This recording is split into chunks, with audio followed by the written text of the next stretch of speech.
Okie dokie. Alright, I think we're good. Welcome back, everyone. How's it going? This is Professor Layton and the Azran Legacy. Sorry. Have a bit of an issue talking here.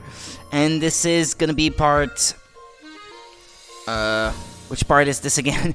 I think 4. Yeah, I think it's 4, right? Yeah, it is. It's all coming back to me now. So this is part 4 of our blind playthrough of this game. Let's continue. Yeah. Don't be worried.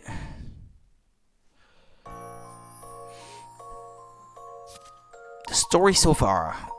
Oh yeah, I have to shut the volume of the TV down. Once the chief puts his new spectacles on, he starts laughing heartily and is more than happy to hand the egg over to Layton. Now one step closer to their goal, Layton and the others can move on and continue their adventure elsewhere.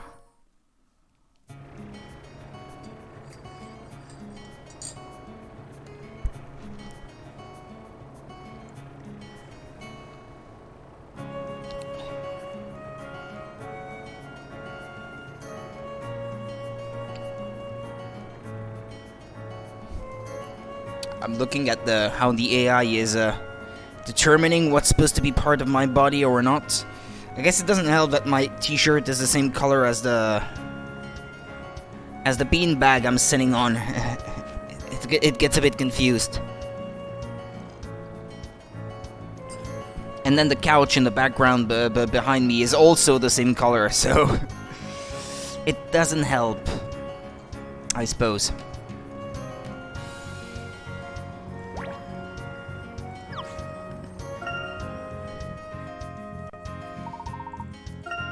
Island.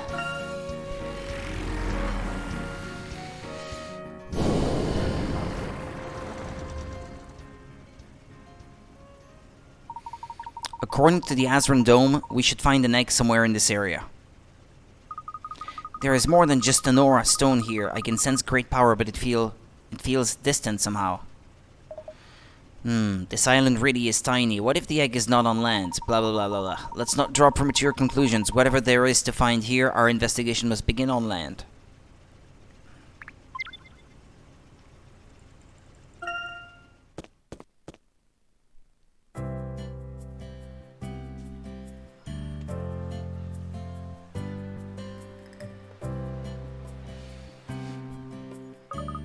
This island is breathtaking. It's like it popped straight out of a postcard. Yes, no doubt Emmy will be reaching for a camera at every opportunity here. The ocean goes on forever. It makes me feel small, but at the same time peaceful. Is that strange? Is this a new experience for you, Aurora? I don't recall, so yes, it may well be. You should have a go at swimming. Really, it's a lot of fun. Yeah, she has no swimming suit. See what you're getting at, Luke. Perhaps we ought to purchase some swimwear while we're here. Ah, okay. It's probably for the best. Hey, Monica, how's it going? How is your day? Me, I'm good. Been cleaning the apartment for the best part of today, and we'll have some final cleaning still left to do tomorrow. So it's all sparkling clean. Anyway, that man over there looks like he's from around here. Professor, let's see if he knows anything about the egg. What man? Ah, that one.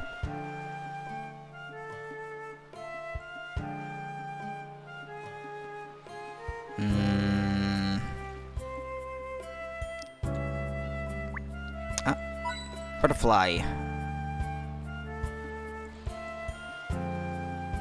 Coconut. Counterfeit coral, okay. Hermit crab. It wouldn't be the tropics without palm trees and coconuts. If I buried a coconut, could I grow my very own palm tree? Yes, and then you would have all the coconut milk you could want, Luke. Other than getting into a minor fight with your sister, you're good. Oh, well, you say minor, so yeah, I take it. It really is, like, not too bad. But that's a shame. I'm sorry to hear it, though. It's never pleasant.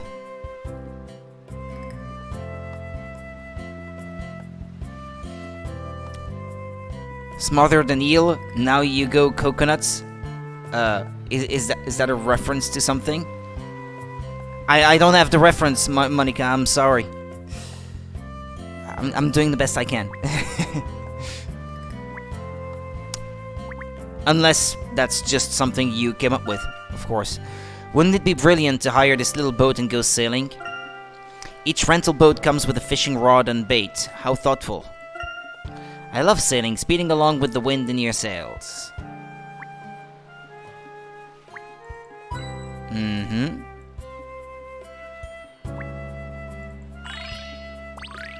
Straw hats.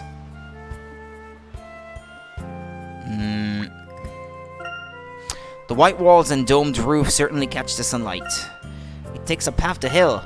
The view from the roof must be amazing. Why you want to go on a roof? Ah, there we go. Okay, that's 3 so far. I think.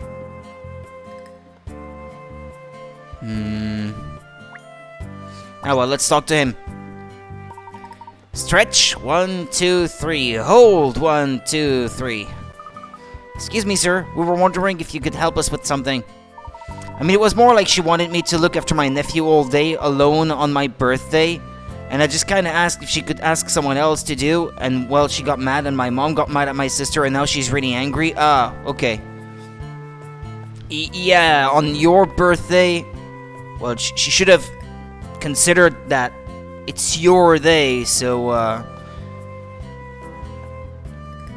yeah, you don't exist solely to do that. Even if I know and I'm sure that you do it with pleasure any other day, but that one, yeah, I get it. I totally get it. It's a shame, though. I mean, the fights are always a bit of a bummer, but, well. Nobody's perfect, and they can't always be avoided. The smothered an eel, now you got go coconuts is from the song You're Welcome from Moana. Moana. Ah, the Disney Pixar movie. I haven't seen it, I'm afraid. Sorry, haven't watched it yet. No, you didn't. We're looking for an egg-shaped object with engravings. You wouldn't happen to have seen one around, have you? Oh, you mean a Poponio? No? Ah, Poponios! Ah, yeah, that's from the previous game. Sure, just head up to the market. They've got what you want up there. A Poponio? Great, this investigation might be over sooner than we thought. Race you to the market, Luke.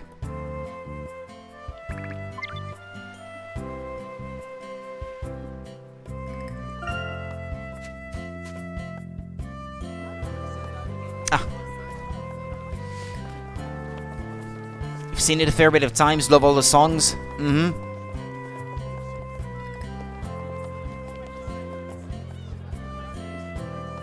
I've heard songs from it,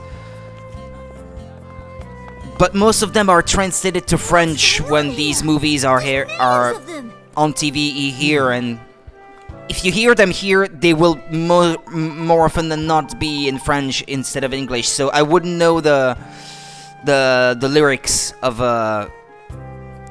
those songs in English without having watched it in English myself. What's that one that I know but in French?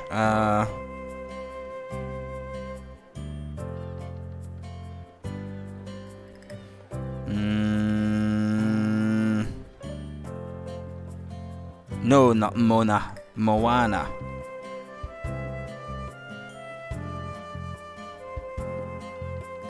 Yeah, it's not even Moana in French, it's Vaiana for some reason.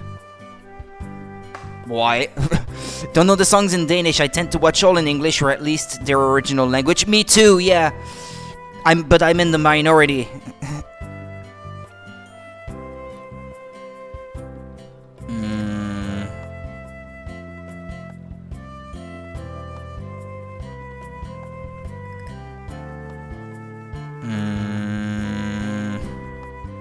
Maybe it's this one?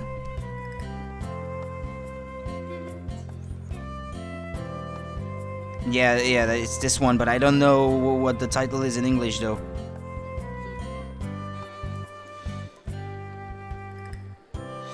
Yeah, what's the title of this one in English? It's probably the most widely known of them. I'm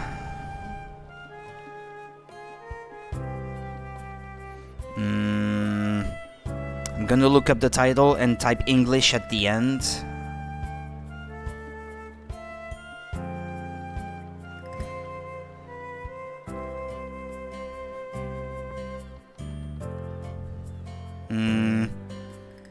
Is it How Far I'll Go? Ah, yeah, it's How Far I'll Go, yeah, okay. That's the one that I know from it. I don't know if it's like the main theme or anything, but you could hear it everywhere when the movie came out. But the one You're Welcome, I'm not familiar with it. It seems we were too quick to assume there would just be one Poponio. Good luck, Poponio. Strawberry flan Poponio. Poponio surprise. I don't know. There are just so many. Can you tell which is the real one, Aurora? I'm sorry, I can sense that there's an aura stone here, but I cannot tell you the exact location. How can there be so many? It can be no coincidence that souvenirs with such striking similarities to Azran eggs found their way into the tourist industry. I'm curious as to the origin of the word Poponio. Perhaps the people here can enlighten us. There was this guy always trying to sell these in the previous game. Poponio, a happy tradition. The shops and market stalls of San Grio are full of items called Poponios that bear an uncanny resemblance to the Azran egg. Everyone on the island seems fond of these Poponios, but what is the real story behind them? All these items show a surprising degree of craftsmanship. Indeed, we may have trouble telling them apart from the real thing.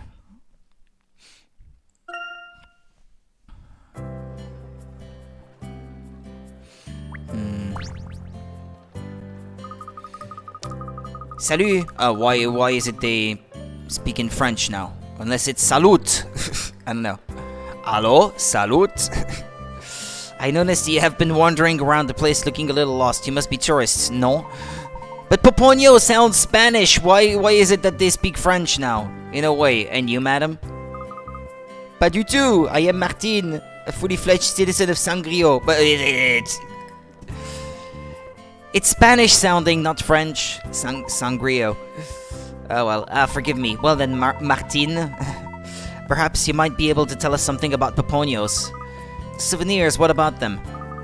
First of all, where did they all come from? You want to know why they became so popular? D'accord. Well, I am only very recently a fully fledged citizen of Sangrio.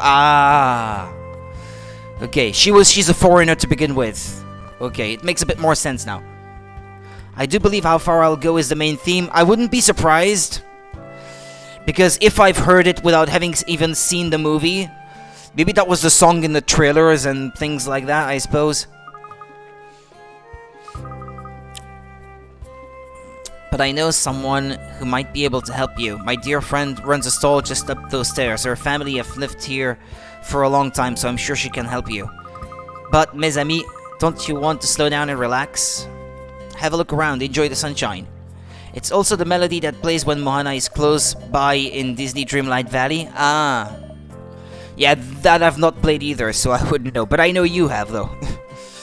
Elbowing our way through crowds of tourists so we can casually take in the sights doesn't seem like the best use of our time. I suggest we head straight to this friend of Martin's.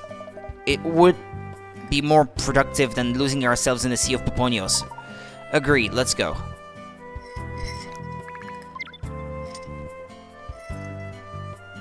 It's this guy, no? I think it was this guy who sold the Poponios in the previous game. Benny? Or he looks like him.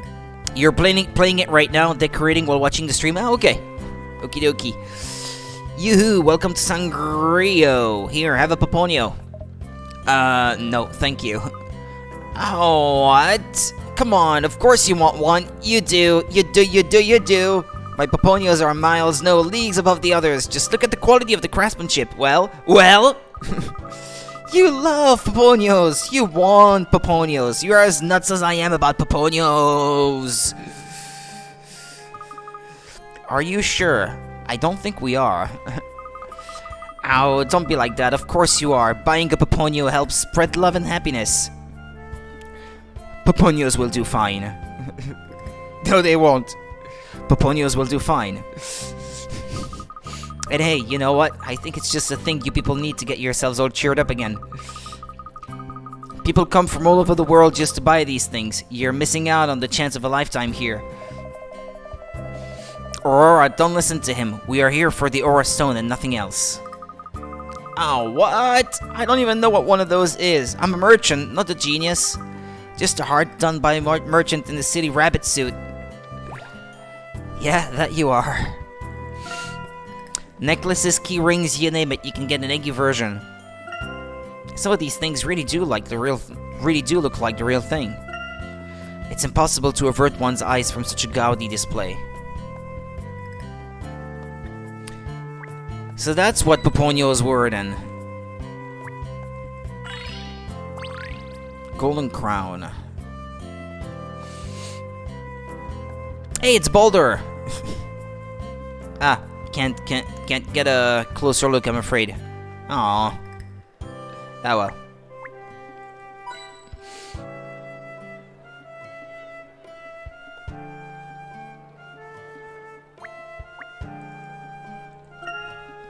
Some of these Poponios are edible, Professor. This one's curry flavor. We should stock up on snacks while we can. Look, cheese flavor. This one's full of rice and strawberries.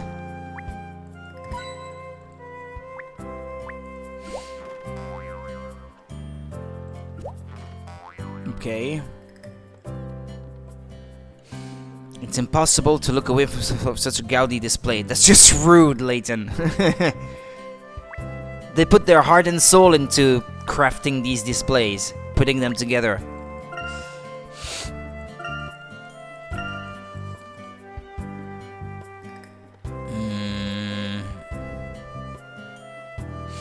Not very gentlemanly indeed. Yeah, how did they get the hand coin from up in the lighthouse? Huh? Huh? Flies up to the moon. Ah, there was a puzzle on this thing. Isn't it odd how they squeeze so many boats into such a narrow waterway? We've got boats in my hometown as well, Aurora. That's where I learned this cracking boat puzzle. Why don't you give it a try?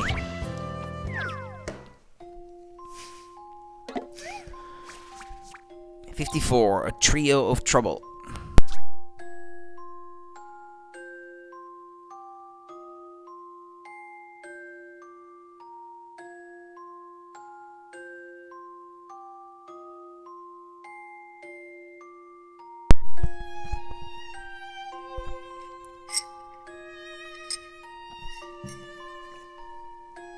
You're starting to believe Luke can either transport or is like Elastic Man. Elastic Man.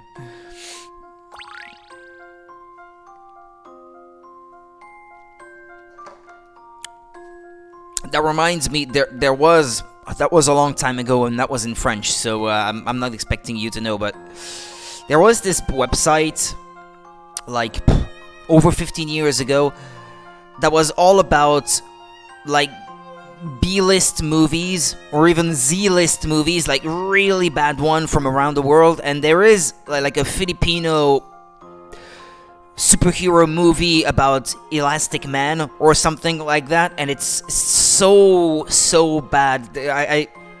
I watched some excerpts from it, and it looked absolutely horrendous.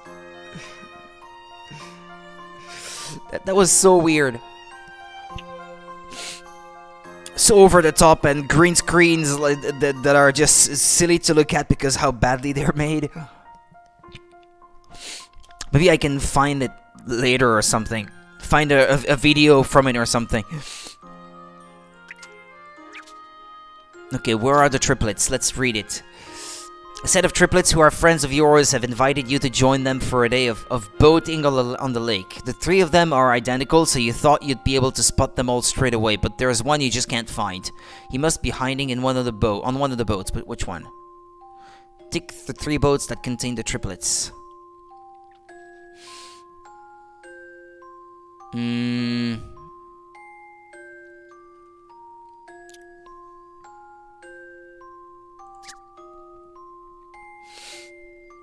Ah, it's her.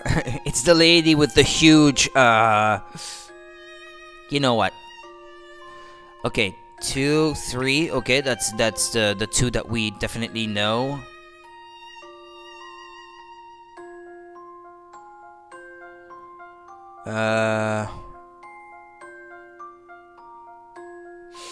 Yeah, where would the last one be, I guess?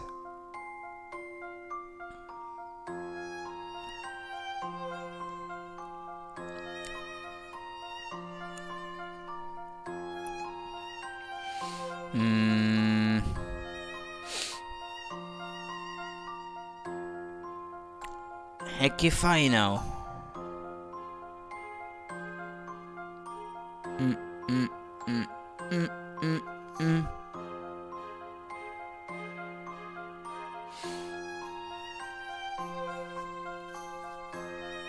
What, he's in the water? I don't know.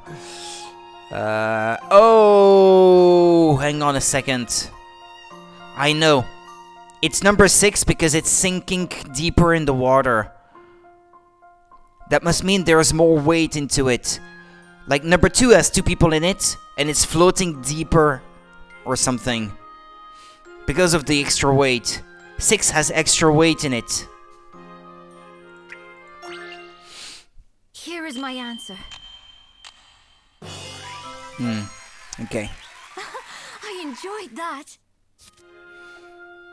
That's right. Your friends were in boats 2, 3, and 6, with the little rascal in number 6 hiding at the bottom of the boat. Look at how low the boat is in the water, and it'll be obvious that it contains 2 people. Yeah, there we go. Thanks, Monica. Talking about boats reminds me of COD, and now we had to hop from boat to boat across that lake to get away from Targent. That was pretty tense, wasn't it?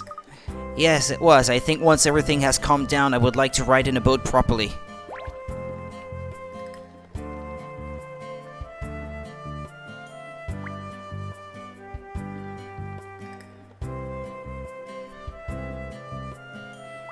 Well, it seems that we're done in this area.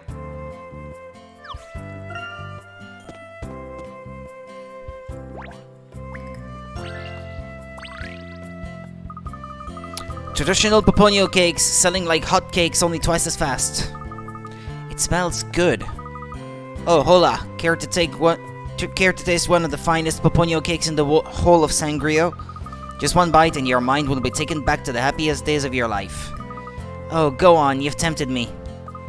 You know, it's even better if you savor the taste along with the puzzle. If she says so. This puzzle is worth 30. In your ice cream shop, you overhear a fussy Fernando mumbling to himself. What's that supposed to mean, a fussy Fernando? Can you make him the ice cream cone he wants?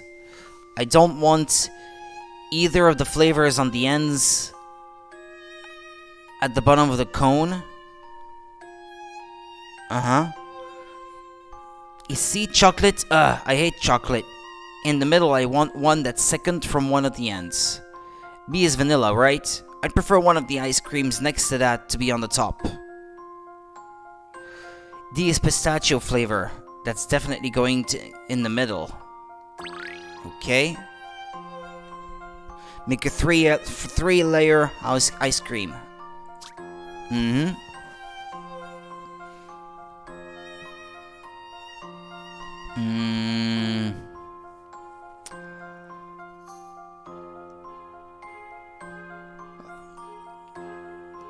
Okay, B goes at the top, I guess. No, A at the top. I guess that's strawberry. It's always about food making me crave it or something. I don't want either of the flavors on the ends at the bottom of the cone. At the bottom of the cone, that has to be vanilla, I guess.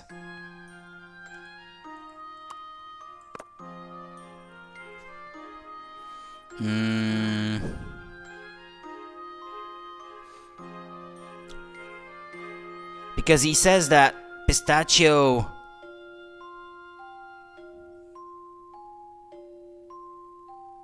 No, maybe... Ah, no, okay. He only says that pistachio is definitely not going in the middle. Okay. So it could be pistachio at the bottom then.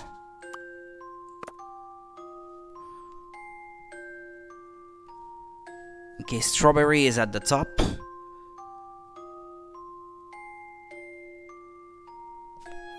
One that's second from one of the ends in the middle. But it can't be pistachio, I guess. Mm-hmm. And then strawberry. How's that? Want an answer? How's this? Okay. Piece of cake. No, it's ice cream, it's not cake. The only ice cream that would satisfy this hard-to-please Harry's demands goes from the top down, strawberry, vanilla, pistachio. And he looks delighted.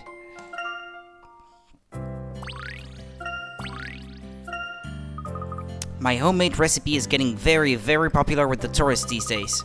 Did you know they even squeezed an article about it in an edition of the World Times? That's impressive. How did you know those ingredients would turn into such a delicious cake? Oh, I didn't work it out. No, it was my great-great-great-great-great-great-grandmother on my father's side. Our family has been following the Poponio tradition for many generations now. One day when I get married and have kids, I'm going to teach them all about it. That's quite a lengthy story. Yep, we've got it all written down in a book, you know. What's it called again? Ah, see, from Noponio to Poponio. It tells you everything you need to know about the history of Poponio. It's a great read. It was a real bestseller, by which I mean it sold really well. By which I mean it's completely sold out. But you've read it, right? So you must be able to tell us whether there are any Azran ruins on the island. Ruins? No, sorry, I don't remember any mention of ruins in our history. Nothing at all? Oh, now I feel terrible. I'm so sorry. The Poponio tradition is supposed to spread love and happiness to all. Maybe you could try the archipelago to the south? Oh, thank you, but that won't help us. On the bright side, that cake really hit the spot. Gracias. Drop by whenever you'd like more.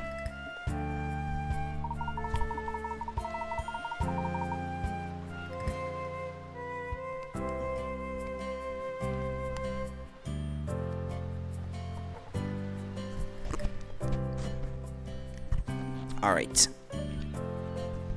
I must admit, I really hadn't expected the Poponio to have such a detailed history. But Professor, that history is just making it more difficult to find the real egg. We'll find it, Emmy, don't worry. Quite right, Aurora. Pessimism will get us nowhere. Besides, our investigation has only just begun. We've only just begun. So many roads to choose. We still have the day ahead of us and much information to gather. I hope we can stop for cake at some point. Of course, standard procedure.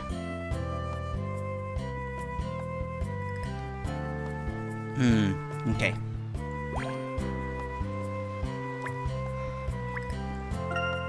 It seems you can go on a boat cruise all around the island.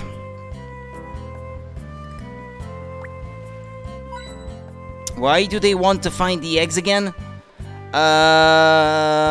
Because apparently they are the key to an Azran ruin or something, to the secret of the Azrans, something like that.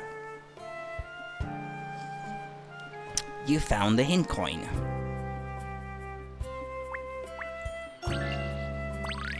Ah, there's a puzzle again.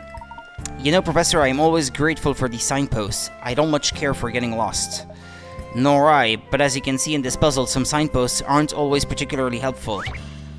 Alright, is it gonna be put the signpost back together? Give me a sign 2. Yeah, it's another one of those.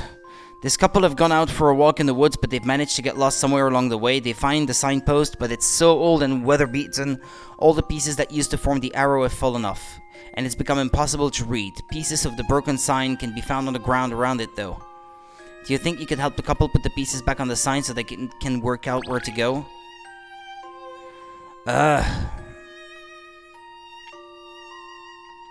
Is it just me, or, you can still sort of see the outline of what used to be on the sign.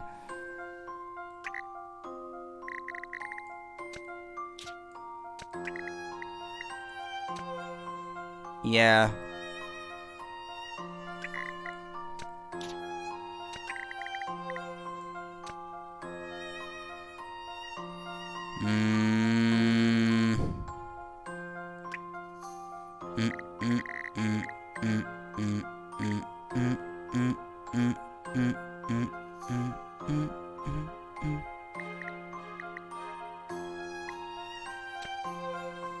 Yeah, it's exactly like that. Uh-huh.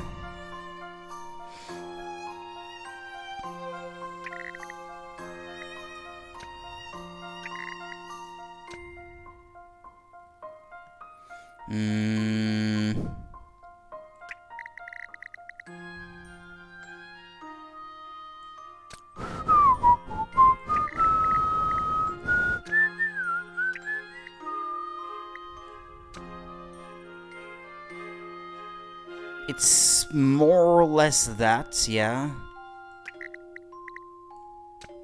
Uh-huh.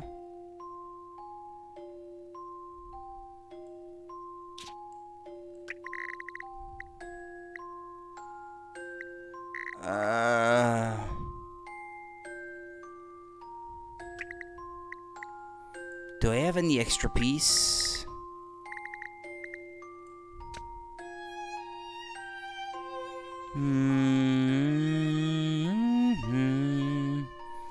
It might not necessarily be this one that goes here, I guess.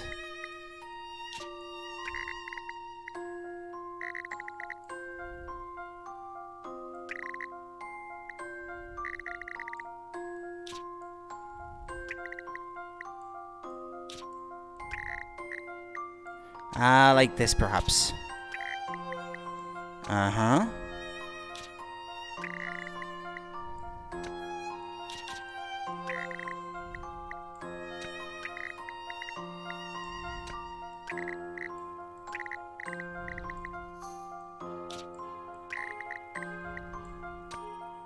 How does that look? You know, I think this may be it. Okay, well, I didn't struggle on this one Puzzle as much solving as is I a did the most previous one. gentlemanly pursuit. The exposed part of the signboard got a bit faded by the sun. If they take a right at this junction, they should be able to make it out of the forest.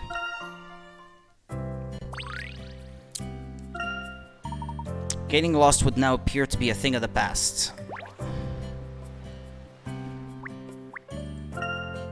A cruise would be wonderful if only we had time to spare. A boat cruise is only as good as its operator in my experience.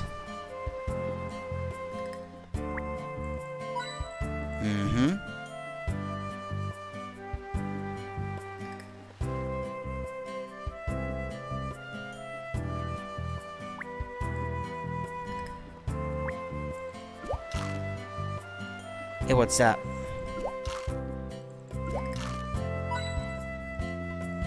I hear they stink, durians. As fruits. Look at all these tasty fruits, Professor. Shouldn't we stock up? Are they dragon fruits or something? These things here. An excellent idea, Luke. They will certainly add a bit of variety to our diet. Never seen some of these fruits in London. I wonder how they taste.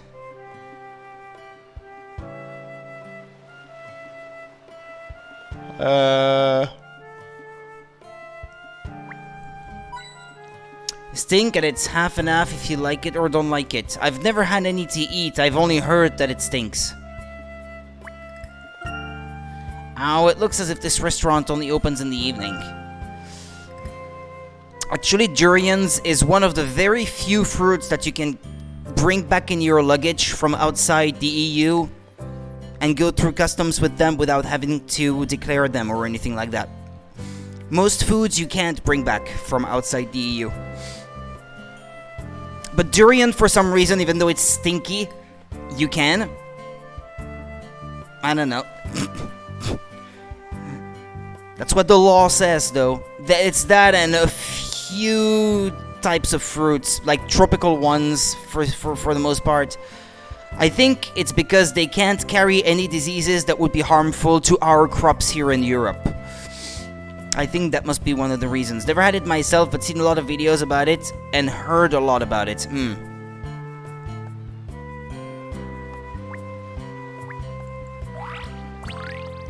You found a new item, Bashful Sunflower.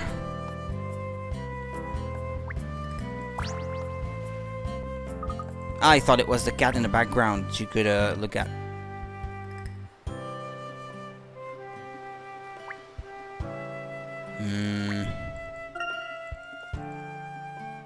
Well, I think that's it. That must be it.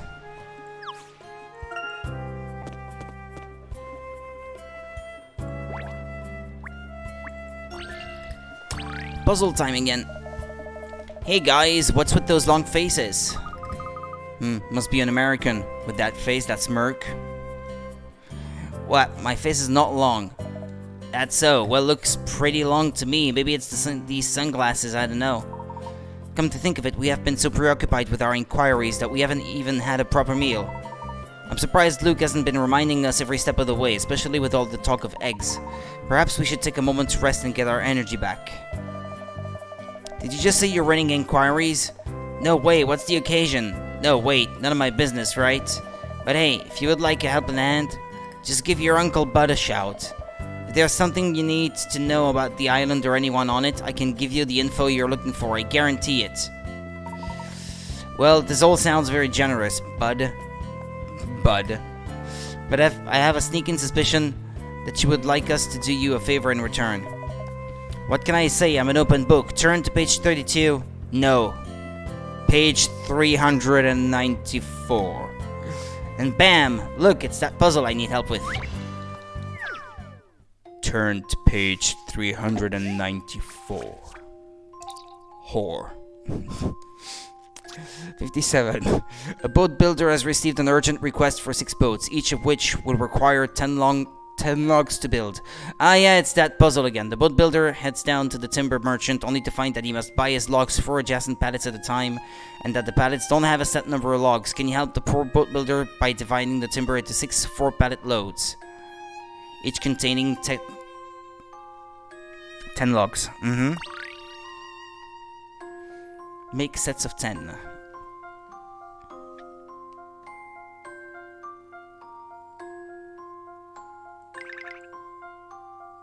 Well, that's 10.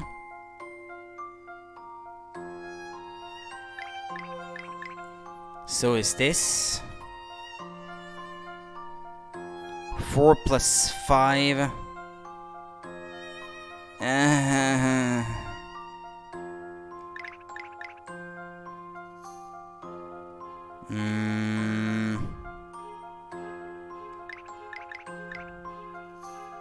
No, that's not correct. Did you know you can undo? 10. 10. 10. Okay, this one's 5.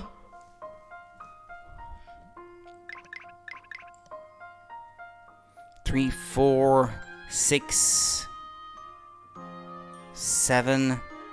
Ah, okay.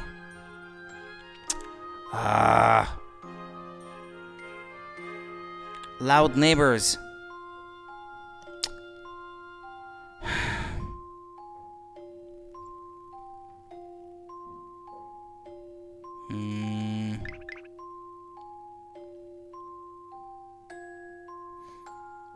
Four. Well, I need 3. Okay, let's restart then.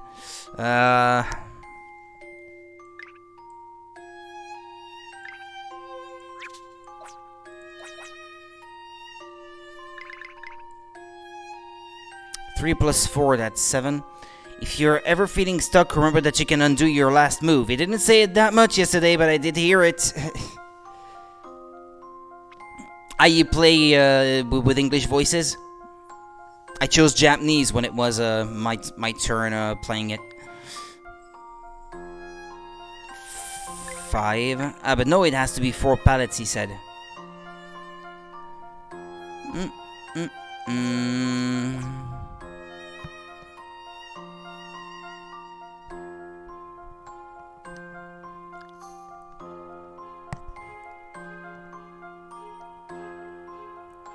Mm, mm, mm, mm, mm, mm, mm, mm, mm.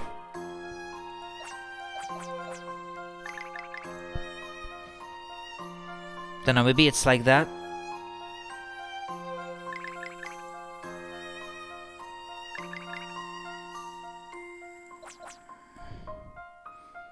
Two plus one.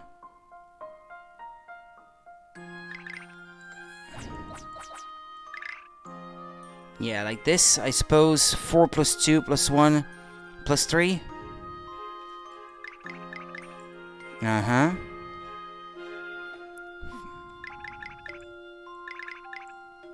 How does that look? That seems about right. This was quite the conundrum.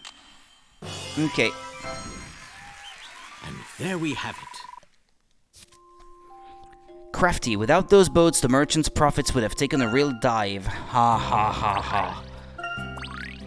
I think it's because the first time I watched someone play it, they had it with English voices, so I default to it, plus it means I can look away from conversations without missing anything. Yeah, true. You don't have to look at the subtitle. True enough. Not bad, sport. Well, I'm a man of my word. I'll see you over at Bud's Bar and Grill. There'll be a round of lemonade waiting for you. Ice cold and on the house.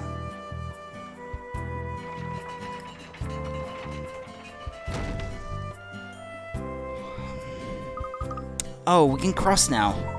An open invitation if ever there was one. Shall we?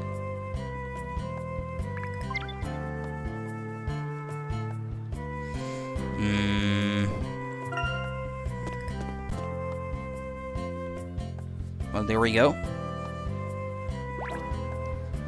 I'll put on something because I'm not feeling super warm at the moment.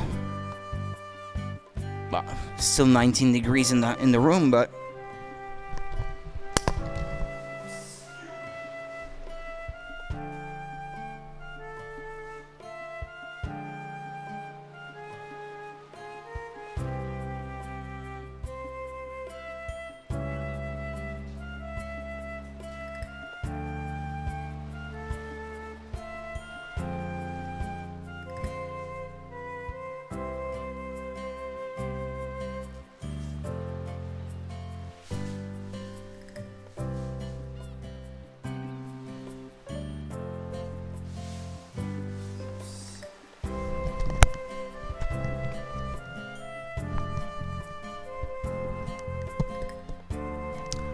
okie dokie. Let's go.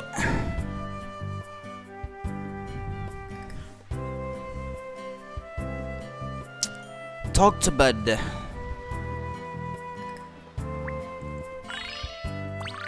Flamboyant drink. Okay, there's a coin. There's another. That's 2.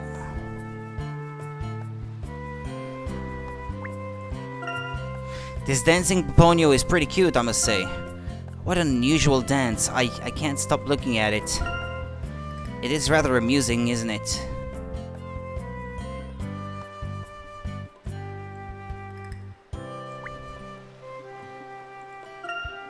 This is the best seat in the house to appreciate the great view.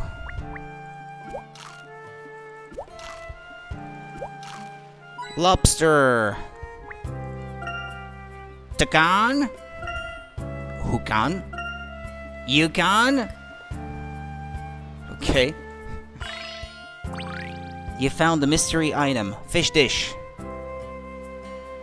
Someone must have thought, fish dish. Haha, that's funny.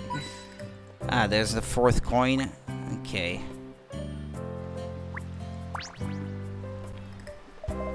First things first, a sunny welcome to Sangrio, the island of the Harmony Ring.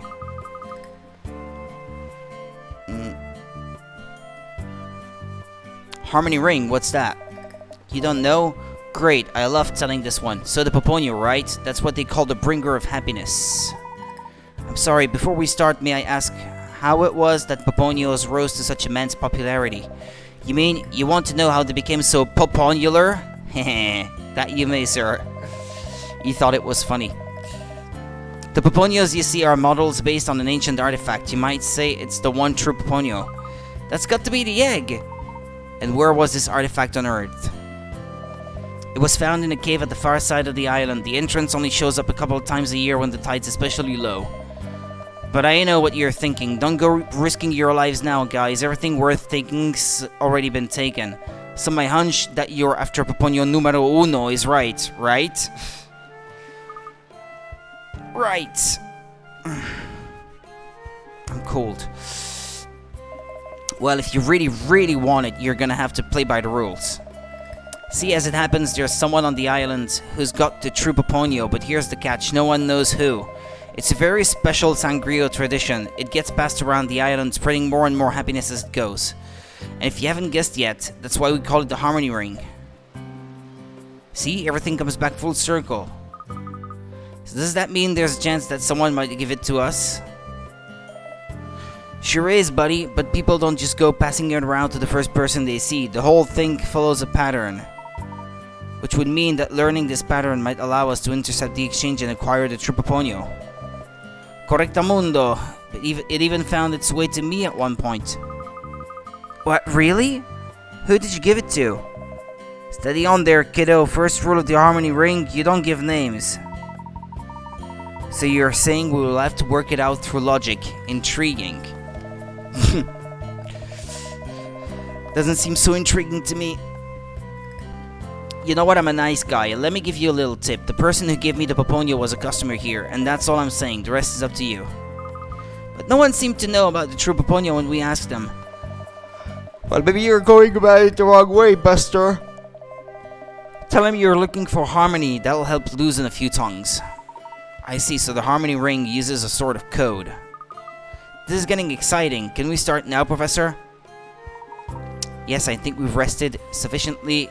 It's time to resume our investigation. Can I leave?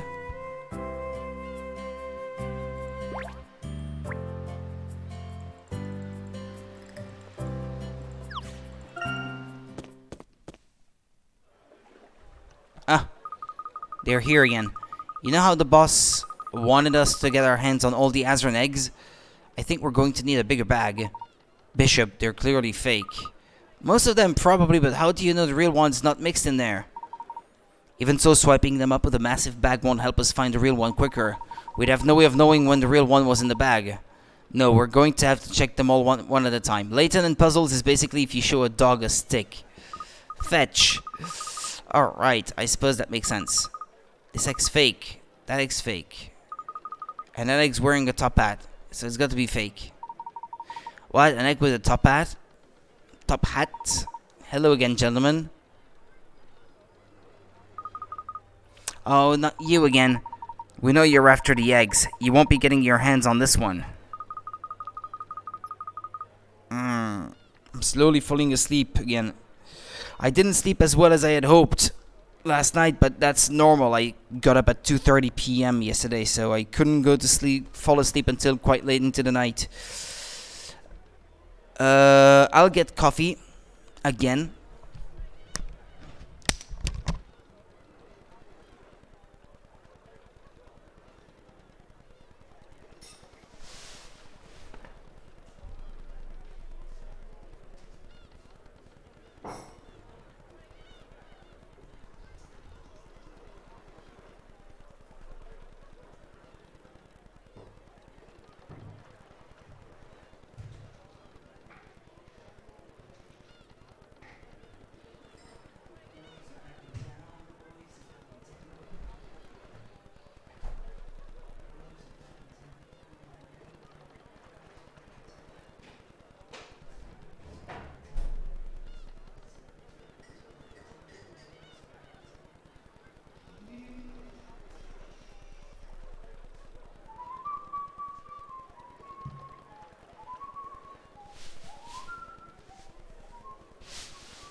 Okie dokie. Yeah, and when we find it, you'll have no chance of catching us.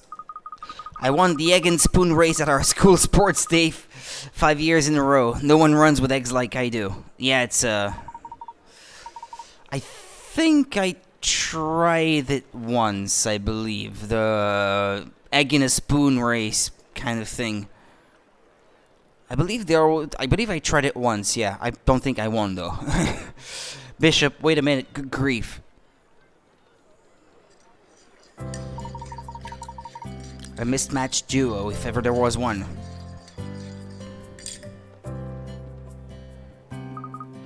Well, Professor, I'd say the race is on to see who can find the egg first. Yes, but in order to do so, we'll need to gather clues from the people of Sangrio. Fortunately, it doesn't take long to travel the breadth of the island. Right, and we might even bump into the person who's carrying it on the way. You've tried it a lot around Easter? That might have been at Easter, around Easter too, that I tried it. I don't think I ever won, though.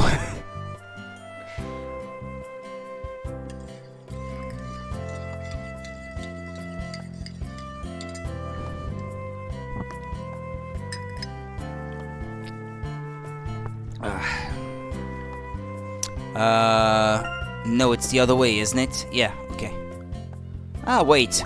This guy might have a puzzle again. No?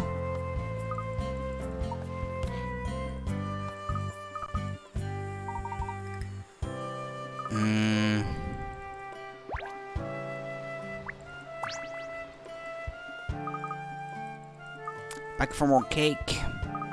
Maybe I've won one or two times. Don't remember, honestly. Claro que sí. I even had the true Puponio for a little while. Brilliant! Could you tell us anything about the person who gave it to you? Let's see, it was a regular customer at my stall. You could say they were very fond of swimwear. You say you had it for a little while? You've already passed it on? I'm afraid so, but I can't tell you who to. Everything has to be by the book. But you know what, since you're such lovely customers, I will tell you this. It was someone who got married very, very recently. She mentioned her husband loves my cakes too. Puponio is as Puponio does. Aha, you said she and her, so you must have passed it on to a woman. Is it normal to pass an ancient relic around like a piece of gossip?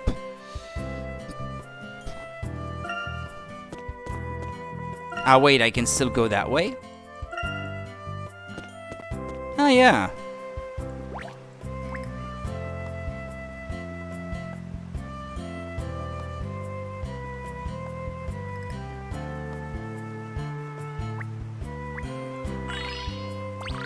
Water spout.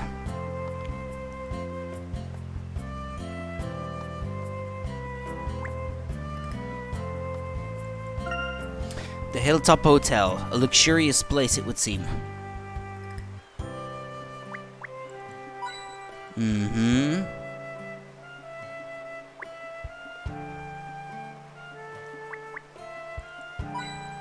That's two.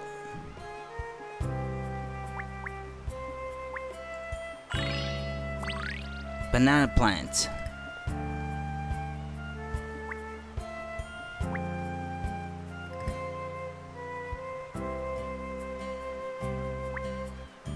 Nice dragon. This water is really warm. Hold on, is that a snake? It's got ridges all the way along its back. Maybe it's a dragon?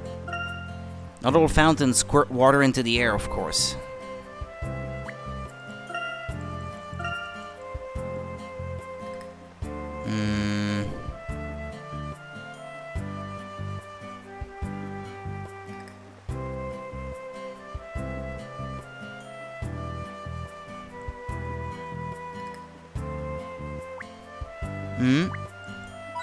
Ah, there's one, okay. Okay, well, that might have been all of them. Hello again, mes amis. Are you staying at the Hilltop Hotel? You are such lucky things. I've always wondered what it feels like to be a tourist in the place where you live, but the chance has never presented itself. Oh well, c'est la vie. Oh, I'm certain you will get your chance one day, Martin. Then you can have that experience the island is famous for, its blissful sense of harmony. Harmony. It has such a beautiful ring to it. You have heard of it then, no? When I first came to Sangrio, I tried my hardest to become part of the ring. I spent many sleepless nights trying to work out who had the true Puponio. Imagine my shock when I discovered the person who held it was the man I had fallen hand over heels for. And then he surprised me yet again by asking me to marry him. But instead of a ring, he proposed with the Poponio. Il est fou, no? That is a delightful story. I'm very pleased for the both of you. I knew we did not need it for us to be happy, so before the wedding I passed it on to continue the cycle. I gave it to a very entertaining married man who thought fondly of his daughter. Is the true Poponio always passed on within a relatively short space of time? I hear it is bad luck to hold on to it. I would not want to risk jinxing the bonds between me and mon mari magnifique. I don't understand. She is referring to her husband.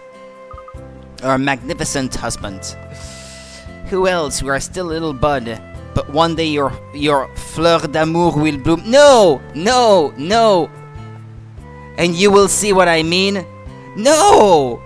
No! No! You can't say that. No. It's wrong.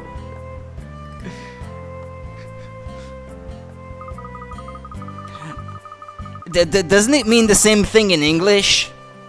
Telling a young lady your flower will soon bloom? I mean,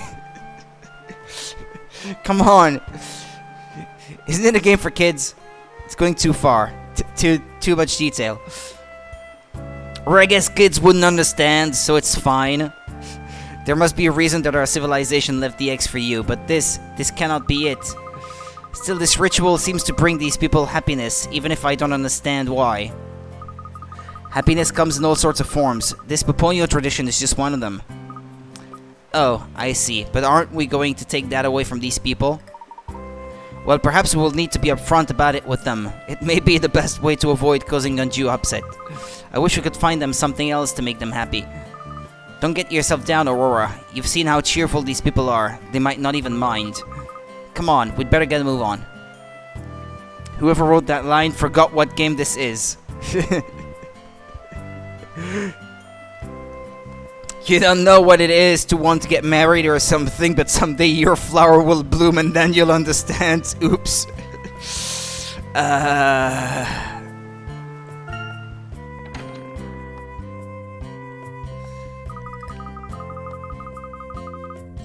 And it's your little love flower, even. So that's even worse, perhaps. That's even more descriptive, I suppose. But it makes for a funny scene, though. For those who understand. Ah, well. You're a little love flower. Core, if I didn't know that was an aquarium, I'd swear we were under the sea. They have done an excellent job replicating a marine environment. Those imitation corals are elaborately designed. And that sofa, it looks really inviting. Mind if I go for a quick nap, Professor? What is the purpose of furnishing a hotel with such elaborate decor when its primary purpose is for sleep? Exquisite aesthetics have a relaxing effect on the mind. You might say hotels soothe you both mentally and physically. I understand, I think.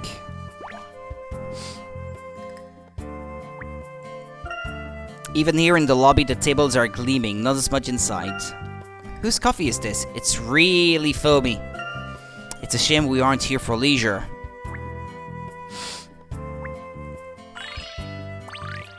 White sofa. There's a coin.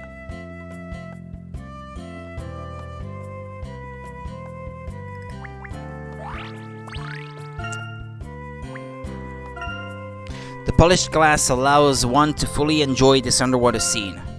All the fish look like they're having the time of their lives. It really does feel as though one has become submerged. Blowfish.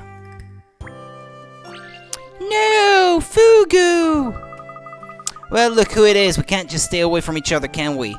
Nice to see you again, Amelie. Are you staying in this hotel? Why, of course, though Chelms is being a right grumpy old so-and-so at the moment. I suppose he wants to save money. But I want this trip to be something special. You just can't skimp on these sorts of things. I wish you'd cheer up. You should be glad I at least give you complimentary puzzles. Puzzles? Why are there puzzles? They're a mark of quality, my dear. Here, why don't you have a shot at one of them? Chelms certainly won't.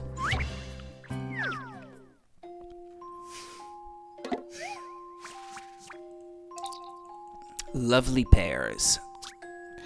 Lovely pears. Here we go again. That's also something that you could interpret one way.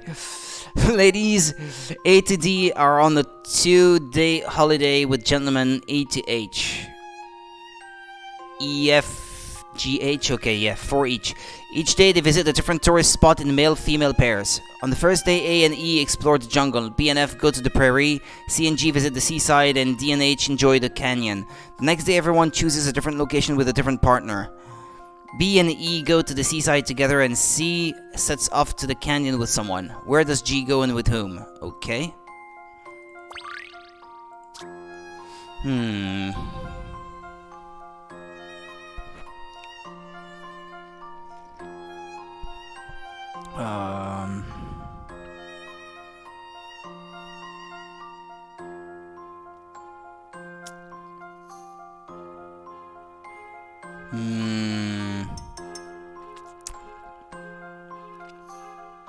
E and E explore the jungle. B and F go to the prairie. C and G visit the seaside.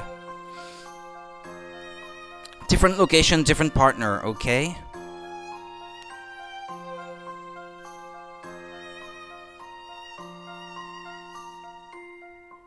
Okay.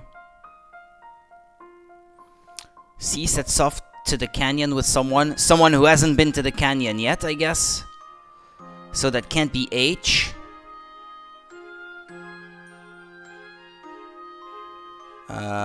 It's not E either.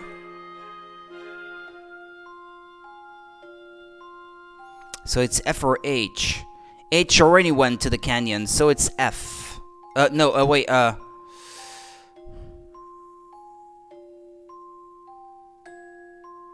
Wait, what?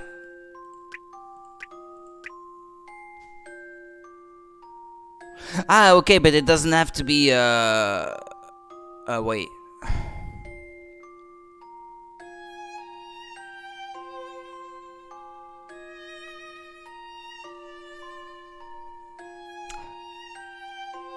Okay.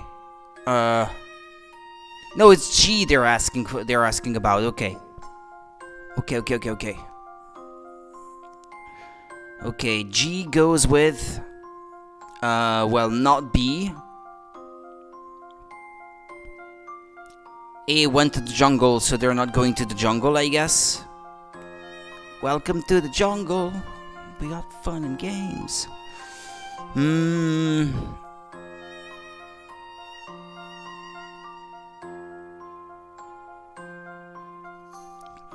Okay, B went to the prairie. Well, it's not. Yeah, okay, we know it's not B. A.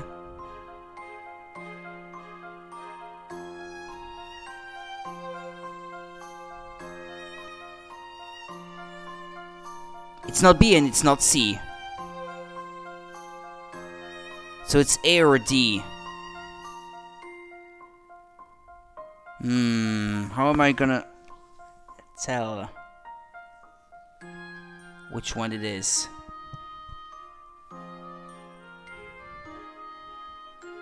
Maybe I should determine who C goes with to eliminate one more option.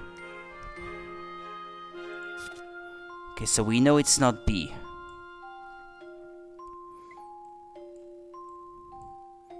But I guess C could still be it.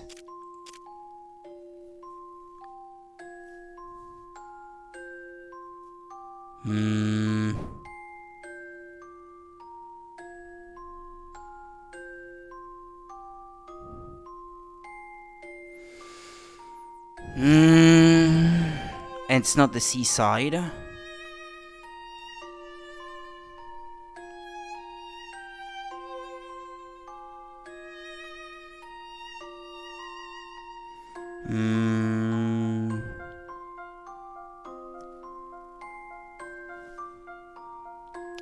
What's he doing, that imbecile?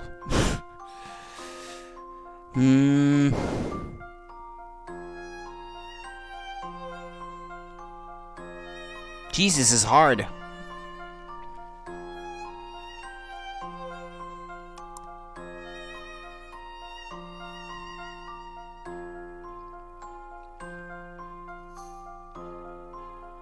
Okay, G went to the seaside the day before, okay.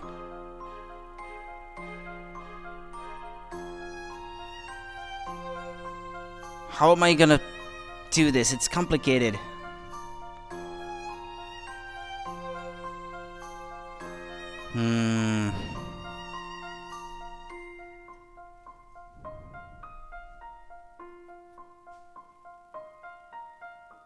That doesn't tell me much.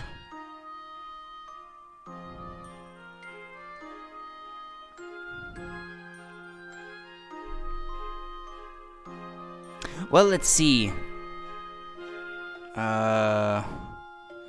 B went to the prairie the day before, so they're not going to the prairie.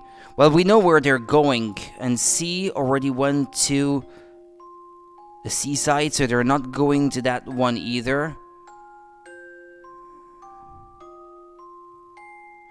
Wait, no, it can't be C, because G already went with C the day before, so...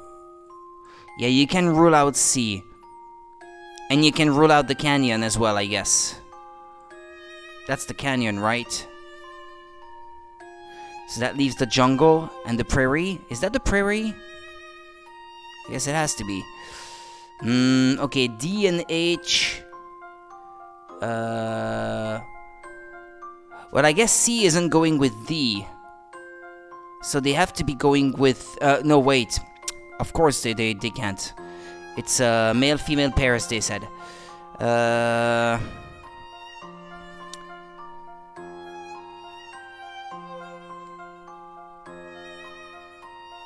Okay, so C isn't going with H.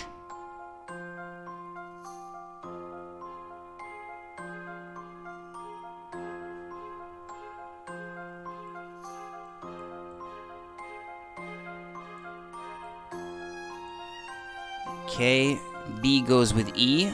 We already know that much. E doesn't go with G. C doesn't go with G, sorry. That leaves F.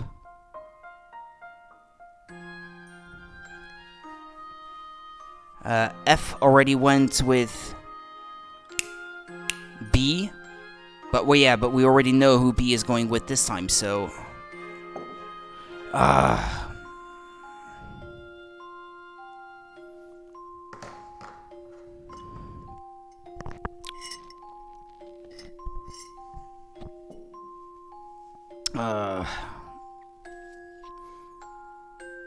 I could just try at random, I guess.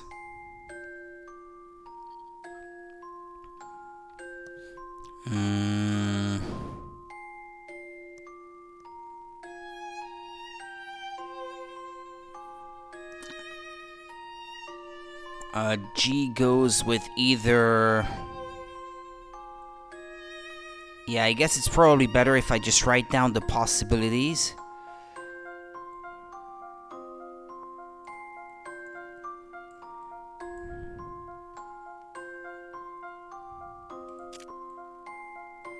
Yeah, this one can't be G. Wait, no, this one can't be H.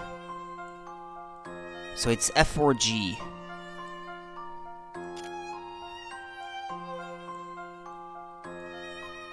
And A, well, I guess she could go with any of them, really. F, G, or H.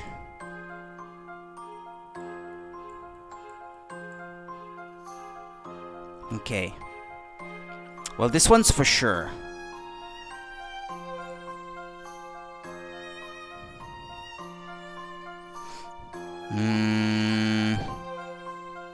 Well, actually, I don't need to know where they're going. B and E go to the seaside. Okay.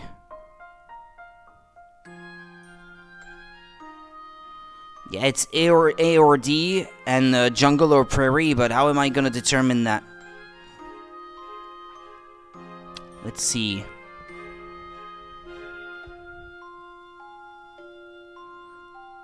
We already know that D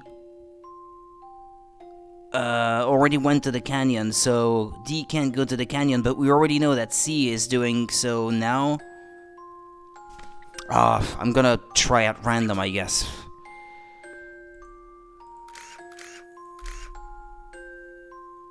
or ask for hints? Start by thinking about the information provided in the puzzle text. You know that B and E were in a pair on the second day? That means they couldn't have been in a pair with anyone else. Yeah, I already figured that by myself. Since B was in a pair with E, she couldn't have gone with G or H. Likewise, since E was with B, he didn't go with C or D. Now think about C and who she took with her to the canyon. C's potential partners are F and H, but since H went to the canyon on the first day, you know that he didn't go with C on the second day, okay? Okay, I know that. How?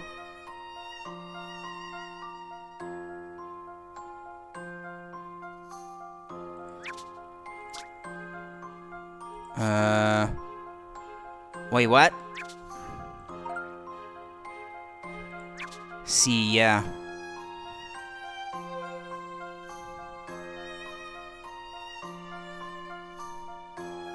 Ah, yeah, because H already went to the canyon, yeah. But I already ruled that out, didn't I? Ah, no, never mind, okay. So C went with F. But we already kinda knew that anyway. And F went to the prairie. But we already know where they're going, so... But I guess that means that D had to have gone with G then. Since this is the only option. Okay, so that does tell you that D is the one. And if D is the one... Well, the canyon is already taken. What does that tell us about who this is? E, F, G. So that means, I guess, that A is going with H. H went to the canyon the day before. So that also leaves both spots open for her.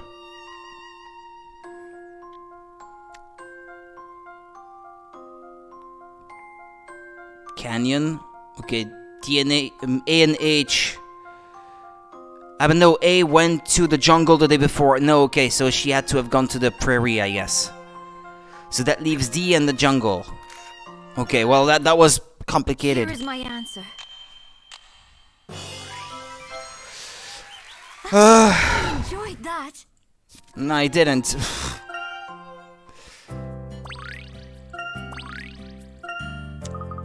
Glamorous heels.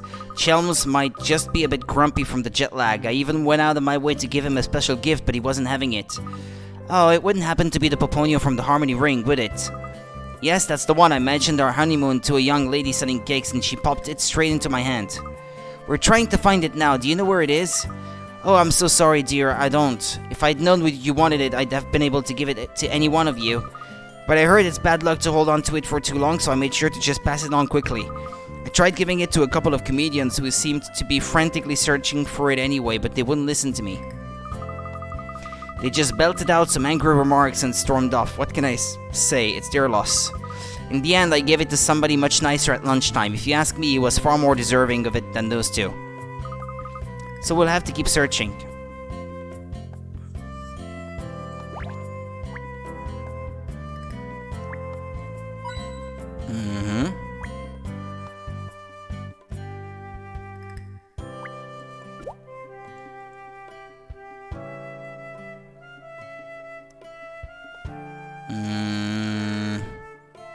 Any coins in the aquarium or anything? The lamp? No. I think the potted plant, I already looked at it. Some of these scenes are large. Many spots that coins could be hiding in, I guess.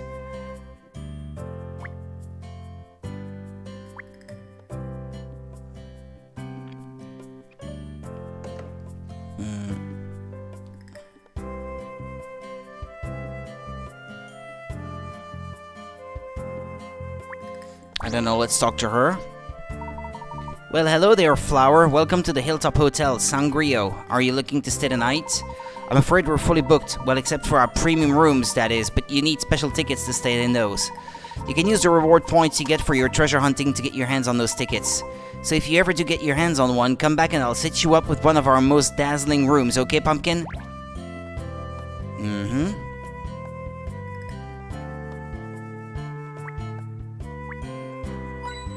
Ah, there was another one. Okay.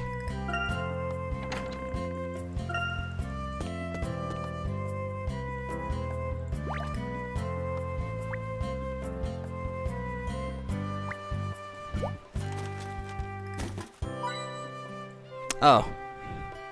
I spilled the trash. Oops. Look, Professor, a puzzle! What have you found, Aurora? It's a puzzle. Why is there a puzzle here?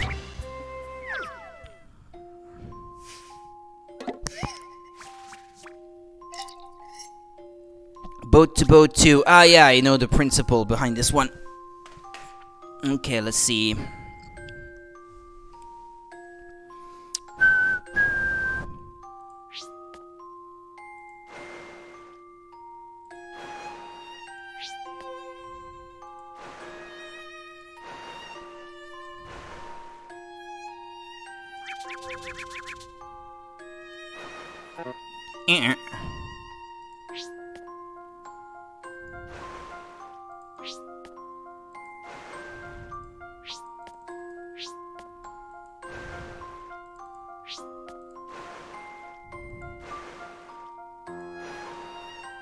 Oops.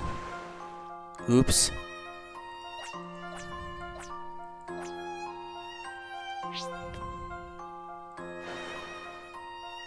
Oops.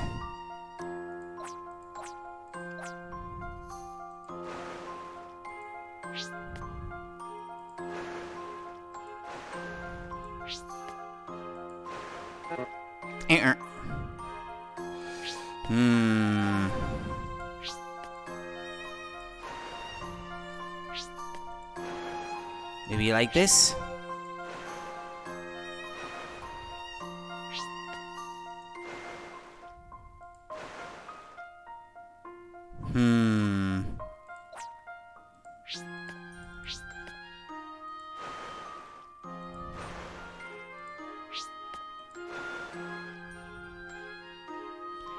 Darn it.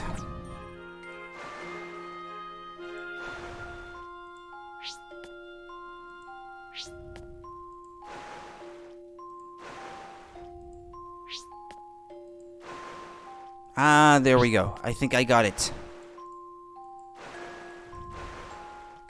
Okay. Let's try this. Puzzles are a tonic for the mind. A tonic for the mind. Plain sailing, crossing that lake was no problem.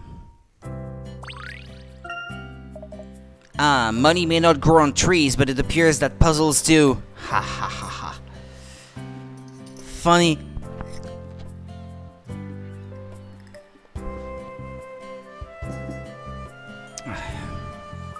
Okay. They do?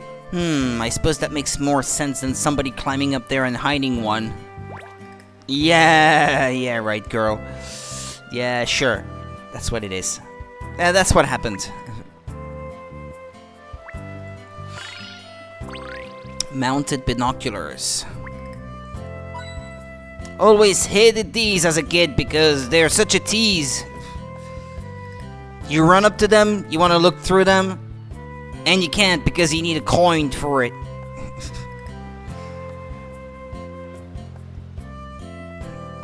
And of course, as a kid, you never have any.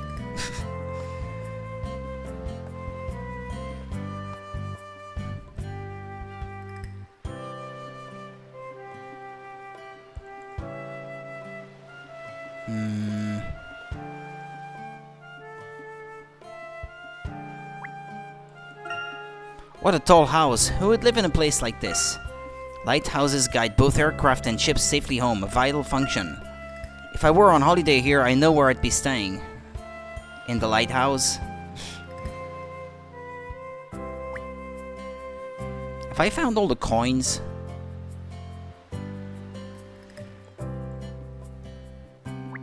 Ah.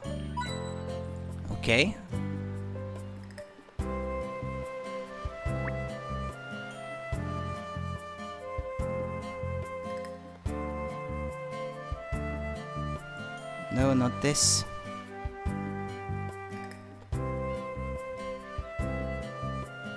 Okay.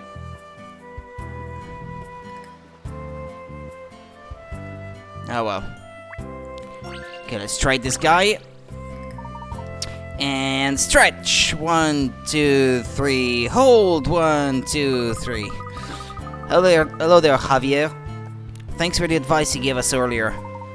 Oh, hola, chicas. Glad I could help. So, did you find the Puponio you were looking for then? Or at least a little harmony? Harmony. Saying that word would suggest you once received the true Puponio. Hehe, I suppose you could say that. Okay then, let Javier tell you chicas a thing or two. I only ended up with it by chance, you know? Right place at the right time. This lady who'd only just settled down here gave it to me. Can you believe that? I guess when you're local, you're local. You know, happiness always seems to find its way to me. Maybe it's because I'm such an approachable guy. Wow, slow down. So, you got the Puponio from a woman? Anything else? Time out if you want to get anything more out of old Javier. You'll have to work out. Work out what? I think he's asking us to do some exercise. Muy bien. Here's what you have to do.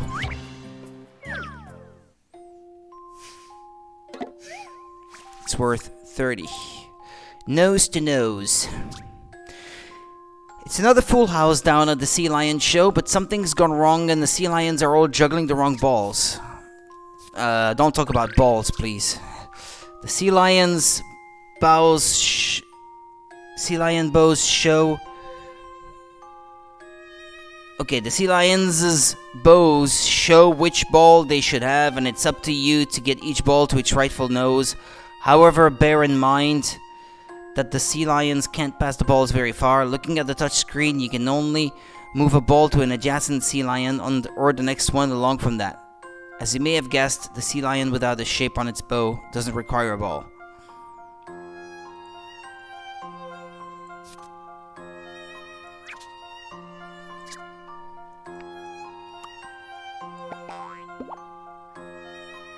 Boring. Boring.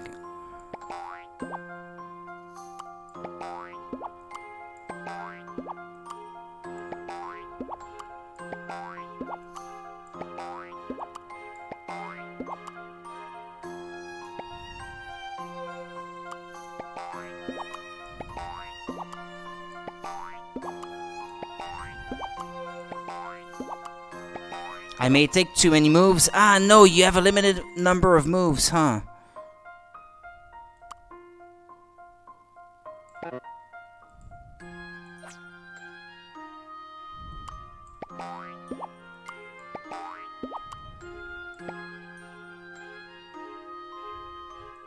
Ah, you can't undo in this case. Well, I kinda wish I could. Did you know you can't undo?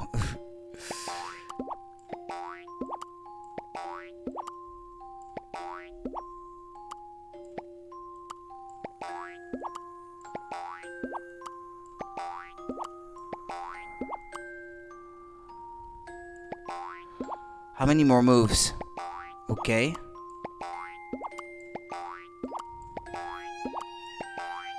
Okay. Good. Okay, Emmy, time to shine. Bring on the next one. Sealed it. Ah, these jokes. Phew, that was bound to be confusing. Still, at least the crowd are satisfied.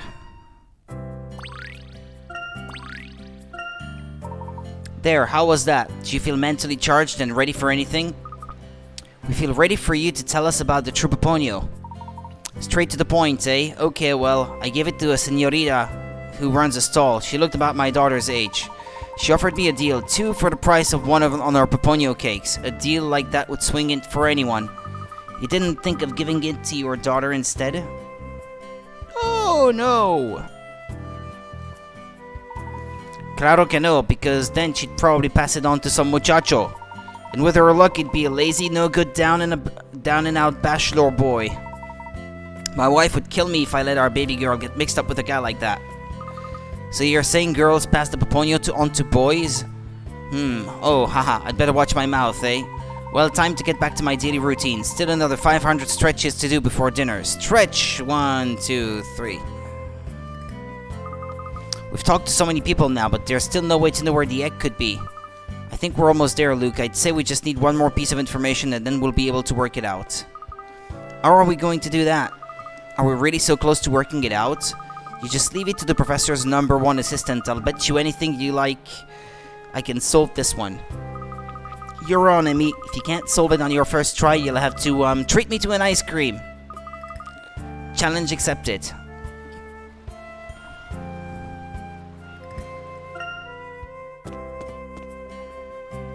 Oh, we're back here?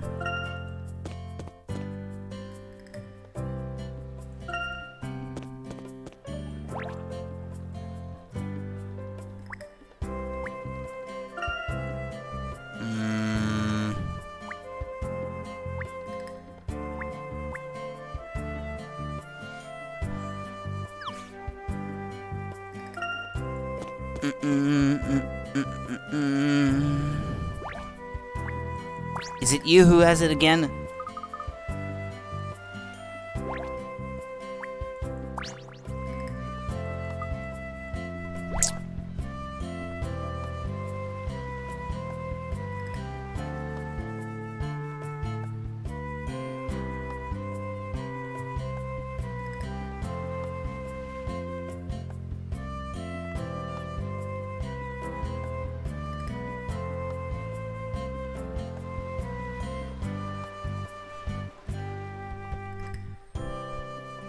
Weird things happening here. Okay. It's not here. It's on him now, right?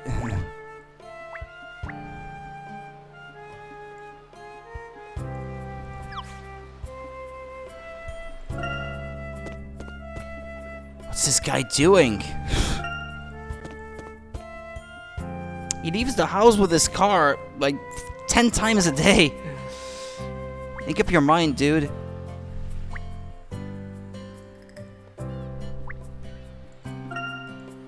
Okay.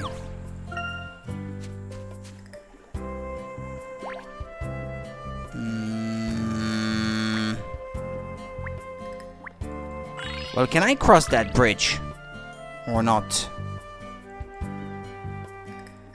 Well, I guess I already did, technically.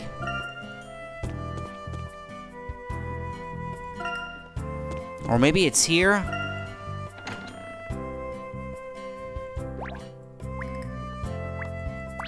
Is it her now? No.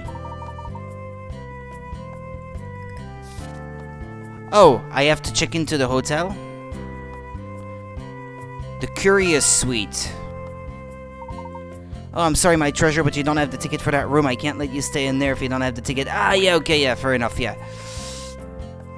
I don't have the tickets, indeed.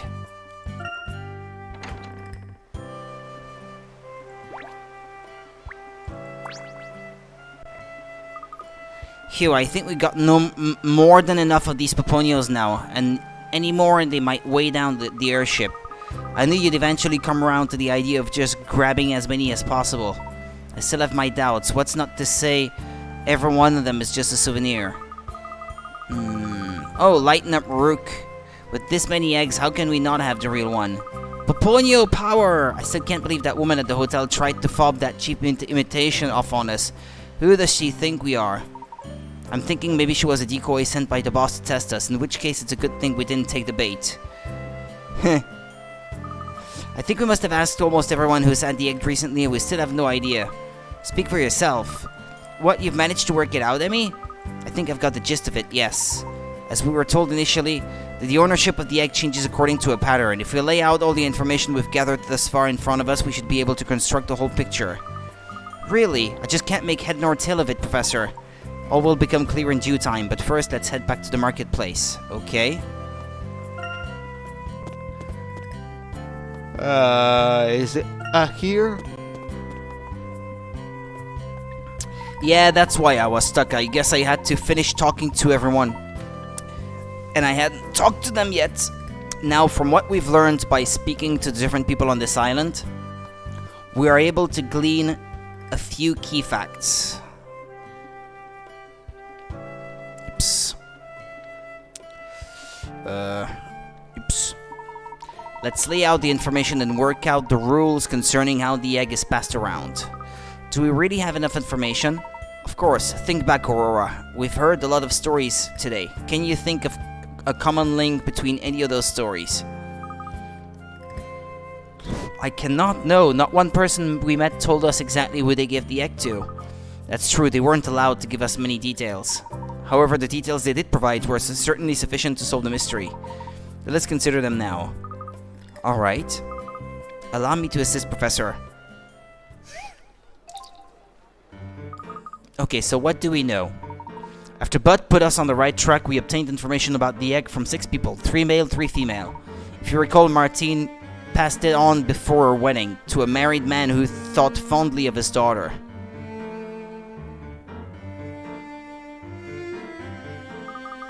Miranda also gave it to somebody married, didn't she, as a gift? And she got it from a customer, I think. Quite right, Emmy. Now, would you care to explain the common theme in these 2 stories? Marital status? Marital status crops up in both accounts.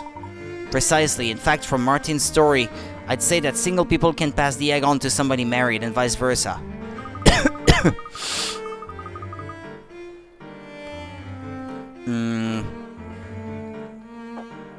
So the egg is passed along depending on whether that person is married or not. Well, there's nothing to disprove this in what we've considered thus far, but I believe there's more to the pattern than that.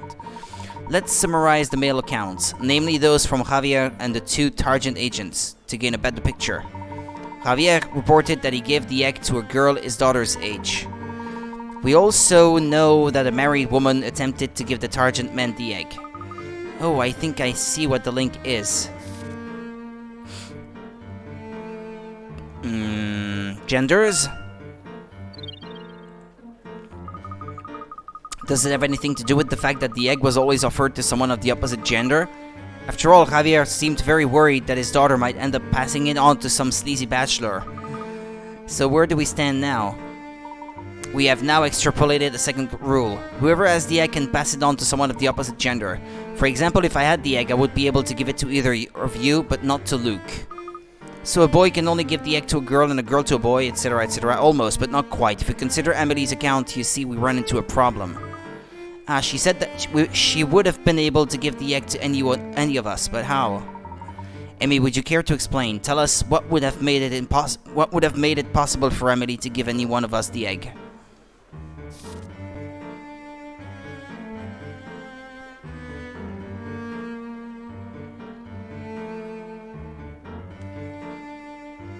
Both?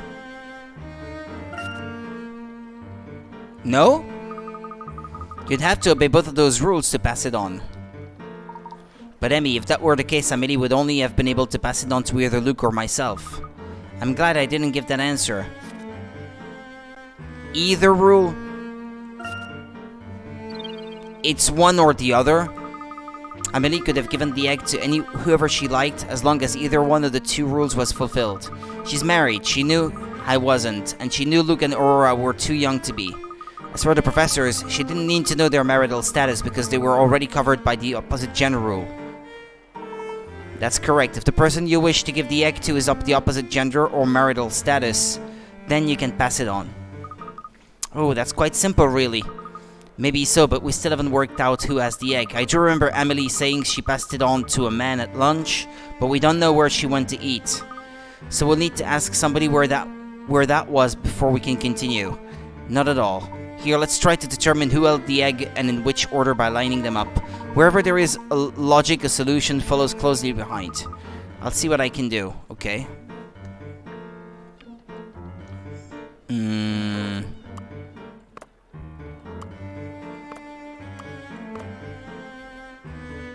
No, she had it first, I think.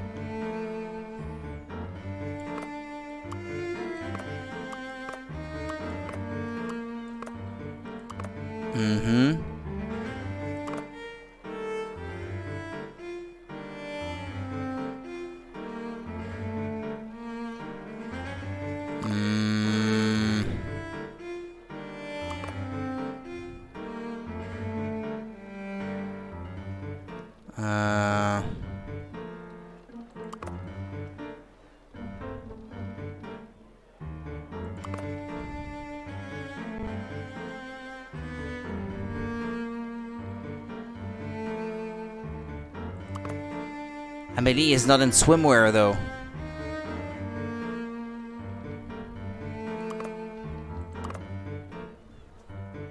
Is Amelie his daughter's age? I thought his daughter was someone quite young. Maybe him?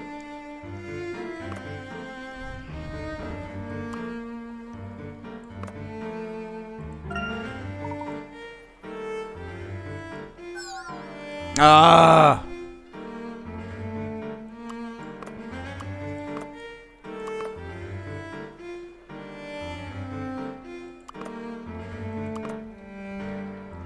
Or like that, maybe.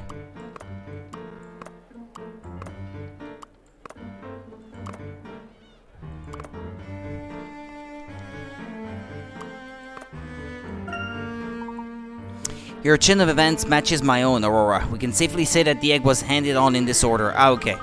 Which means Bud was the last of these people to receive the egg. But he already refused to tell us who he gave the stone to. We're back where we started, aren't we, after all that? Perhaps not. If you recall, Bud only mentioned receiving the Poponio. But he didn't say anything about giving it away. Precisely. Oh, I see. He might still have the Aura Stone. But what reason would he have for holding on to it? We'll find out soon enough. Shall we pay another visit to Bud's Bar and Grill? Mm-hmm.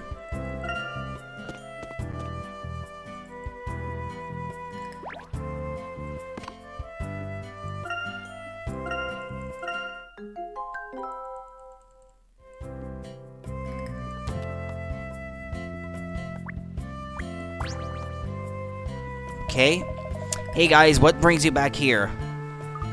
We've worked it out. You're the current holder of the true Poponio. Hehe, you got me. I was hoping you would, actually. You see, I'd been looking for the perfect person to give the Poponio to, and then you came in with that glazed, sad look. I got to thinking that if anyone needed harmony, it was you. I'd be satisfied with just a Poponio, thank you. Gee, you're kinda missing the point. Let me give you the lowdown. We all say the Poponio brings happiness, that's the island way, but its humble beginnings were far from happy. The man who found it, Eduardo Poponio, was at the end of his rope. Oh, really? Yes, sir, he'd hit rock bottom and wanted to idle away his days as a hermit, so he set off for some old crumbling ruins. But bam, he made the discovery of a lifetime. His business boomed, and voila, Sangria was born. That story sounds familiar. So you're saying that the Poponio he found was the basis of the tourist merchandise? Pretty much, yeah. Kinda crazy when you think about it. One little stone egg turned his life around in a flash. So point is, even in the gloomiest of times, you gotta look forwards. Happiness might be waiting just around the corner. Don't take the Poponio just because you want it. Take it because you want to be happy. Thank you. The people of this island always greet us with a smile. I found it odd at first, but I think I understand now. Now that's what I'm talking about. I knew the Poponio would be the perfect gift for you. It's what Eduardo would have wanted, I'm sure of it.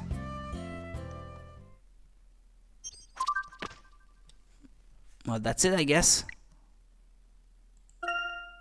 Are we done with this area then?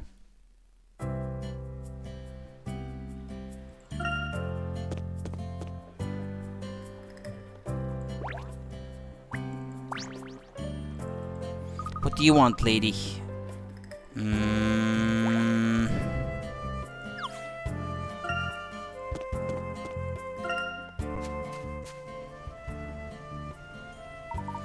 Welcome back, sirs and madams.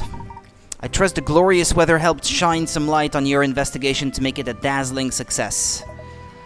You know, Raymond, I was thinking of passing the egg on to you. But if you plan to make these terrible puns after each step of our journey, maybe I'll hold on to it a little while longer. You needn't worry either way, as I believe the people of the Harmony Ring intended for Aurora to hold on to the egg. A wise decision if ever there was one. It is disappointing that you weren't able to visit the ruins, though. You seem to be very well acquainted with our actions, Raymond. Yeah, it's kinda weird actually, and creepy. Are you spying on us, old man? That's not good.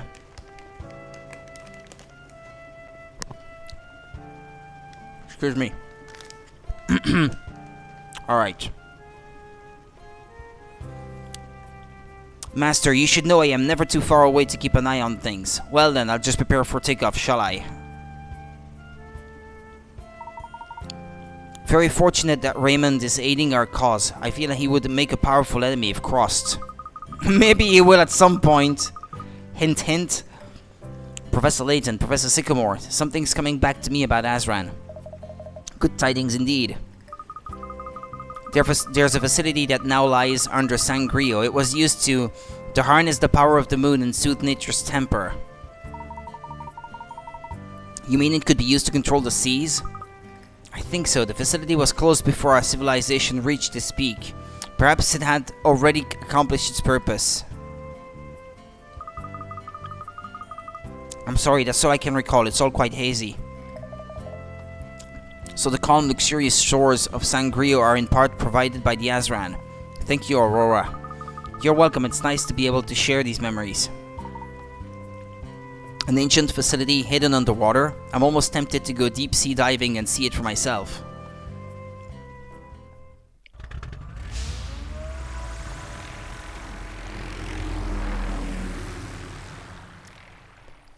When you said old man, I thought of the SpongeBob episode where they say, how many times do we have to teach you this lesson, old man? I've never really watched SpongeBob, I guess. That was a little bit after my time in terms of watching cartoons and stuff like that on TV.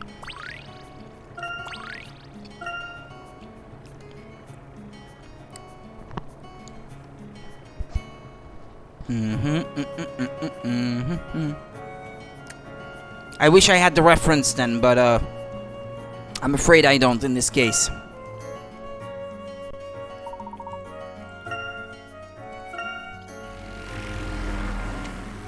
Okay, let's try the desert.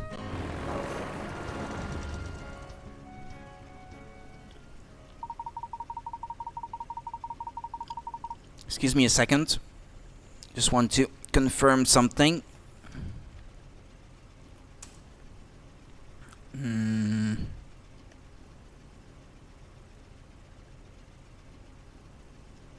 No, okay, never mind. Excuse me.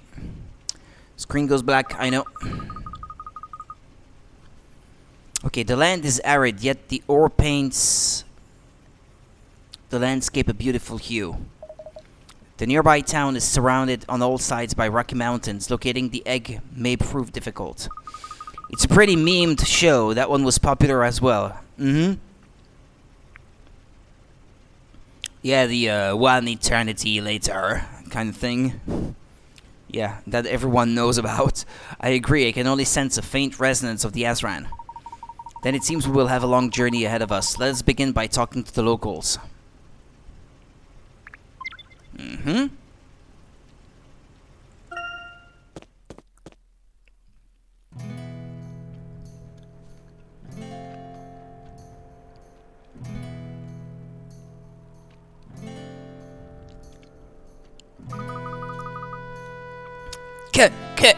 It's so dusty out here. According to Professor Sycamore, this is the town of Torito. Torito, I've not heard of it before. I don't think I see anything that looks like Azran ruins around here. The people of Torito are sure to be more familiar with the area than we are. It never hurts to ask around. Well then, time to get down to business. That is, as soon as we find someone.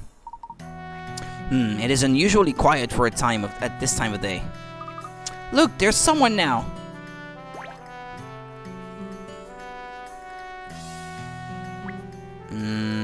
What do we have here? A coin. What's that big barrel doing all the way up there? This tank probably supplies water to the entire town. They put the water high up so that it's easier to pump, right, Professor? What a teensy little building. It must be really cramped inside. What's scrawled on the big wooden sign? Is it a puzzle? The sign appears to say back in 10.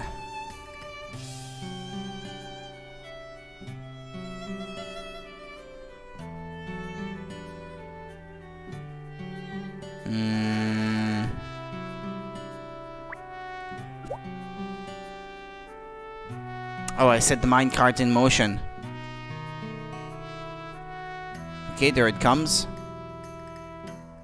Where did it go? Oh, it's back up there now.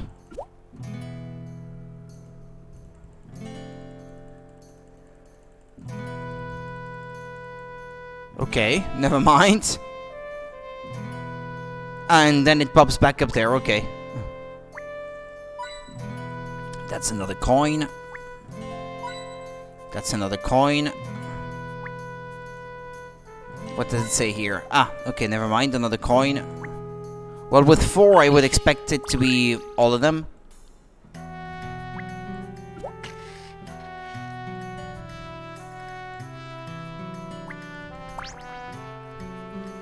Okay.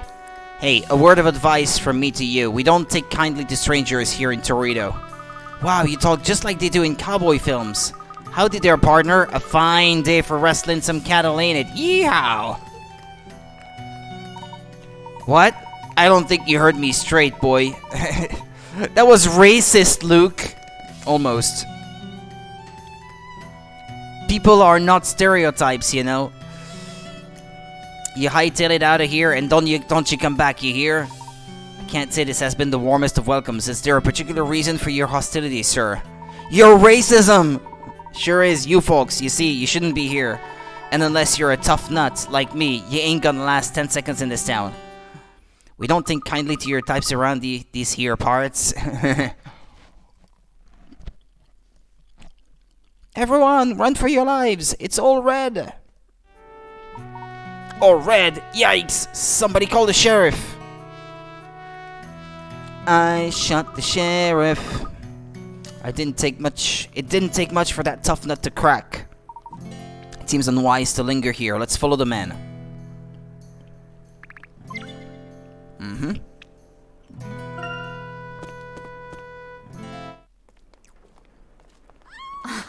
Hmm?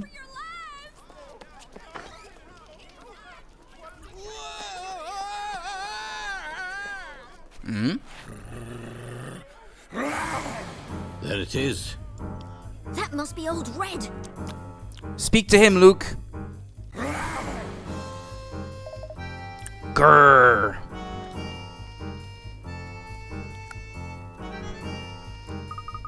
Did you see that? It's the egg. We found it at last, Rook. Boss was right then. Get in position. Don't let it get away. Bishop, you Wally, get back here.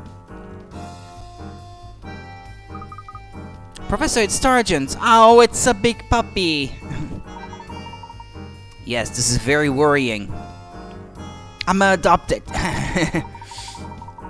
Even more worrying is the fact that the egg appears to be hanging around that wolf's neck.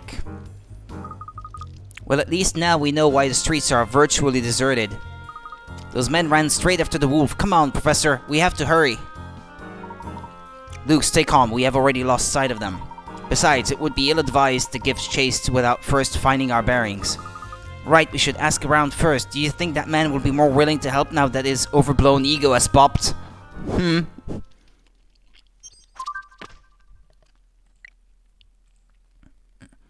Okay. The residents of the desert town of Torito live in fear of a mighty wolf they call Old Red. Every time the beast makes his way into town, the people flee. But why does Old Red need to come to Torito in the first place? Old Red is certainly a fearsome sight to behold, and yet he left as quickly as he arrived, without harming anyone or destroying anything.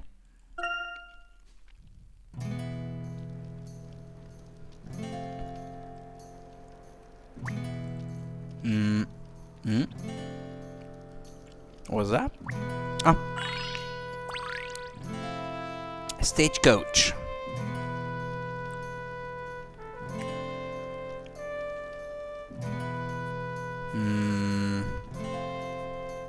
The windows, the wheels. No. Ah. Okay. Look, Professor, hidden coin. A cowboy hat-shaped sign. Surely a sign for me to try on a cowboy hat. That would be a sight. The cowboy canteen. Alright, what about cowgirls, eh? There are lots of different signs in this town. It's all very interesting. Giant belfry.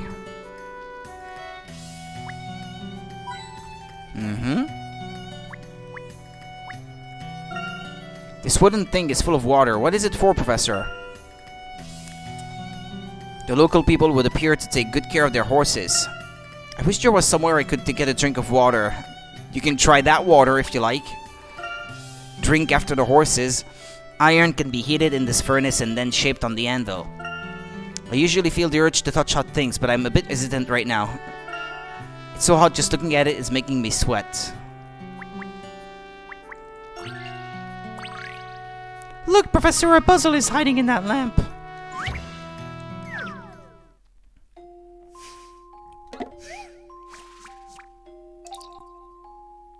Excuse me. You sent me something earlier, Monica, and I didn't see it. Hold on. Oops. How many times do we have to teach you this lesson, old man? Is a memorable quote uttered from the American animated television series SpongeBob SquarePants. Online, a screen capture of the line is being said has been used as a joke about having to repeat oneself aggressively. Okay. Boops. On October 5th, 2001, the SpongeBob SquarePants episode The Bully premiered in the United States. He's going to kick my butt. Hold on.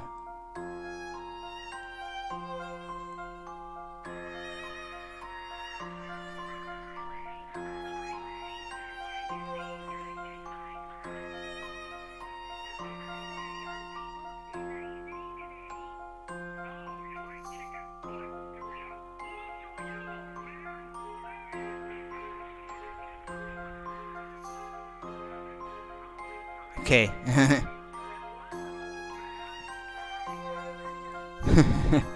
Okay. Yeah, gotcha. Yeah, no, I had never actually seen the thing myself before. Just to show you the meme. Yeah, okay, I understand, yeah. Yeah, okie dokie, I understand. Alright, this trio of criminal brothers have committed so many crimes together that even their breathing has become synchronized. One of their favorite robbery techniques involves two of the brothers dropping stolen goods down from above, while the third brother handles their cart. In order to keep the cart balanced, however, the weight must be distributed evenly in a square shape. Can you help the brothers get away with another big haul? Okay. Stack the stolen goods.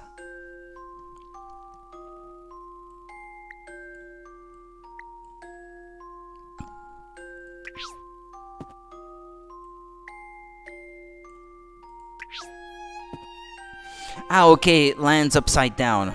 Okay.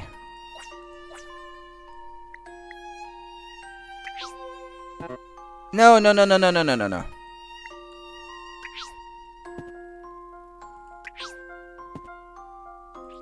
Did you know you can undo? No, not like that. Like this, rather, I think. Okay. Okay.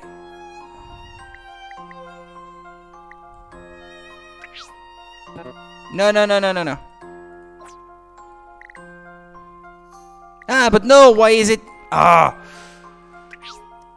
didn't want to undo that one. Like so. Okay.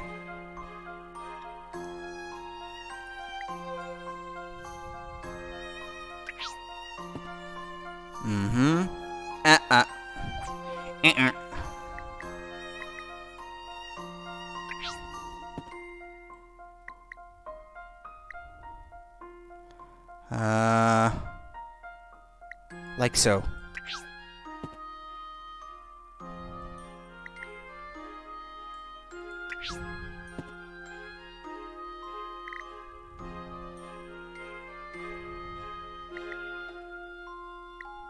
Like this, I think.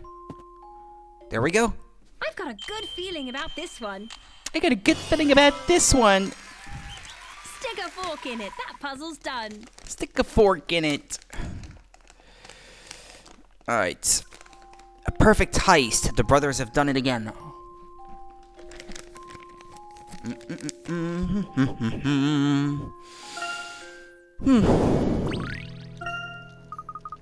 That one was definitely worth the effort. Ah, there was another coin.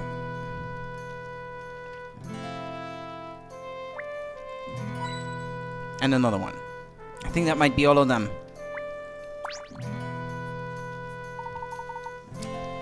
The varmint's gone. Well, gee, that's a relief. Hello again. You folks again? Look, I ain't no yellow belly, just skedaddle already. You came to the wrong place at the wrong time. One moment, if I may. It's fair to say the wolf we saw earlier is the cause of Torito's troubles, is it not? Yeah, what you saw just now was all red. Baudo, 3 weeks ago he started coming down from yonder mountains. Could you tell us which mountains exactly? Heh, not a chance, missy. You go up there and he'll gobble you up faster than you can shake a rattlesnake. But if you're still fixing for an early grave, go see the sheriff about it. It'll be in the saloon.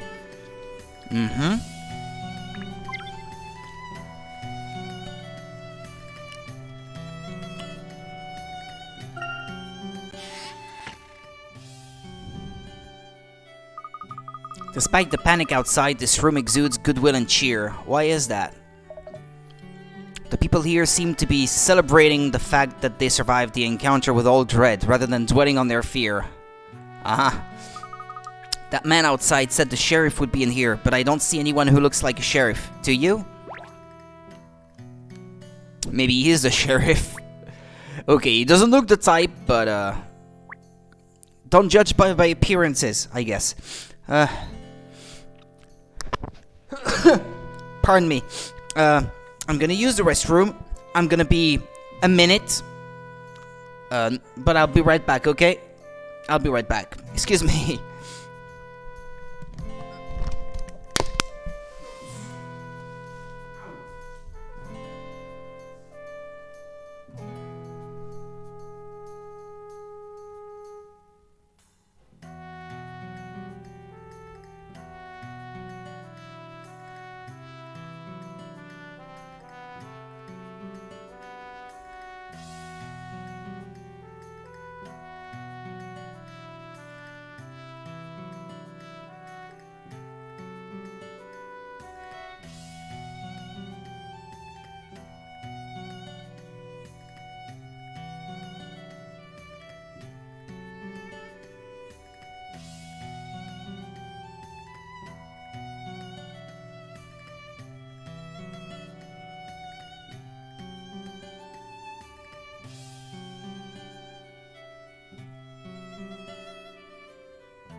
Okay. Bear with me.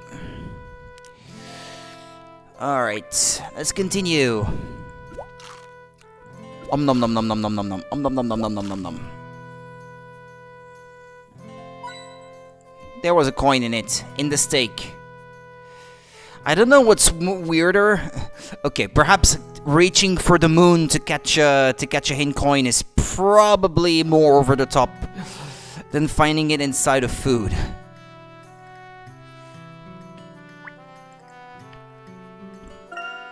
What an impressive set of antlers. Would that we could shed regret like a deer does its antlers. I'm not sure I'd like to have antlers on my head all the time.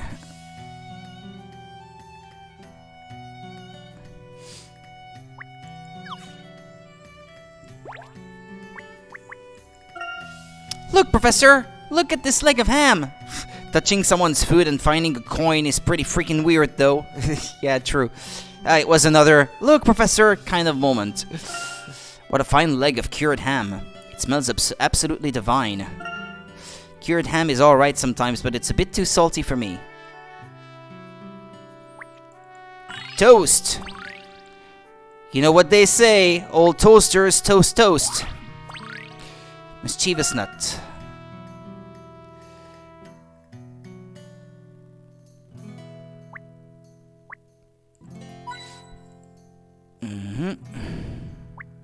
Stove. Ah, no, go back.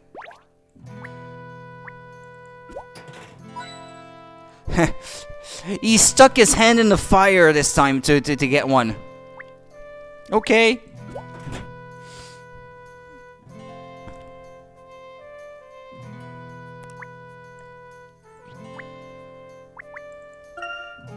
Wow, look how long this hot dog is, Professor.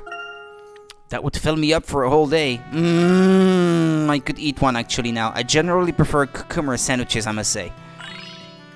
You don't know what's good, Layton. Meat, all the way, meat. Luke is really playing with fire.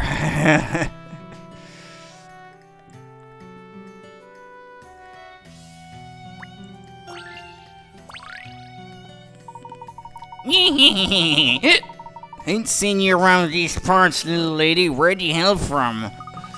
Me? I'm from the Azran. Oh, Azran. Yep, I think my cousin Dog took a trip there last summer. Fine place. Say, you game for a game of cards? I'll deal.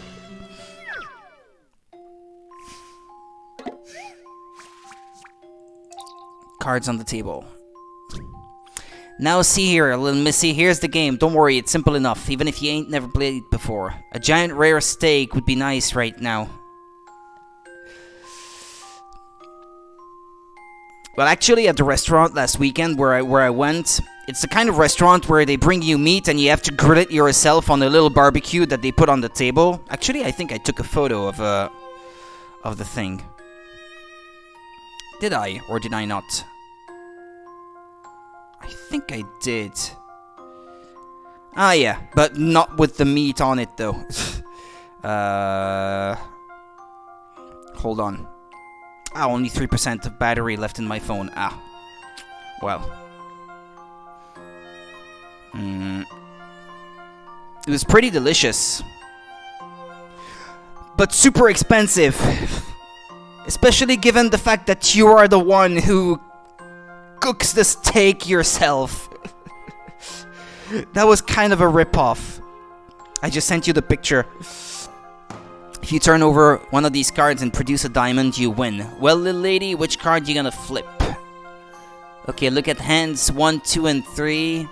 Each time I've lined up the same 4 cards, some of them face up, some face down. On the touch screen, you'll see I've lined up the 4 cards once again.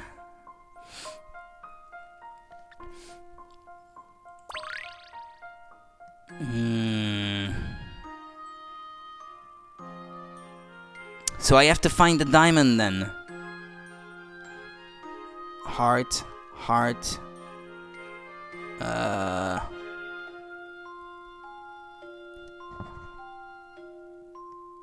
Club. Yeah, well, it was nice, and the meat was excellent quality, but it's just the price that was just way overblown, sadly. I mean, I got 2 drinks, one before the meal and while eating, and I got the meat itself, plus a pepper and cream sauce to go with it. And the meat itself was 37 euros for less than 300 grams of meat. I think it was 280 grams for 3 little pieces of meat. That was 37 euros with the fries that to go along with it. 5 euros for the sauce. 7 euros and 50 cents for the first drink, and then the second drink, I can't remember. I paid 56 euros, and that was like not a whole lot to eat. And I was the one cooking my own meat too, so that was... It's... The meat is special. If you can call it special, I guess. Argentinian beef. I got 3 little pieces of beef, but they were all 3 different kinds. One was Angus beef, like classic, the Irish one. It's delicious. as it is, Simmental Swiss beef, and then the Argentinian one. So these were like 3 like little pieces of beef. I should have taken a picture actually of the meat that I had, and it was excellent quality and everything. Like no question about it. But it's just the price that was completely wrong.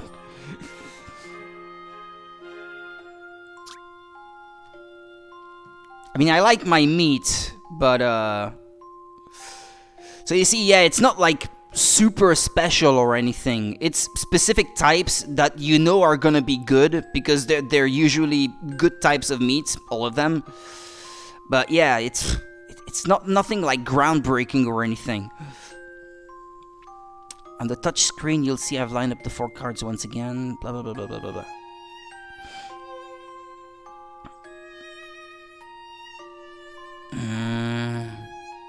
The same 4 cards. So there's always one joker. But no. Wait.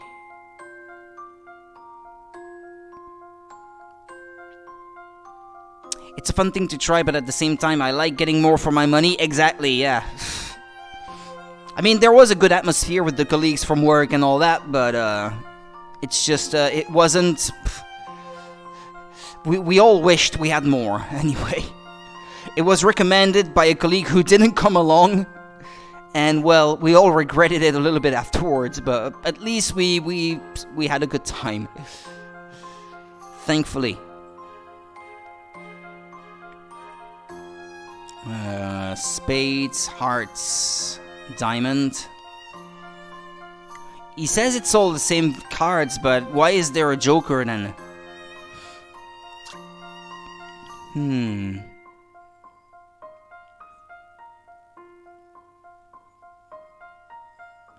Or it means that the joker is on the back of one of the cards then.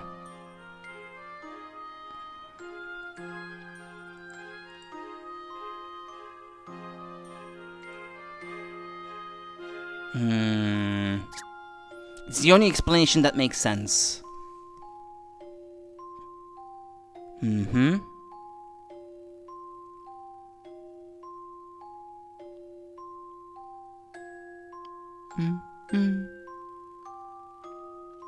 Is there any difference? No.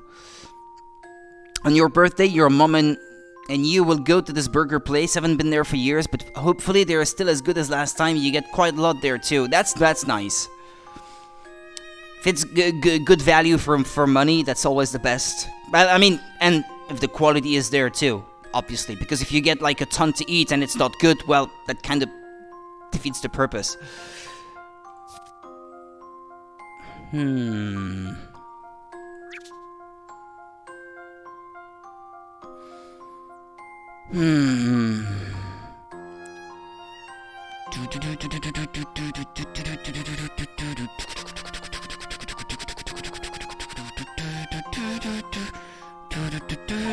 I'm gonna need a hint.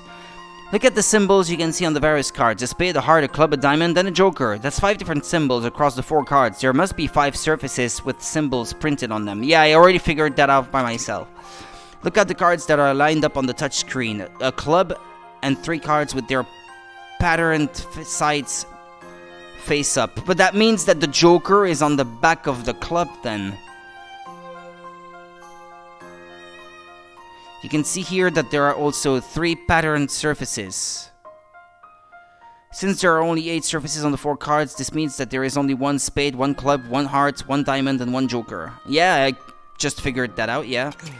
Hands 2 and 3 shown on the top screen should make it apparent that the club is not printed on the same card as either the spade, heart, or joker.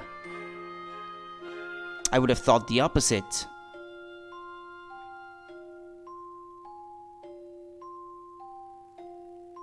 I would have thought the opposite.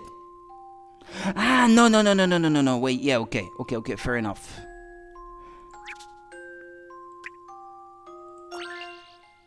Here is my answer. Yeah, okay. I enjoyed that. I enjoyed that. Yeehaw! The club is the card you need to turn over. Once you realize that one of old Deringer's cards is double-sided, this puzzle becomes a lot easier. Ain't that right, miss? Hehehe, now that's how you play cards. Derringer! Oh, you got a lot to answer for, you chiseler. Sheriff, it was just a friendly little game. There weren't nothing untoward about it, I swear. Oh, I always thought you was low, but cheating an innocent girl at a game of cards, you'd better make tracks, proto.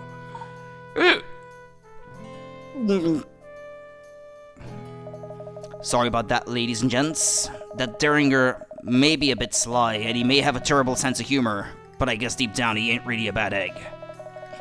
Anyhow, you folks must be from another county or some such. What brings you out here to this deadbeat town? We're looking for something. The wolf you call Old Red has the item we seek around its neck. You want to meet Old Red? Ha! With all due respect, you folks must be off your rocker. Gah, but if you're serious... Listen, this ain't really the place. Folks is celebrating, and I don't want to bring down the mood, you hear? Let's talk somewhere quieter. Meet me by the dried-up creek just north of here. Mm-hmm.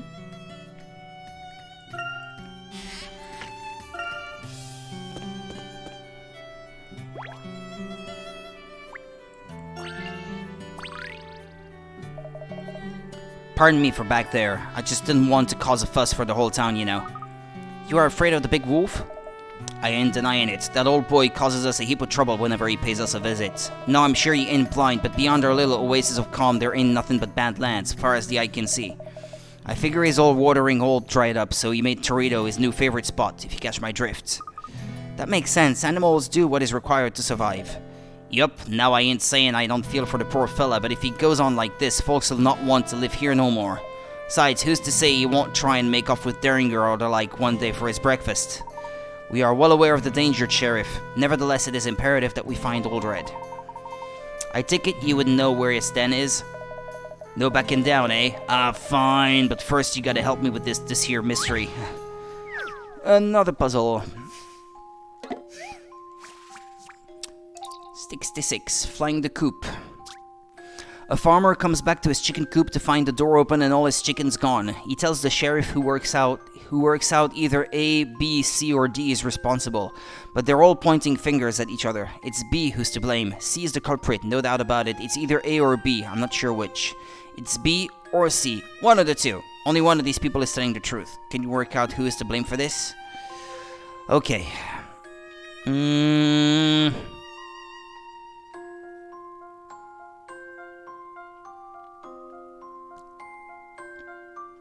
It's B who's to blame. B says C's the culprit, no doubt about it. C says it's either A or B, I'm not sure which. And D says it's B or C, one of the two. Well, that rules out B being the culprit already. Because B is mentioned by too many people, and if only one is telling the truth, then it can't be B. C is also mentioned twice, so it can't be C. So B is lying, A is lying, D is lying. And since only C is telling the truth, and we know it's not B, that leaves A. My intuition should serve me well. A satisfying puzzle indeed. Exactly. A is the one who's responsible for the chicken's disappearance. He didn't steal them, though. He simply forgot to close the door. A's punishment will be to get the chickens back and clean the coop from top to bottom. B and D will have to help him, too. That'll teach them to lie.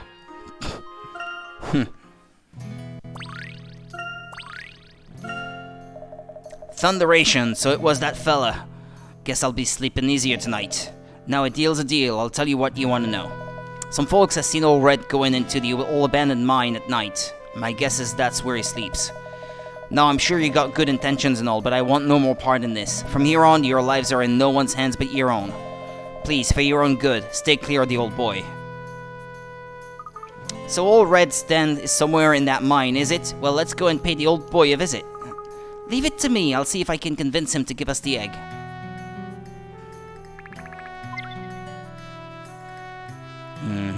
Okay, let's have a look around. Lizard.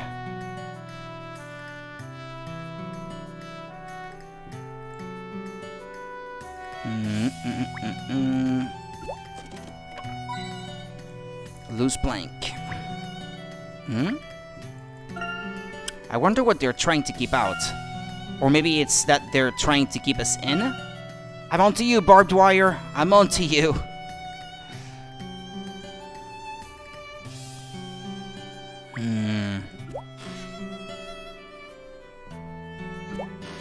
Okay.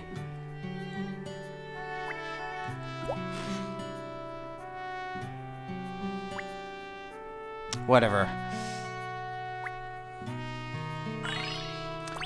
Dried up riverbed. Yeah, I guess maybe that's why. Plan A. Luke talks to Red. Well, that was my idea too, yeah, since he can talk to animals. What's plan B? You found the hit coin. Plan B. Emmy beats him up. That works too. I mean, violence usually works, as far as she's concerned. It served her well before. Dancing caterpillar.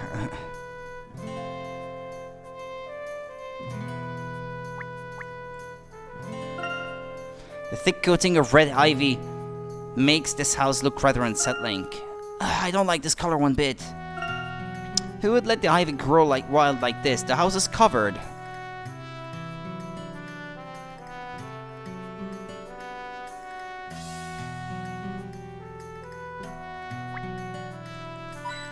Garlic.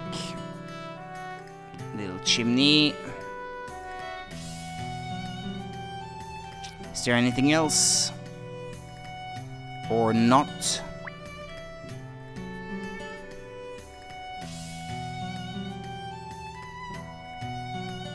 Yeah, that might be all of it then. Plan C, Layton will create some sort of thing out of doing a puzzle and will somehow defeat him.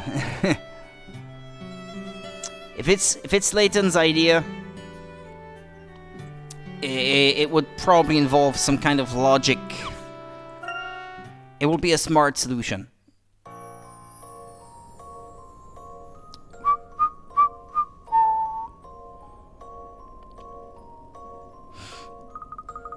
So this is the mine where All Red lives. We'd best be on our guard. Agreed. Luke, it's very possible that he will have a bad temperament. He may not listen to you. To be on the safe side, we should have a backup plan. Plan B? Oh, no need for that. I'm sure I can sort this out. Imagine if you were actually true, though. If you were actually right on the money. Luke tries and fails. Emmy tries and fails, and then it's Layton with Plan C.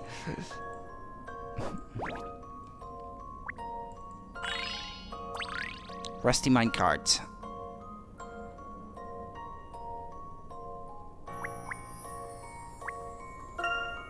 Sand is slowly falling from a hole in the roof, topping up this pile. We'll get covered in sand too if we get too close to that corner. Even that spade will be buried by it before long.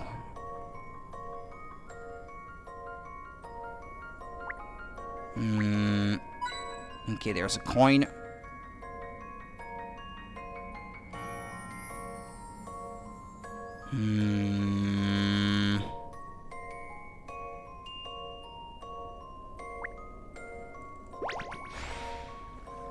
Ah, there he is.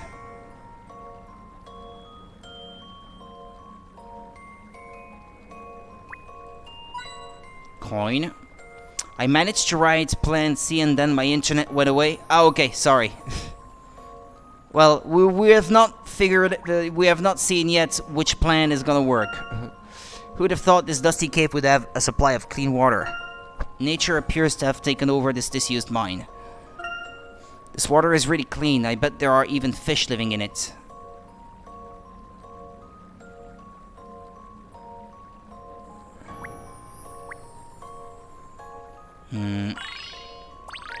You found the mystery item, deer skull.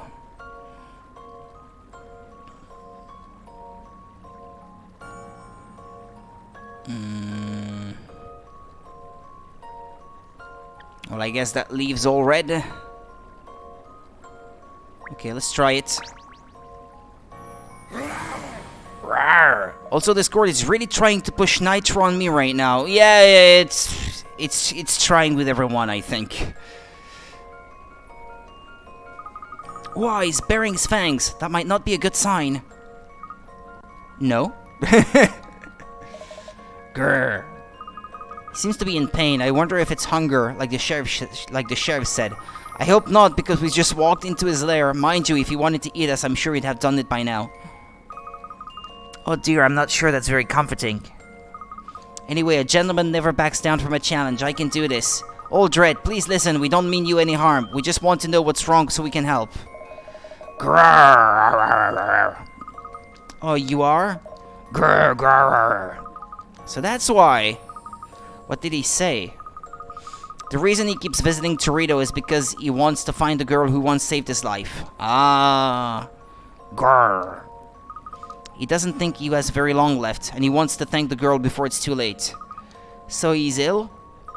I'm not sure, he just says that he is in terrible pain. He can't find the girl himself because every time he goes into town, the people just run away in fear. Maybe we could help him find the girl and he could give us this pendant. Grrr! He's not keen on that idea. It's really precious to him. It was a gift from the girl and now he wants to give it back. Aurora's eyes look so dead. Yeah, she has that... How should I say? Mystical kind of look about her. Like she's always in a trance or something. They should put a little eye shine in there. Well, if I wasn't in his position, I'd want to do the same thing, so I think we should help him. He says the girl is quite short, and the last time he saw her, she was wearing a red scarf and had plaited black hair. Come on, let's go back and find her. Yeah, like, she'd never change her clothes or anything. For sure, that was years ago, and she still wears the same scarf and everything.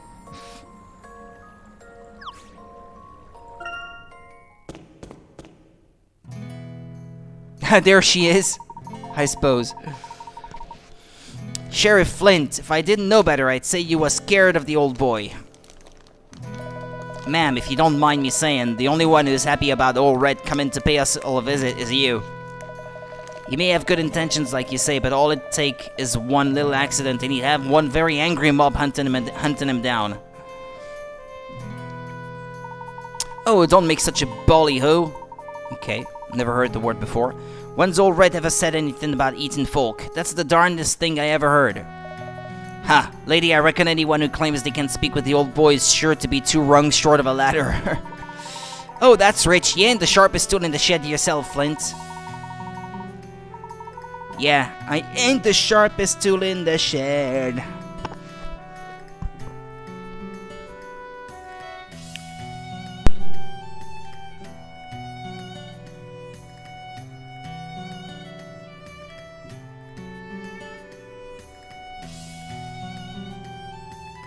She was looking kind of dumb with her finger and her thumb in the shape of an L on her forehead.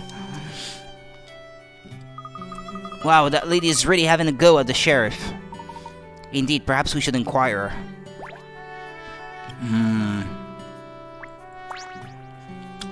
Well, it's kinda right. Should Red damage something and make the villagers angry enough, a mob will form. Yep.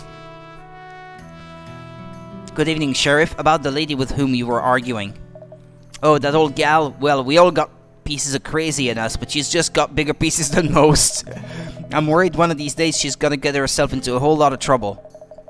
Heck, it's like this every time old Red pays us a visit. Some say she's the one calling the beast over. But old Red's just a gentle giant. I hope that bossy old woman isn't bullying him. Gentle giant, have you got eyes in the front of your head, boy? Luke, here is, let us say, a great lover of animals. He believes that deep down they all have a gentle side. Well, they don't stop coming and they don't stop coming, don't stop coming and they don't stop coming. Yeah, I think I've heard that version of the song where the lyrics are just like repeating for the whole song or something. It's all it says, but it's still being sung and it doesn't change. That's a meme-tastic video. That's sweet, but don't go siding with the old lady just cause it sounds nice. I reckon she's gone off her nut. This isn't getting us anywhere. Come on, Professor, let's find the girl old Red has been looking for. Alright, I suppose we can always continue our inquiry later.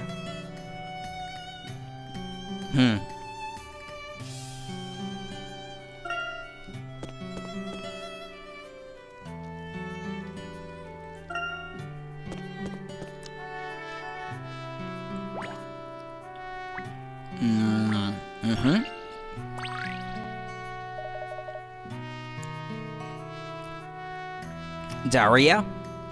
What brings you to this remote little town? Ah, no, wait. Your next big scoop, I presume.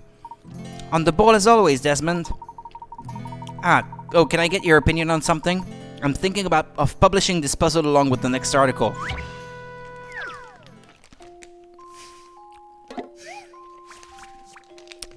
Day 7, Feathered Apple. Depicted on the touchscreen are 8 coasters of various shapes and sizes, artfully arranged to form an apple. These 8 coasters can also be rearranged into the shape of an ostrich. Rearrange the 8 coasters to create an ostrich that's exactly the same shape as the one on the top screen. Okay.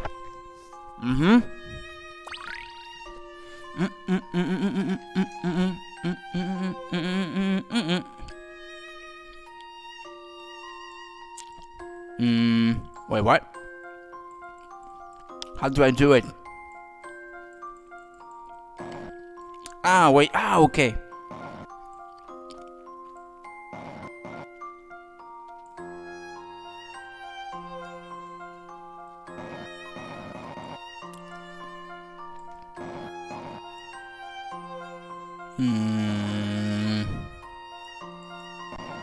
I can't spin them, can I?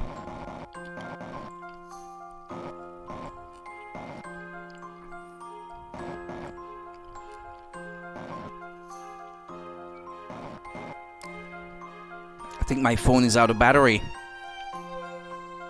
Battery is empty.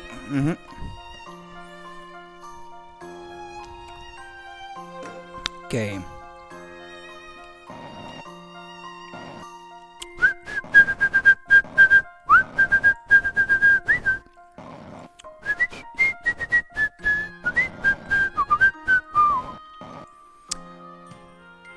That song is now stuck in my head and likely will be for a while, but well, I don't mind. Well, I'm glad you don't mind. Sorry about this.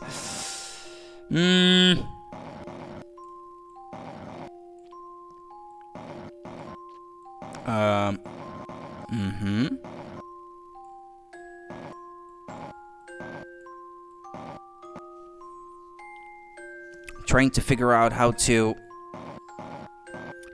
fit all of that, but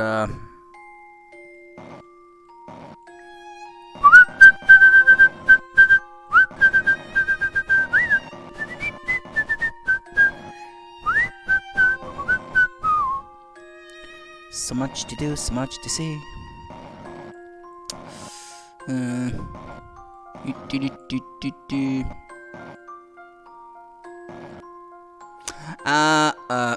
Hold on. I believe I'm gonna need this one at the bottom, if I'm not mistaken.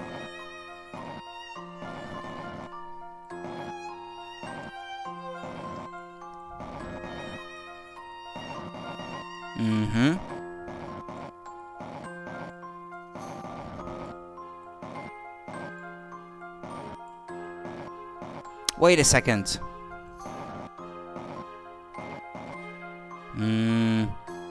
Don't I have 2 little blocks? How come? Wait.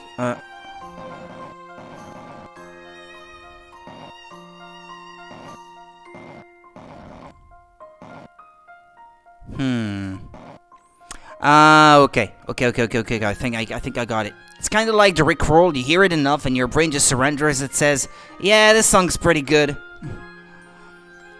We're no strangers to love.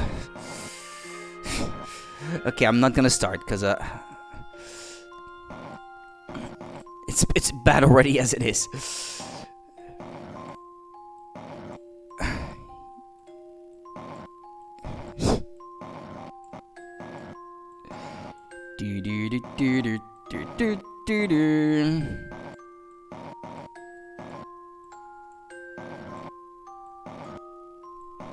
I almost got it.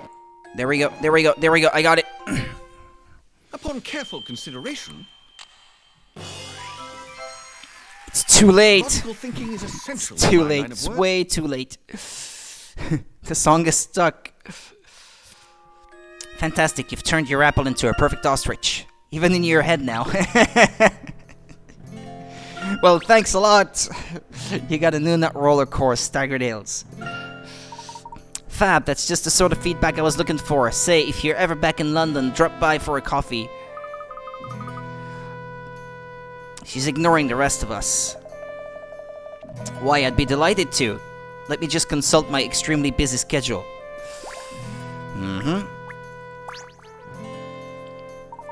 Well, looky who it is. Listen, I'm awful sorry about earlier. It's just that I was so relieved, blah, blah, blah, blah, bygones be bygones. Do you know of a girl in Torito who with plaited hair and a red scarf? You must meet Scarlet. Better watch yourself, pard. She looks a demure gal, but believe me, she ain't. But now she'll be down at the saloon, tidying up the place. Okay. Sycamore doesn't care for good excuses.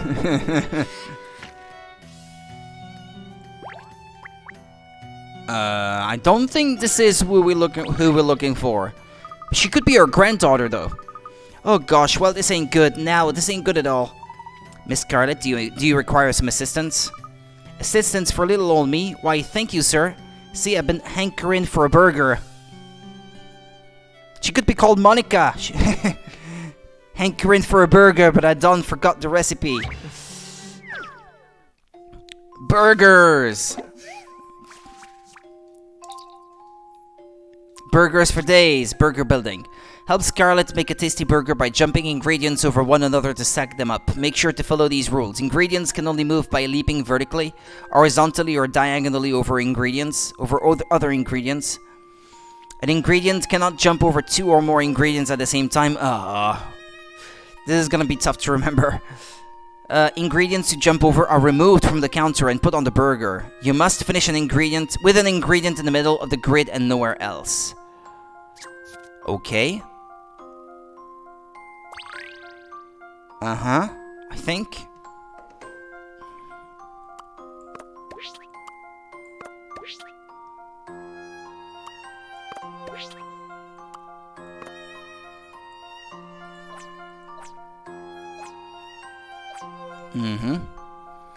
I came out to have a good time and I'm honestly feeling so attacked right now.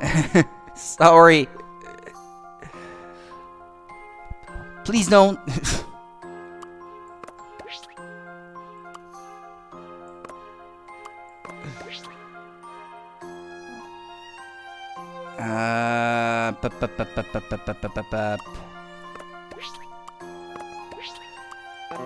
Well, that's one. Yeah, there's only one left, but I forgot. Yeah, I thought you said exactly the same thing one other time, and you may have already explained that it was a meme at the time, but I just couldn't remember in the moment, just now. Hold on. I need to do things in one way that will allow one ingredient to be left in the middle.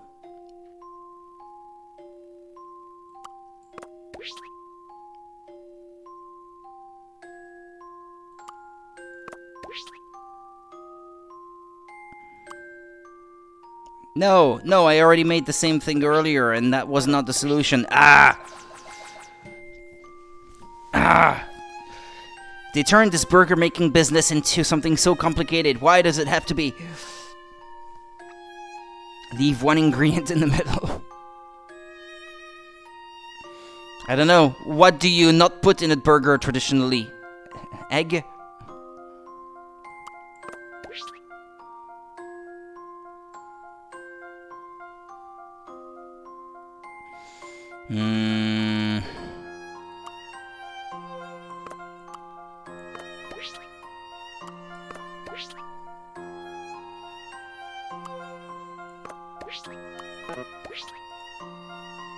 Can't leave the meat out.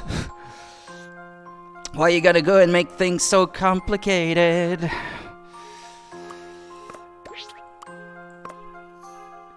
Yeah, that's one I like to call back on.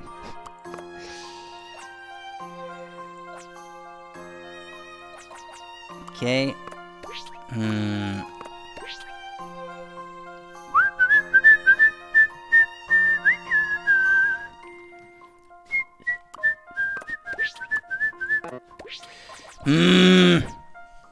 Jeez.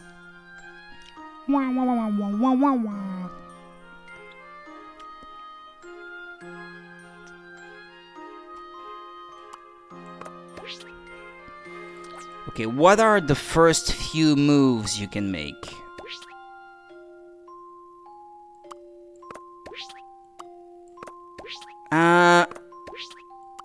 There. Okay, got it.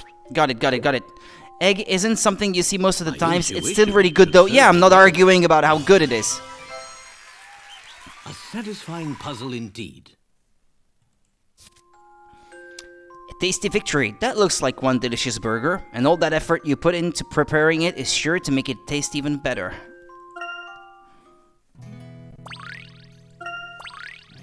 You got a new dress-up request. Scarlett's request. Now that's a mighty mouth-watering burger right there. Good work. Wait, who are you folks anyways? I'm Luke, and this is Professor Layton. Indeed. Now then, Luke here had a chat with old Red, and he said that he would very much like to see you. Hold on a minute, you're saying you spoke with old Red? Oh, I knew it. Ain't no one believed me and Grandma. But we knew old Red was a kind soul. If they could see old Red for who he really is, they'd finally start taking Grandma seriously. Can you tell the old boy something for me? Tell him to stop scaring the living daylights out of everyone in Torito. Ask him to try and make peace. I think that's something you should tell old Red to yourself. Come on, let's go and see him. Gosh, now you're talking. You okay with this, Mr. Layton, sir? Consider yourself one of us, Miss Scarlet. Now we had better go quickly if we wish to see old Red before the sun sets.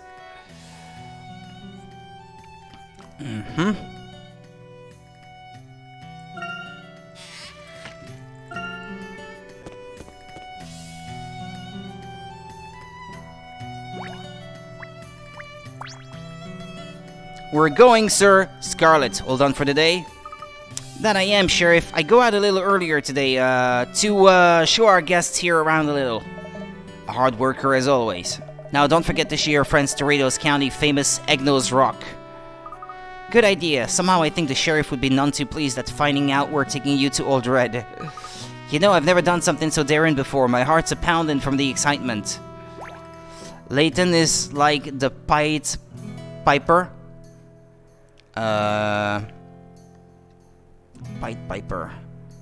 I know that. What is it? I'm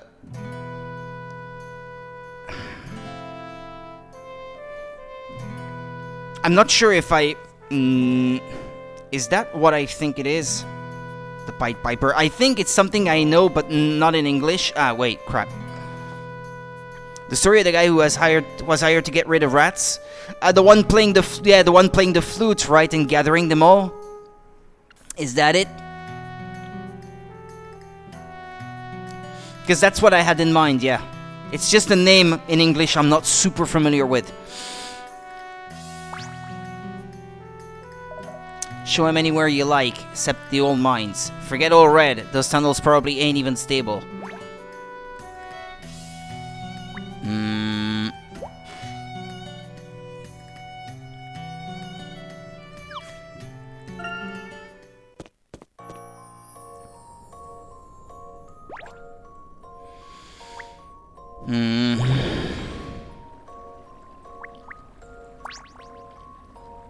Hold it right there, but then, when he wasn't afraid, he took the kids. Paid, I think you meant to say. No? Something like that? Hand over the egg, or you'll be sorry. Professor, what are they doing? This doesn't look good.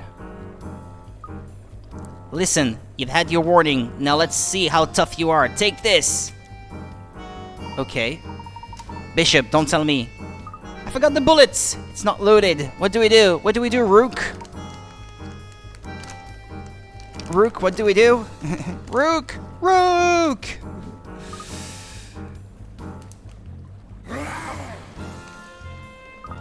Run! But well, Layton doesn't drown them like the Pied Piper, and yes, paid. Yeah, okay. I had forgotten that part of the story, I think. About him not getting paid and he drowns the children or something. Yikes.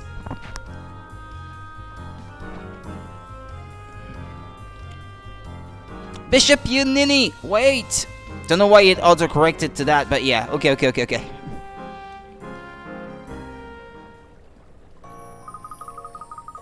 Phew, it's a good job they aren't the most dynamic duo.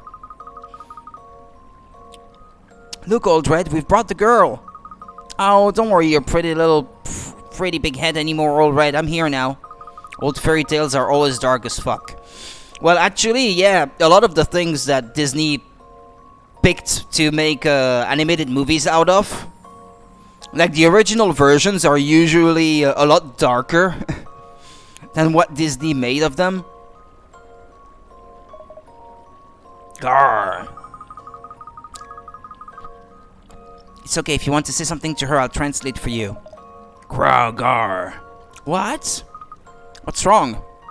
He says you're not the one he's looking for. What? But how? And I was sure he'd taken the cotton to me. Is the grandma? Run. I'm sorry, it looks like we'll have to find someone else. He's looking the worse for wear. We'd better find the right girl before it's too late. I suppose we should go back to town and think about this.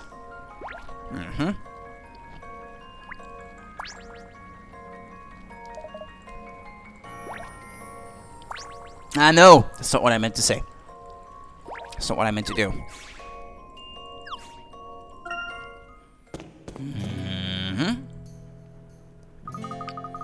Doesn't make sense. Scarlet seemed to be the best fit of the description Old Red gave us. But Old Red said she didn't smell the same. Have you seen Guillermo del Toro's Pinocchio that's on Netflix? I've heard of it. I think I've seen images of it, but I have not actually watched it yet. If it's on it in Belgium, I should probably watch it then. We're really good, but pretty sad end. Hold on a sec.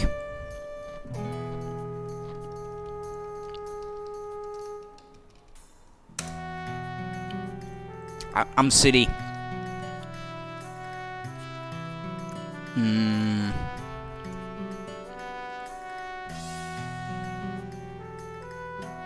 Yeah.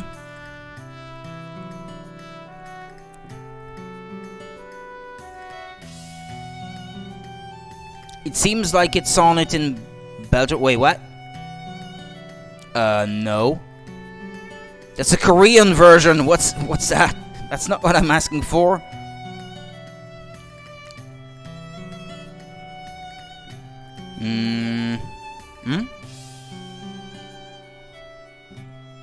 No, that's like making of.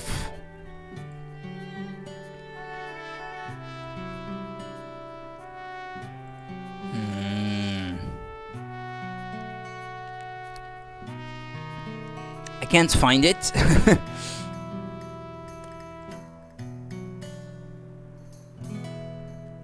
Oh, it's okay. It arrived on Netflix in Belgium on December 9th, 2022. Okay. It's the original story, I believe, or at least the closest to the original. Okay. Okay, thank you, Monica. I don't suppose we could just bring Old Red down here to sniff her out? Now, that ain't gonna work. The moment anybody claps eyes on him, they'll hightail it out of there. We should also consider the possibility that the girl is not from Torito.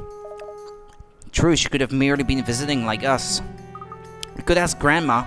There ain't never been a living soul passed through here without her knowing about it. That sounds promising. Frankly, we could do with any lead at the moment, no matter how small it may be. Great, well our house is this one right here. Kinda hard to miss, really. Perfect. Then let's pay her a visit.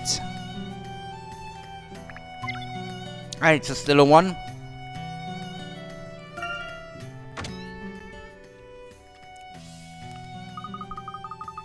Well, that's funny. I wonder where she is. Out shopping, perhaps? Not likely. Grandma hates going out. She almost never leaves. Oh, now I'm feeling rattled. I thought she might be taking a nap behind the big Soen Doohickey, but there's no sign of her. Don't worry, Scarlet. There's no point in jumping to conclusions. Perhaps it would be best to wait here in case she happens to come back. You know, I wouldn't mind living in a cozy little cottage like this. I'm just reminded, when I was, well, not a kid, but younger anyway, when I was a teenager, there was a Pinocchio animated series on TV. I'm not sure if it was made by Japanese people or if it's made by it is a Japanese anime actually. Yeah, I don't think that was very close to the original story though. I didn't know it was that old though. It aired when I was little, but it's from 1972. Okay. Yikes. Oh, and there was an anime film released in 1984 about it. I've never seen that. Never seen it. Pinocchio the series. Yeah, that's the name. Anyway. Just look at these wonderful handcrafted furnishings. Original pieces like these had a real touch of character to the place. Oh, see that there photo frame? I made that one for Grandma. She was over the moon when I gave it to her.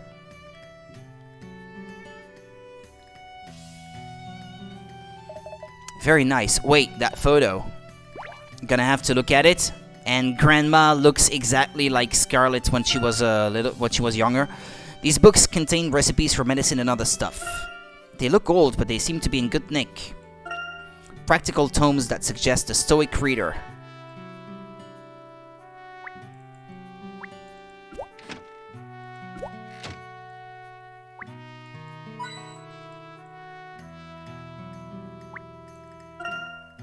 I wonder what this red sweet corn tastes like. Bring me some sweet corn! Sweet corn can last a long time after being dried in this manner. Sweet corn is really tasty, but I hate how it gets stuck in my teeth. Golden clock. Spider! This wheel is being used to spin lamb's wool, if I'm not mistaken. Use the treadle at the bottom to make it turn, don't you? Can I have a go, Professor? Can I?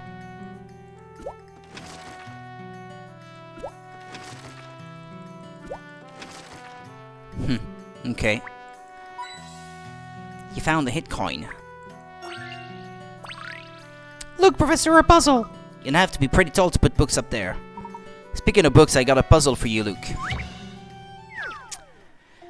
Another book sorting thing. 69. Bibliophiling. Oh no, it's another one of these. It's the crazy library thing. Alright then. Time to go.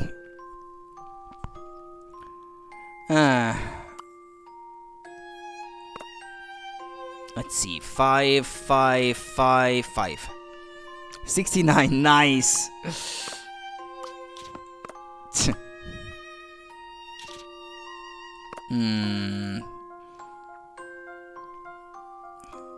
Book filing, not nice.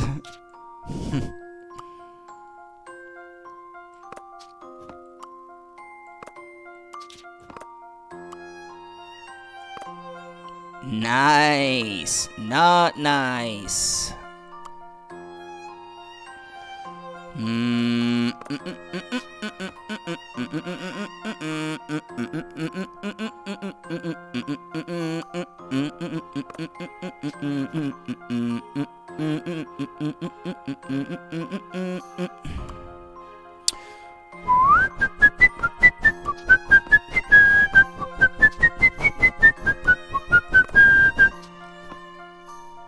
Okay, here we have, wait.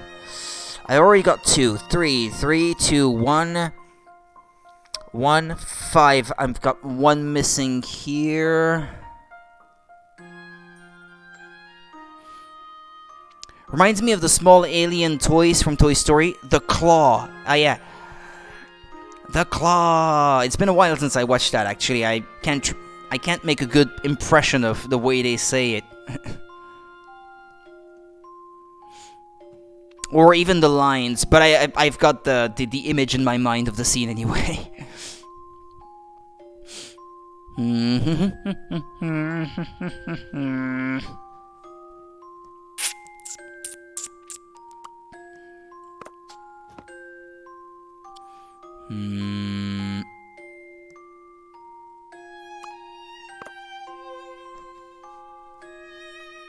5, 2, 3, 5, like this maybe. How does that look? 1 in the first one, then 4, 5, 2, 3, 3, 2, 1. Horizontally, 1, 5, 3, 5, 5, 2. Okay, I got it. Oh, that was faster than last time. Let's see. That one's in the trunk. I managed to get on the right track right from the start, I think.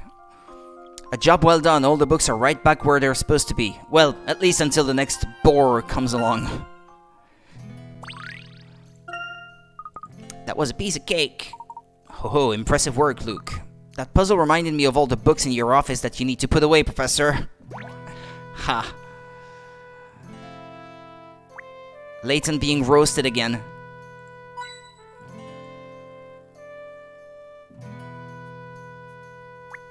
Hmm?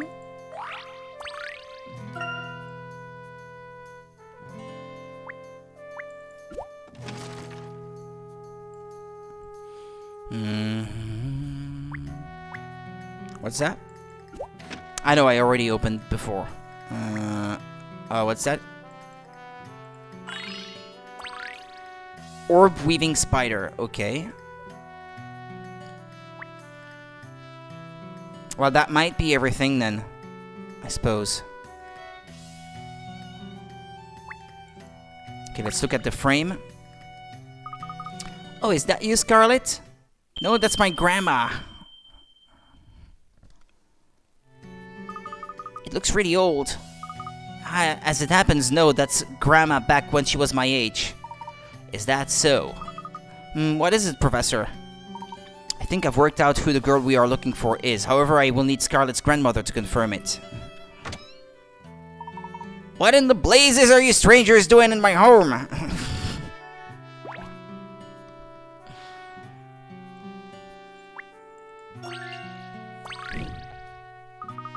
Oh, Grandma, I was worried sick about you. Where in tarnation have you been?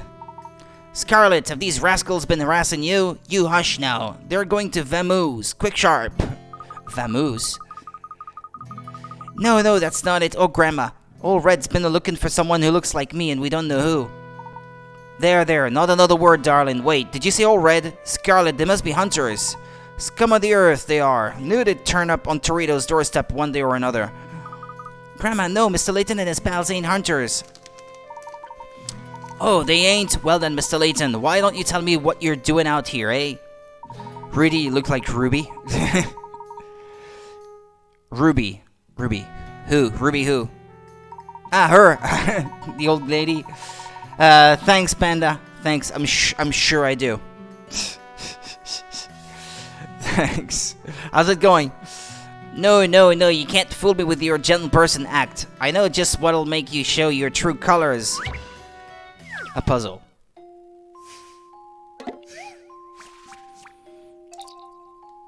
Rude. A knightly tale. This country's national flag has the same design on its front and back.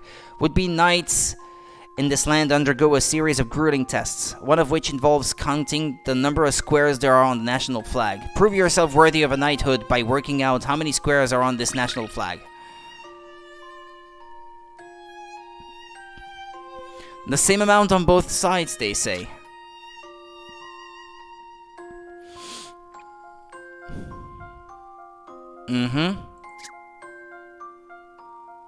He knows I joke. I say that in every game. Yeah, he says that every time.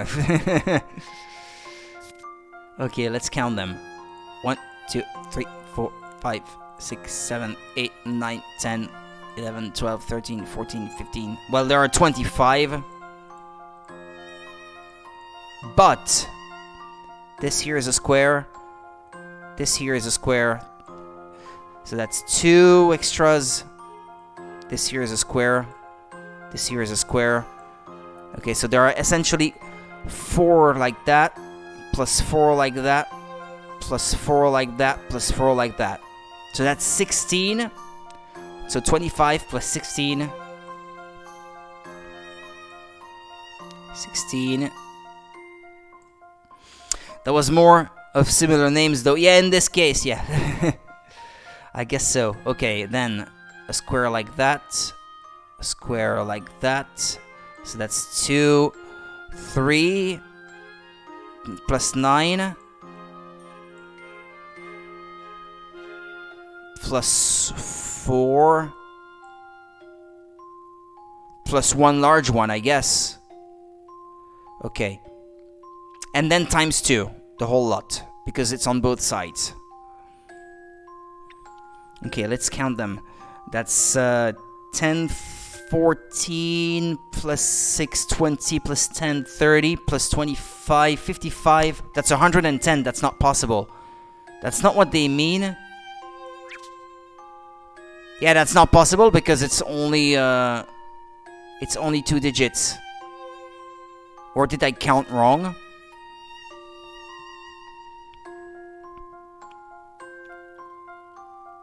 $14, $30, $55, no.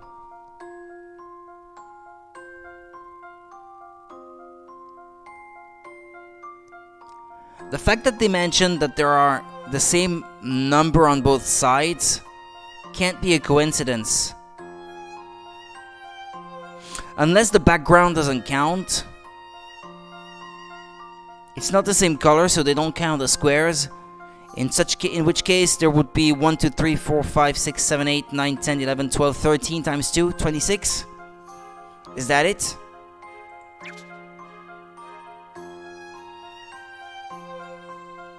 I'm probably gonna get it wrong a few times. This was quite the conundrum. No. Failure only makes us wiser. Counting alone won't do the trick here. Try again.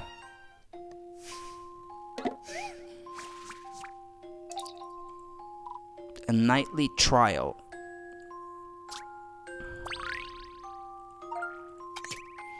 Before you get carried away, remember that a square is only a square if it is closed off on all 4 sides.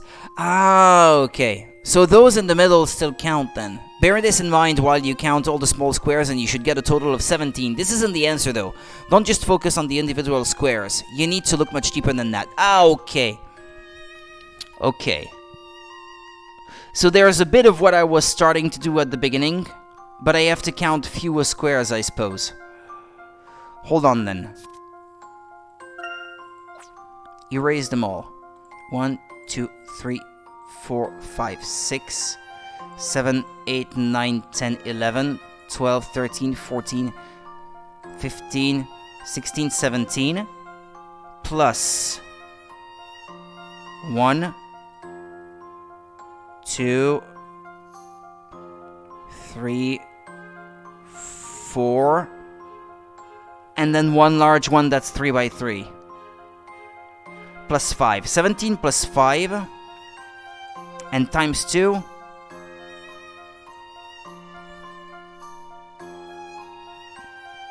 I think that's it. 44.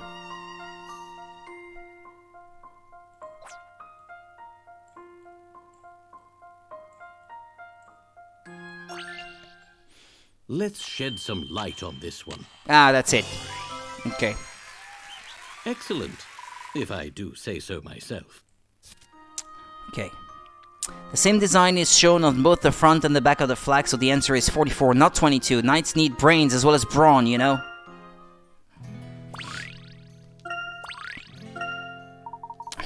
Seems you ain't fixing for trouble after all. What's your game? We would ask only that you come with us to see Old Red. What? You want to bring us this lady along? Hey, why not? Because she's old? Because she looks like a mummy? I believe there has been a great misunderstanding. What do you mean, Professor? You recall that Old Red wished to see the girl that once saved him, yes? Yeah, and he gave a really specific description too. I was so sure we'd find her. On the contrary, with the description that we were given, it would be impossible to find this girl in the present day. Excellent, if I do say so myself. So full of himself! Yeah. Now, had we sought for her in the past, our conclusion may have been very different. Isn't that right, Miss Ruby? Now, how would a posse of strangers like you folk know something like that? Let's just say we were able to establish a means of communication with the resident wolf. That wolf has been desperately trying to contact you, the girl who once saved him before his life expires. Oh, that poor fella. Well, I guess I should be thankful you're telling me this now. I'd have gone sooner, but this frail old body can be a nuisance like you wouldn't believe. Well, what are we waiting for?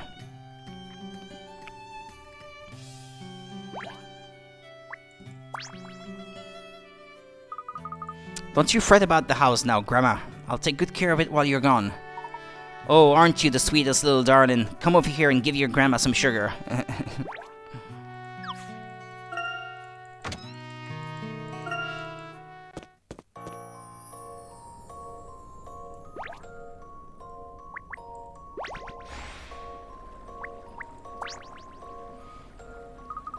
Here she is, Old Red. This is the person you were looking for, isn't it?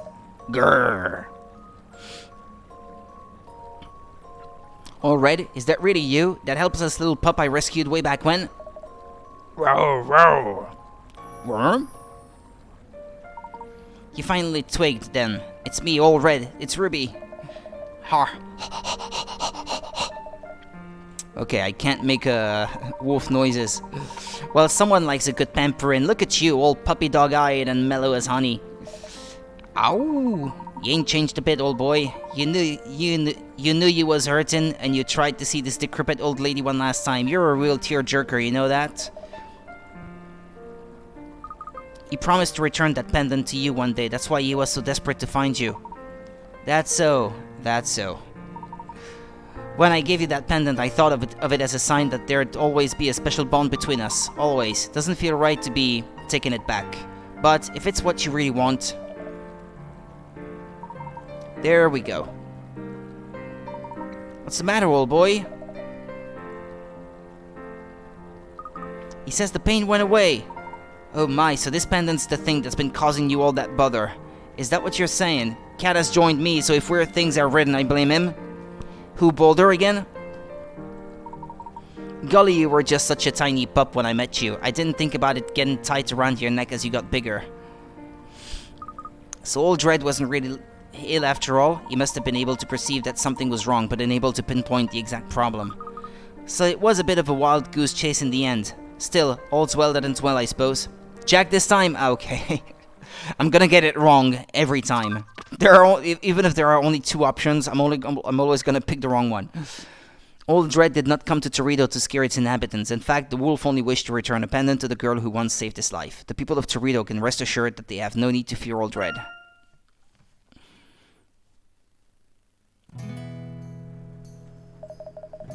There are actually three. Ah, sorry, I thought you had only two. Well, I'll be. I never have believed it. I trust Torito will welcome him in now. I assure you, Old Red is a gentle creature.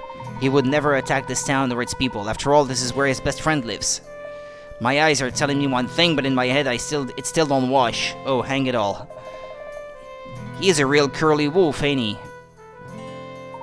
Maybe now you'll stop being such a croaker and keep an open mind. You didn't just come here to help Old Red out of the kindness of your heart, now did you?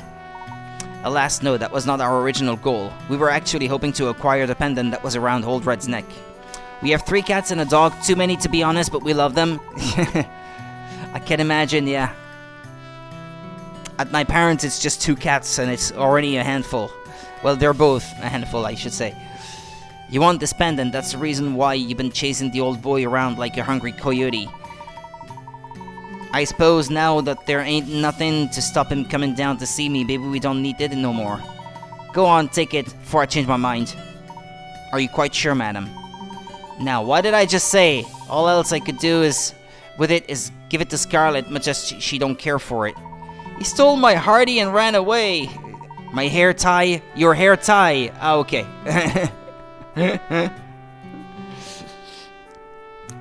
Thief! When I first saw that tall hat of yours, I thought, Ruby, your granddaughter's fallen in with a bad crowd. But now I see it ain't so. Take it already. Got a hunch you need it more than she or I. Egg acquired. Thank you, Ruby. Your kindness knows no bounds. We're glad to have been of assistance. Well then, it's time for us to depart. Perhaps we will cross path again in the future. Yeah. I'm still not quite recovered from my night shifts. Grew up with cats. Dogs are so nice. Cats are evil. Okay. I'm more of a cat person myself, but... let's see. Oh, you old namby-pamby thing. You... Looks like the two of us have gotten old together, eh? To be honest, I don't see how Flint couldn't fall in love with you at first sight, silly fool. Okay. You're telling me all that fuss old Red was kicking up around town was just because he wanted to see Ruby? You know I'm plumb tuckered out with all his belly aching, but I should thank you folks for sorting out this whole big mess. Only too glad to help, Sheriff, though I imagine it may take some time before Torito warms to the new local celebrity. Truer words, my friend, truer words. You know, there were other times that critter came to Torito. Oh, really? For decades, there's been rumors about red figures silently looking down from yonder ridge on clear nights. Cats can be nice. Mine just likes to steal hair ties and act like he just caught a big mouse or something. Well, our cats like to play with them when they find them, anyway. Like they use them as toys. But stealing them from...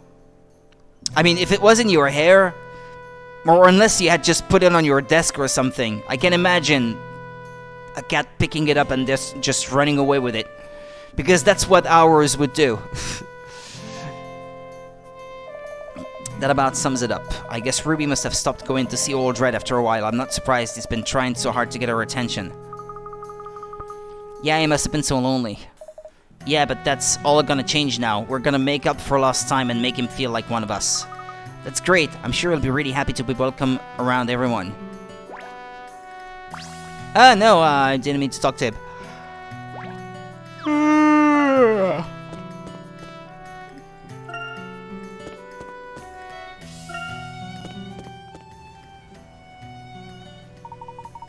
Welcome back, sirs and madams. I trust your expedition was a roaring success. I like how cats are less dependent and easy. It was indeed, and we were able to obtain an egg, thanks to Luke's unconventional language skills. Yep, being able to talk to animals certainly has its advantages. That is marvelous news. I shall begin preparations for our departure whenever you are ready. You know, this egg is the first Azran artifact to be discovered in this part of the world. I had no idea the Azran once lived here. We did, but even in our time, it was an arid land. Aurora, you've recovered memories of this place? Partially, yes. I recall that the Azran once tried to rejuvenate this dying land, but their technology was at the time insufficient. They could not restore balance to its ecosystem. He steals them from tables and play with them, then he will waltz around showing it off, and then he goes to their food and act like he is eating his prey. One time I looked after my mom's 2 cats for 3 months, fed them every day, but only saw them 8 times because they were afraid of me. Okay. The problem with hair ties, when they would steal my mom's hair ties back at home, is that they would like put them under the fridge or in places where we can't get them out easily, or they would just come out like with a whole bunch of cat hair around them, or they would just be like half destroyed, so they couldn't be used anymore. That is all I remember. Fascinating. So the Azran, like us, lived through ages of varying technological progress. Do you think they started out like people in the Stone Age with really primitive tools? Because, you know, it's the kind of air ties that are like... It's not the little clips, you know? It's not the little clip air ties, it's those that look like... That are like rubber bands that have like fluffy cloth around them, if that makes sense. I can't explain it very well. I'm not sure if you meant the same thing, but no, you would have said air clips, I guess if you meant air clips. Do you think they started out like people in the Stone Age with really primitive tools? It's better than them bringing actual prey inside, but it's annoying always finding them in the food bowl all sticky.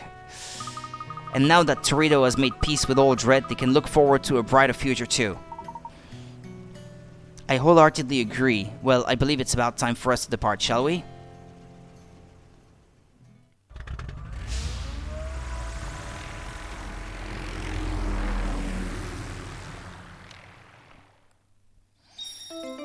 Okay, save your progress.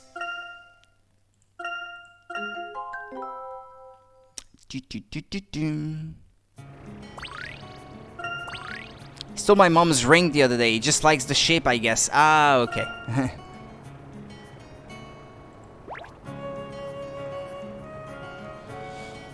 Or the kind of thing that one of our cats used to like in the past as a toy was, you know, these yellow balls that have toys in them inside Kinder chocolate eggs. The little yellow balls. Well, half of these, he would love these as a toy, like half the ball, if that makes sense. That contains the toy. Because he could easily take it in his mouth and just run around with it. And it would make noise when it rattles on the floor, I suppose.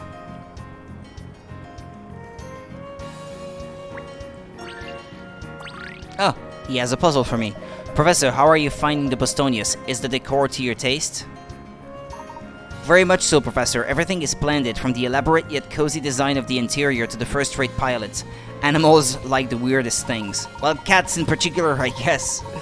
I imagine that even the most luxurious airlines would struggle to offer this level of hospitality. Hardly deserving of such praise, Professor. Surely there must be at least one or two flaws you could pick out. I hate to disappoint, with the excitement of a worldwide expedition, it is difficult to focus on any negative aspects. True, there is a great deal of excitement to be had, but it's not all smooth sailing, you know. We've had our fair share of troubles while traveling the skies, a few technical hitches and a few scrapes with disaster.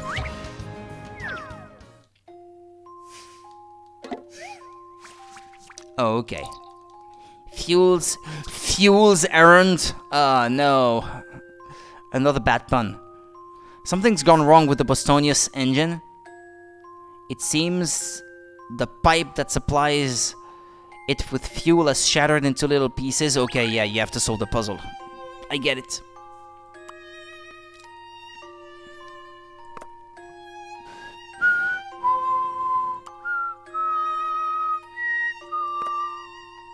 Boom, boom, boom, boom, boom, boom, boom, boom, boom, boom.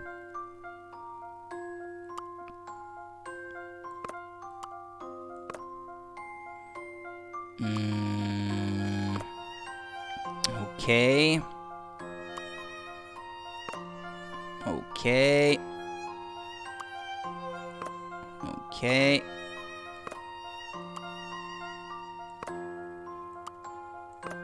Like this? Okay. Here's my answer. Critical thinking is the key to success. Piping hot, you fixed it, but surely it's only a matter of time before such a complicated pipe gets broken again. Oh yeah, there will be another puzzle like that, I guess. That's basically what this is telling. It was a day like any other. Raymond at the helm and the prevailing winds blew southeast, if I remember correctly. Then out of nowhere came a tremendous crash. The world shook, and we were thrown unconscious, if but for a moment. Goodness. When we came to, the ground was rapidly approaching, and the engines audibly sputtered and coughed. Raymond took one look at me and then bolted to the engine room. It must have been a harrowing experience. If Raymond was otherwise occupied, who manned the controls? I did. I had very little choice in the matter. Having only piloted the ship once very briefly in perfect weather, it was daunting to say the least. My heart was pounding so hard I thought it might burst from my chest. And yet here you are, resolute as ever. You and Raymond trusted each other enough to avoid sheer disaster. Raymond and I go back a long way. Of course, this wasn't the only time we suffered engine trouble, but that's another story. And he has another.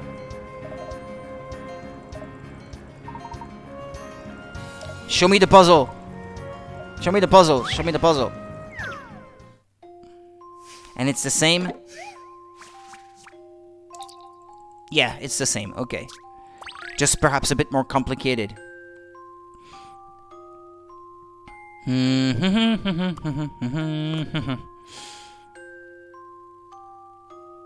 Yeah, I think the space is larger this time.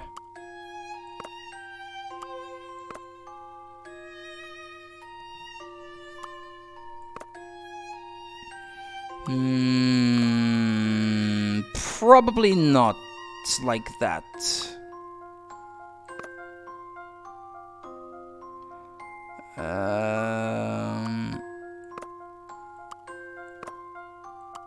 Like this, perhaps?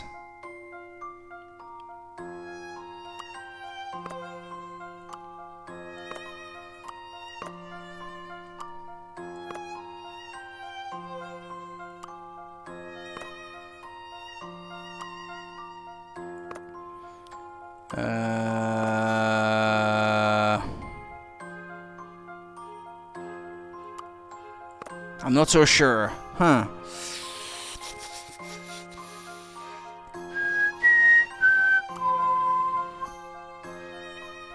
I don't think I can get it to work the way I've started putting things together.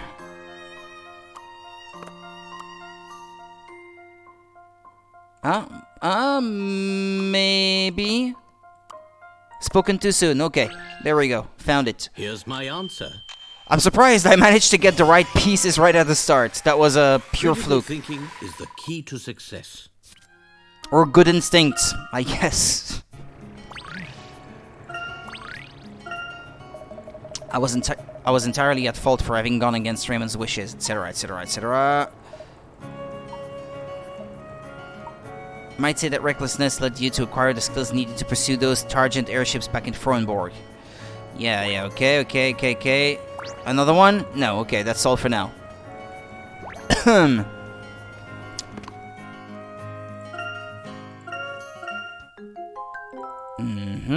62 puzzles discovered so far. Collection.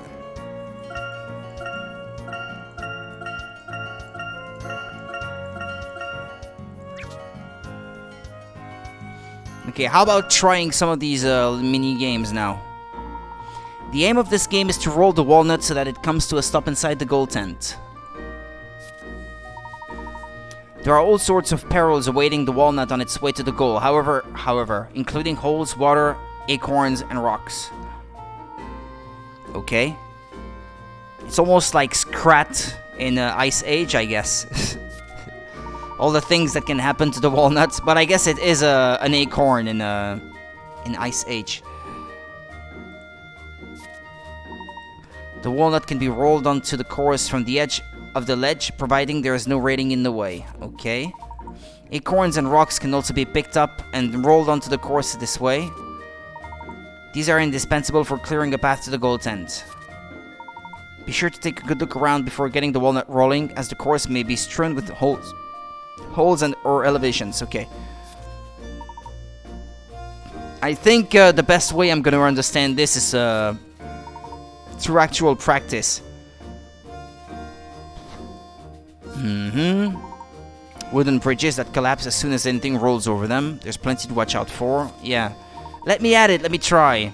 If the camera is giving you a hard time and you can't see the whole course, touch the squirrel icon to change perspective. Okay.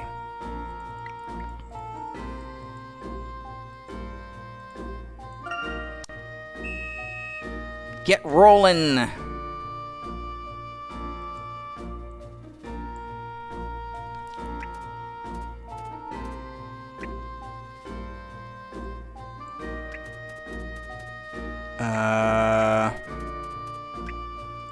I can pick it up. Okay, that's wrong. Did you know you can undo? Okay, restart.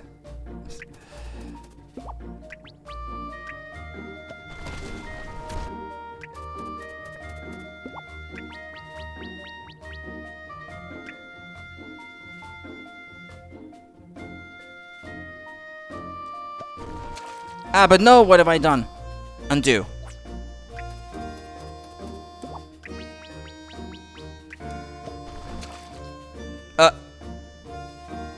What the flipping heck?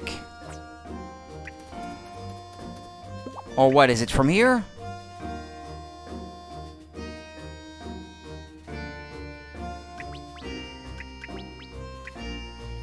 I like your jacket, by the way. I'm hooked on this new cereal. It has flakes and strawberries.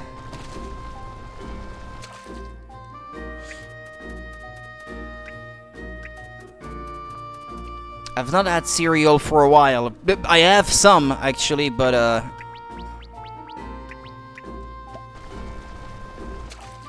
it has to stop in that thing? I already can't solve the first one. You gotta restart. Undo.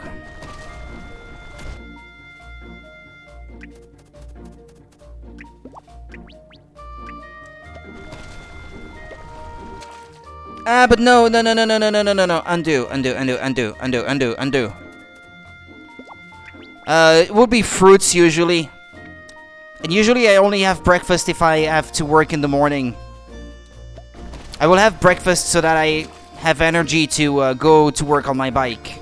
And it will usually be bananas or any other kind of fruit, but mostly bananas. Okay, you completed Floating Island. I'm starting to understand a little bit what I have to do.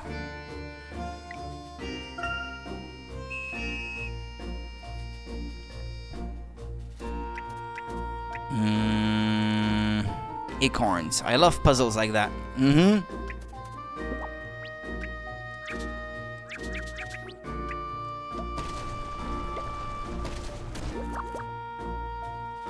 Ah, that made a tree grow. Ah.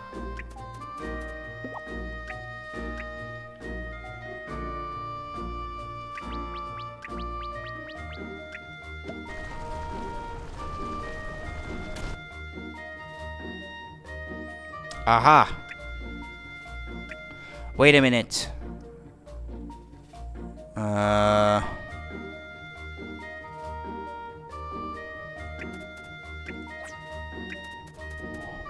No, restart, I guess.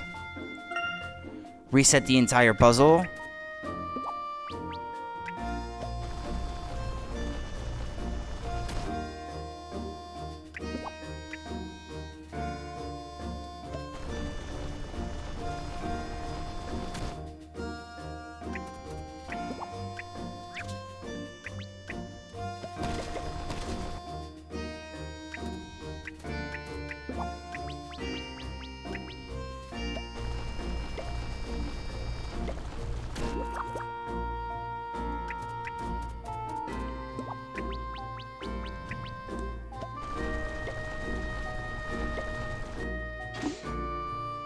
There we go.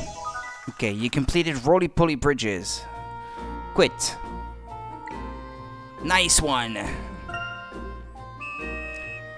Get rolling. Let's see. Thank you.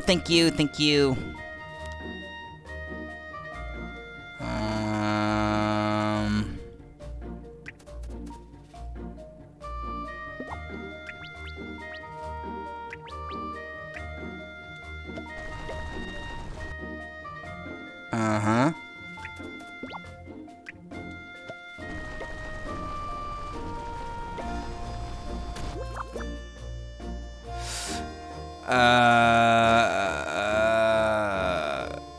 Yes, maybe. I'm not so sure.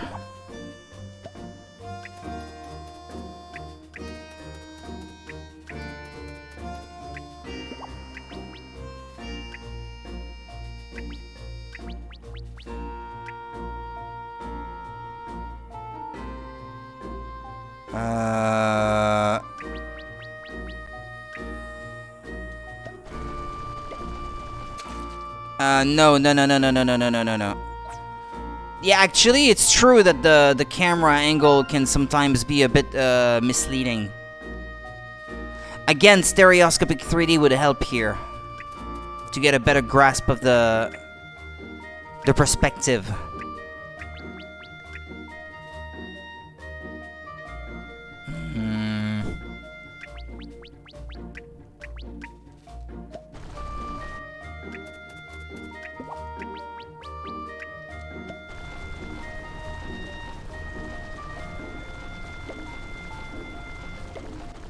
Ah, got it. You completed Winding Way.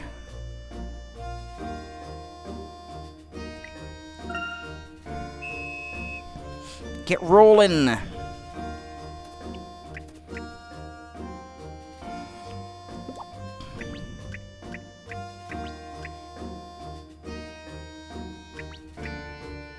Okay, I can't roll this one that way.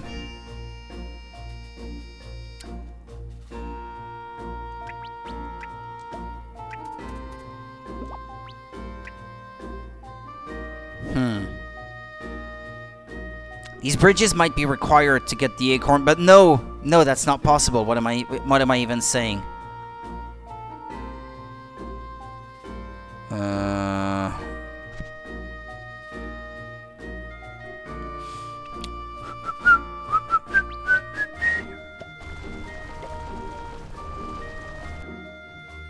It's stuck where it is now.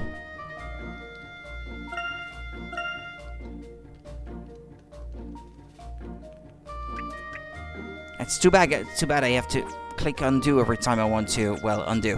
I can't do it with the controller. I think I can sort of see what I have to do.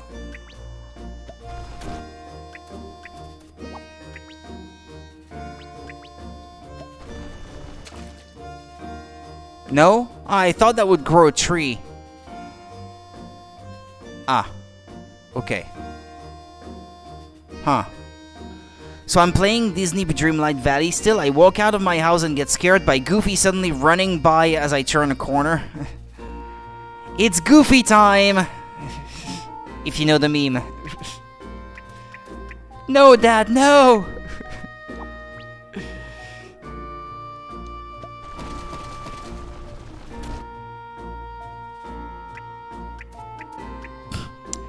You know it, Panda.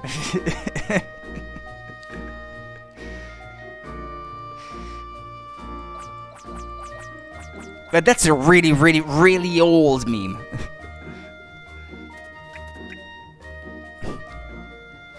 Like from the dawn of the age of the meme.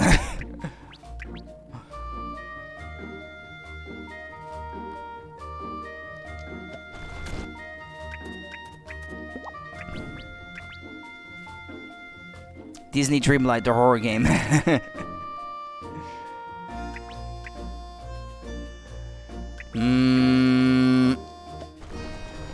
Well, no, this is completely pointless.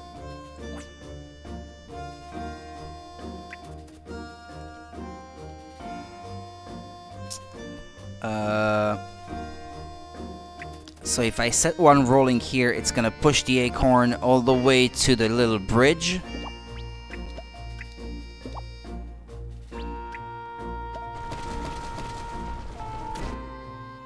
Uh-huh.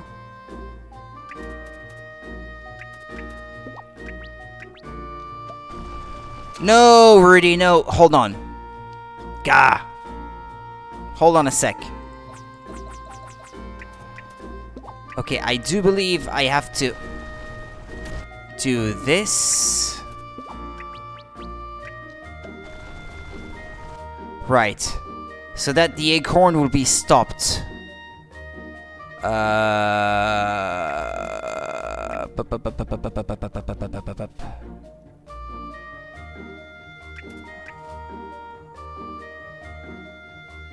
Okay. Yeah, but the acorn will be stuck, though.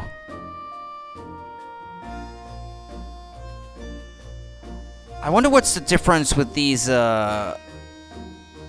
sort of little tree stumps. What happens if you knock into one? But no, nothing, I guess.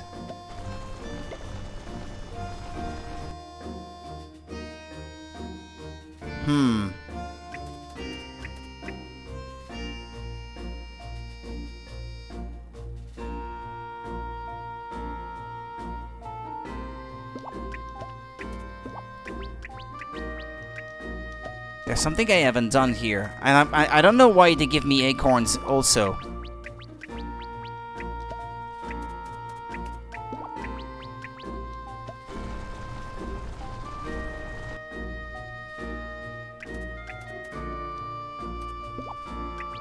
I'd like to figure it out, but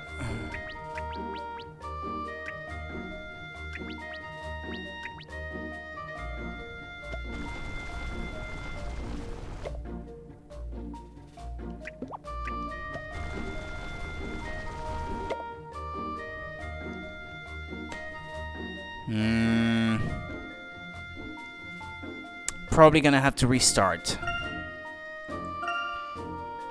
Yeah, true, but even so, I don't see how to get the acorn out of where it is.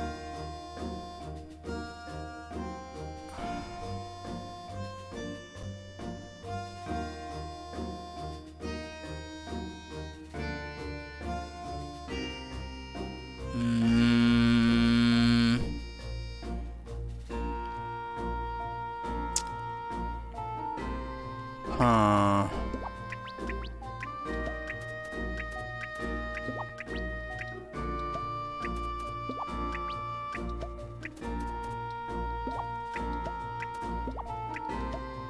Okay. Now I have access to all the spots where I can drop something. I'm open to suggestions, by the way.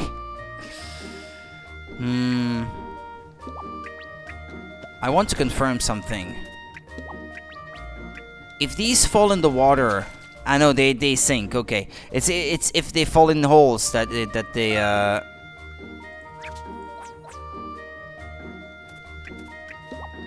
Oh, they don't count as moves that you can undo. Moving these things out of the way.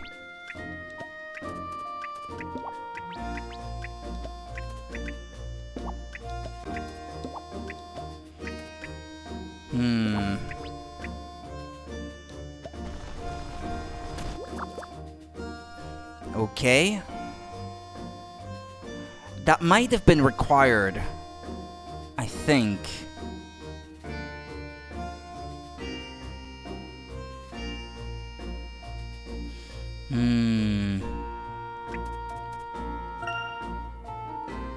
Yeah, but the little handrails on the little bridges prevent the walnut from being pushed onto them from that side, I guess. I think I can sort of guess what it will have to look like. Right. I think I need to find a way, I'm gonna use the mouse pointer, to get the walnut to go up one by one here. Have to push it that way, then drop one that will push it down that way, and then as the last move, roll something towards the walnut that would be here, so that it rolls out into the exit. I need to find a way to get the walnut to be here, instead of where it is now. But I'm not sure how to do that just yet.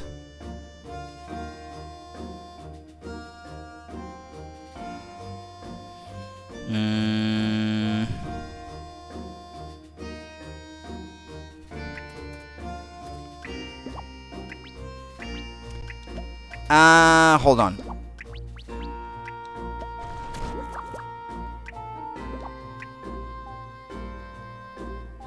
I've got it.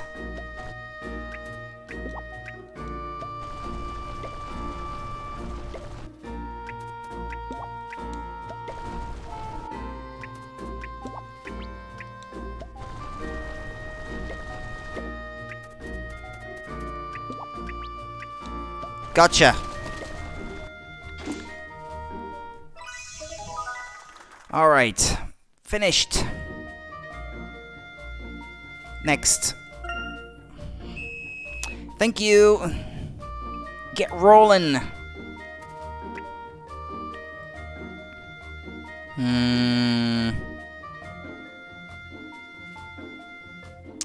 Okay, let's see.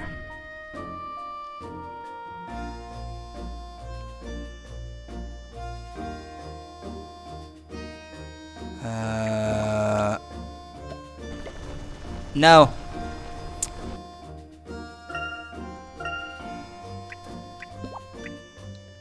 I want to try something.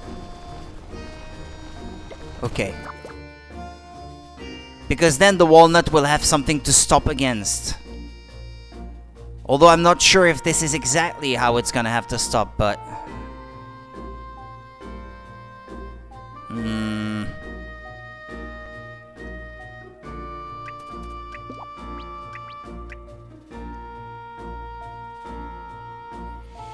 I do this...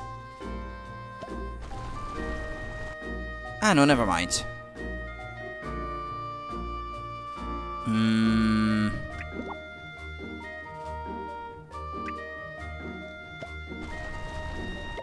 No, okay, hold on. It's from here then.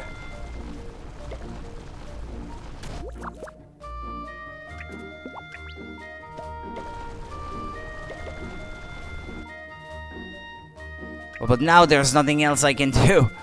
Hold on a second, because... yeah, I couldn't really see what was on the other side here. Okay. Gonna restart it all. And with that perspective, because this is important, I think it's gonna be key.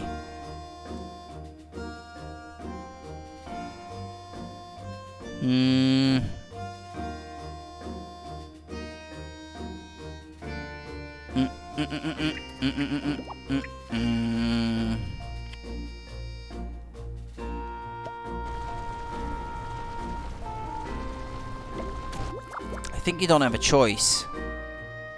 Just remembered something. Be right back. Okie dokie, Monica.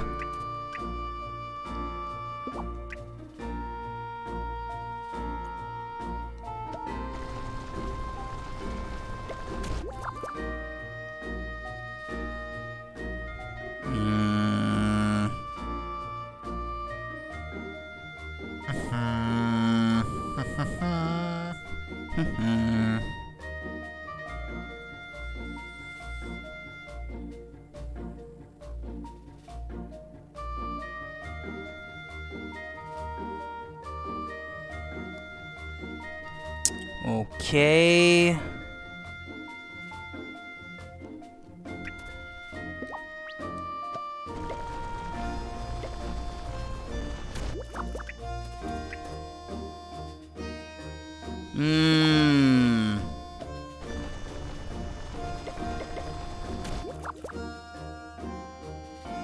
I'm not so sure.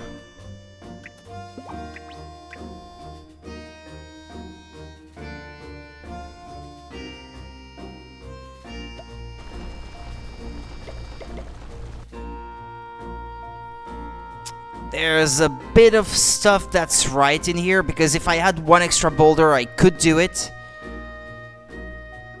There's a bit of the right solution, I guess, in this.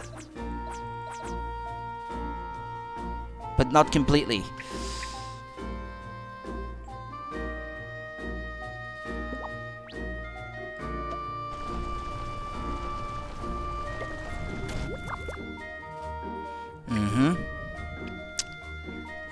And that just there, I'm not entirely sure that this was the right solution either.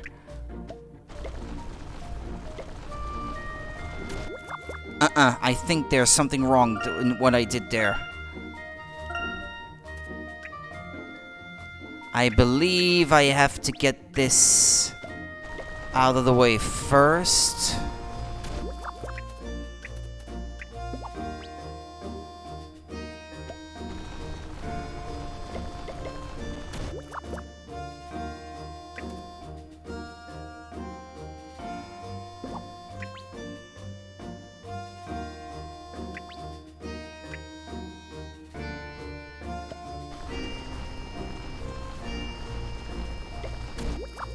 Okay.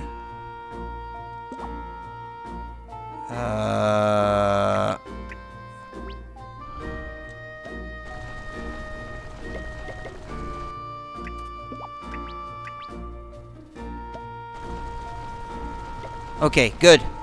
Gotcha. Teetering tower.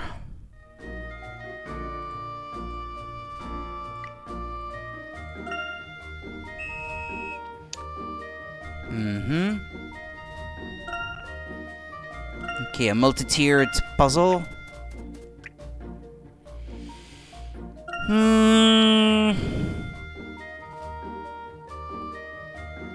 Huh. Huh.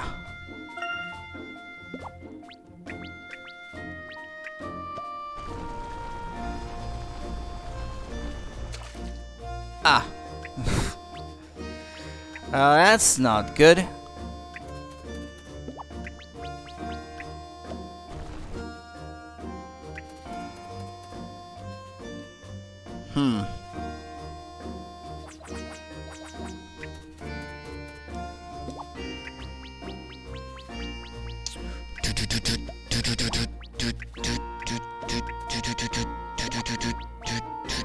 Would I have enough?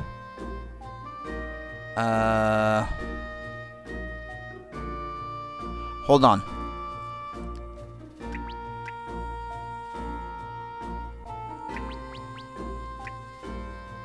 I need one right here, I think.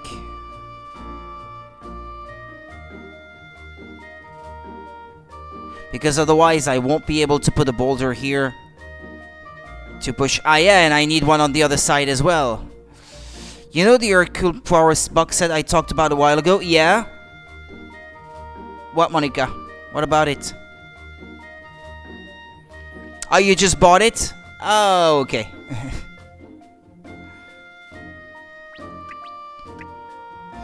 Was it expensive? Because last time you talked about it, your main concern was the price. Because it wasn't cheap. A birthday gift to myself?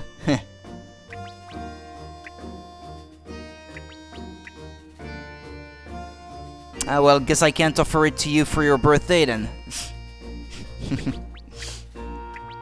Darn. Okay, let's see. Ah, yeah. Okay, there's... It is, but for the whole series, pretty cheap. Well, if you say you could find it for cheap. Because, yeah, it's, I mean, it is quite a lot to watch, so I guess if you break it down to the price per episode, I guess it's maybe not that expensive when you think about it. Especially if it's something that you will like to rewatch, like, on a regular basis. There are multiple ways you could rationalize the price, I guess. The price that you have to pay for it. Okay, let's see. It's okay. I've seen it for much more expensive than that. I mean, yeah, it's maybe quite a bit of money to pay up front, but it's cheaper than it is usually. And per episode, that's, I mean, how many episodes are there of the thing? Maybe not 100, but dozens, right? So if it's no more than 1 or 2 euros per episode, well...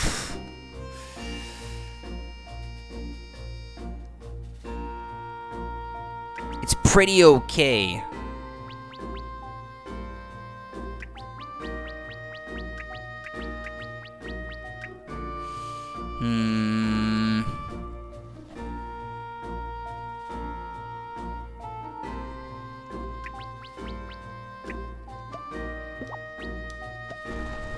It's a company that is trustworthy in Denmark, so I don't mind. Yeah, okay.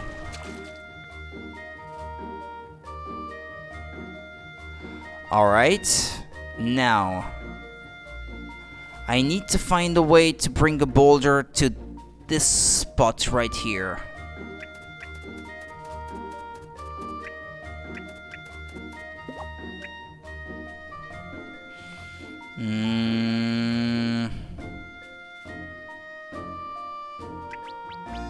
I think I found a way.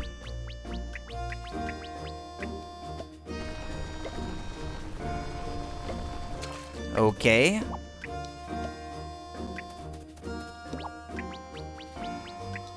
Okay, I've got it. I've got the solution. Yeah, you said you were gonna save up for it.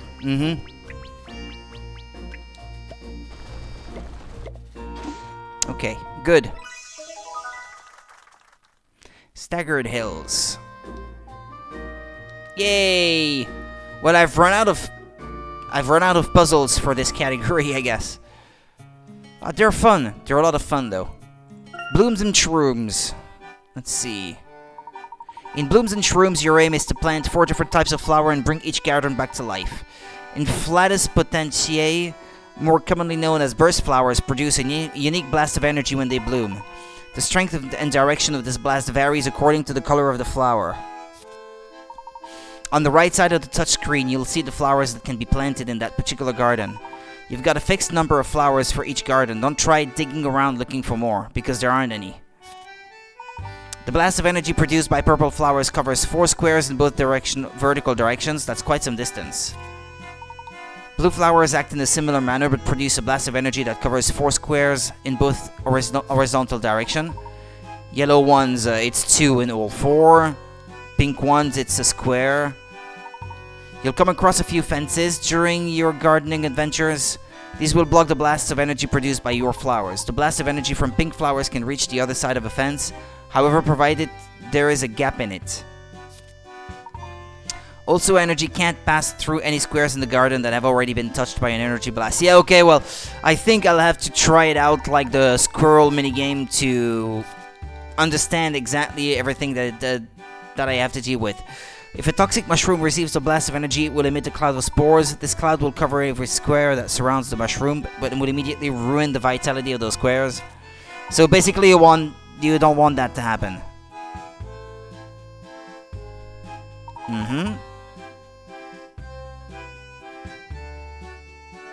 Okay. Okay. Each garden, all you need to do is bring all the dead trees back to life. Okay. If you want it to be perfect, you'll need to revitalize every single square. Mushroom is excluded, of course. Okay. If you got green enough fingers for the job, plow through the gardens and find out. That sounds complicated. Plant flowers and start a chain reaction of energy to bring the neglected dark gardens back to life. Okay.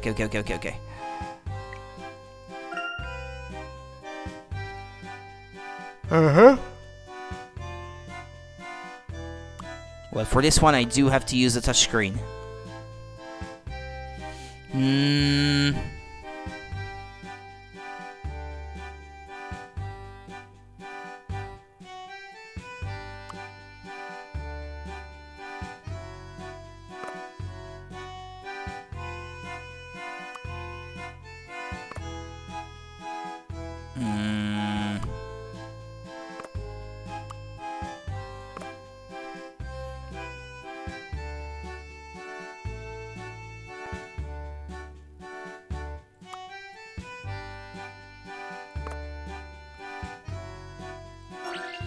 I don't know, Bloom?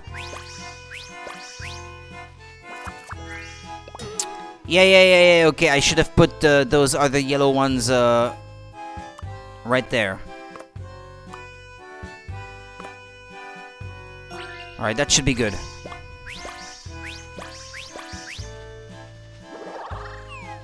And that covered all of the squares, so perfect result.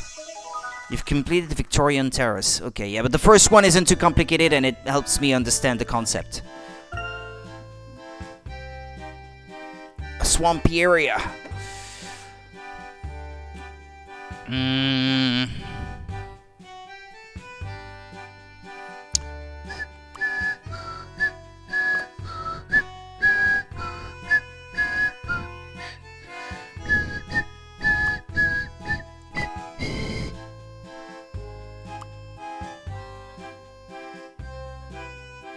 No, I don't think that's gonna work.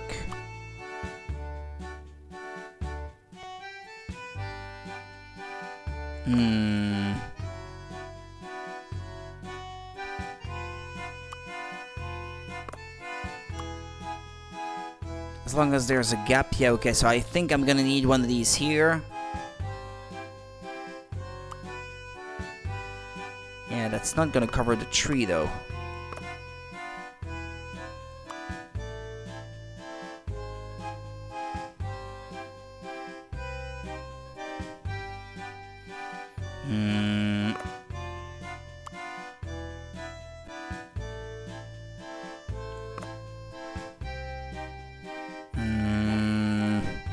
This one will bloom and trigger this one, which will trigger this one. But I don't know. This one looks more complicated already.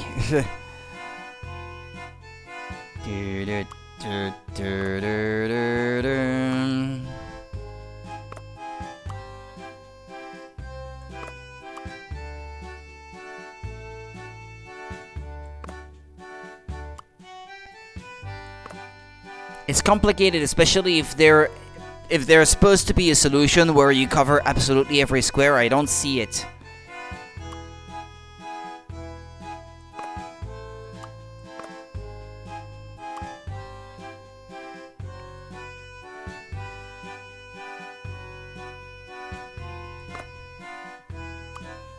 This one, I think they put a fence there for a reason. What's weird is that I don't have this. Okay, this covers this. This covers this.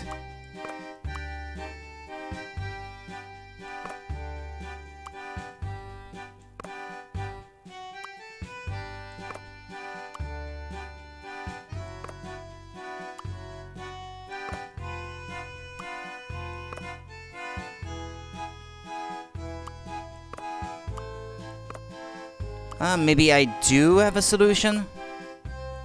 Hold on, I'll try this.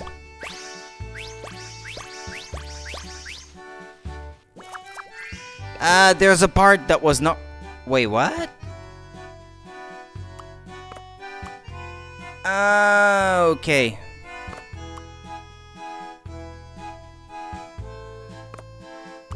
Or like this, perhaps? No. No, that's not gonna work. Hold on then. Okay, this triggers this. Then this.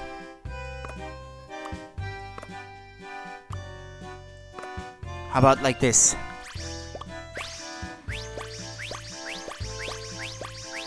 Okay, got it.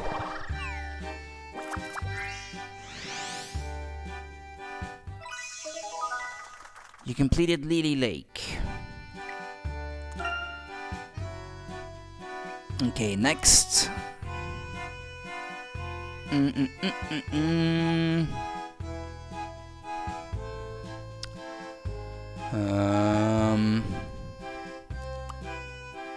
That's not good. That can't be the starting solution. Okay, I think it's gonna be this one for starters.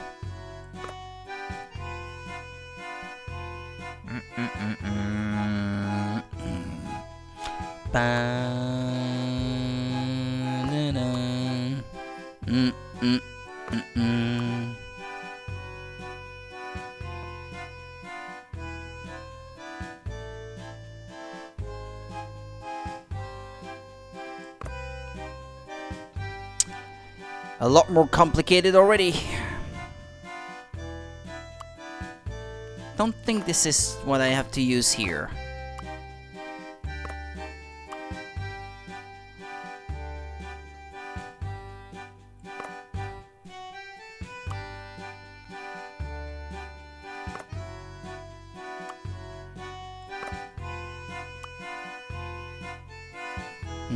Probably not.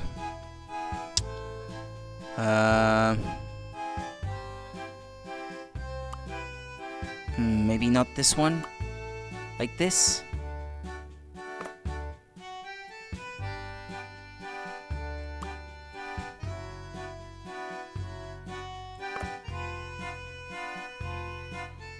Yeah, but this won't trigger the one at the bottom though.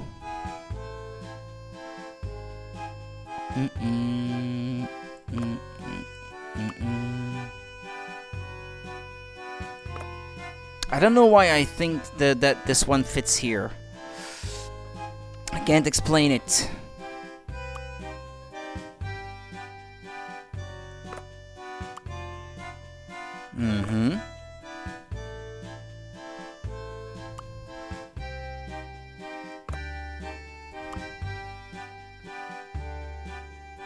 Probably not then.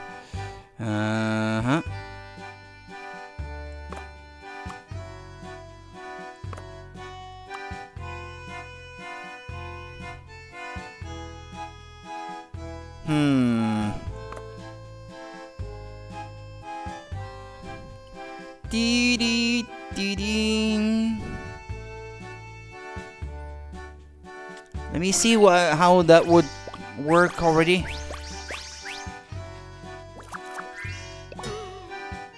Okay, yeah, that doesn't cover everything, but I didn't expect it to. Okay. But that helps me visualize what I have left.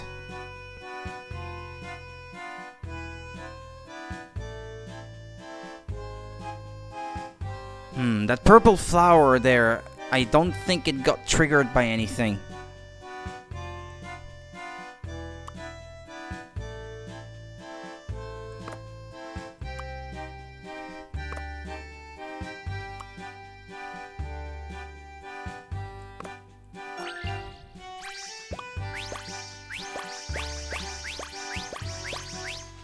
But that's it, isn't it? Okay, there we go.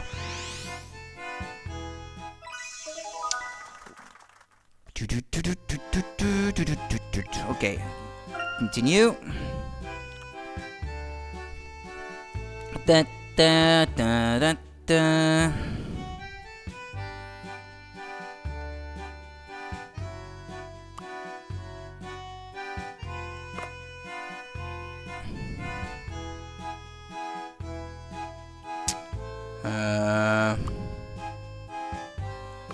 Maybe like this. Then like this perhaps.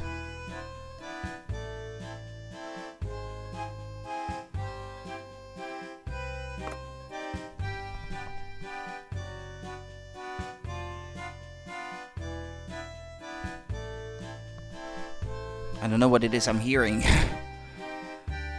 I'm hearing things. Even in the wizarding world, it's a bad sign.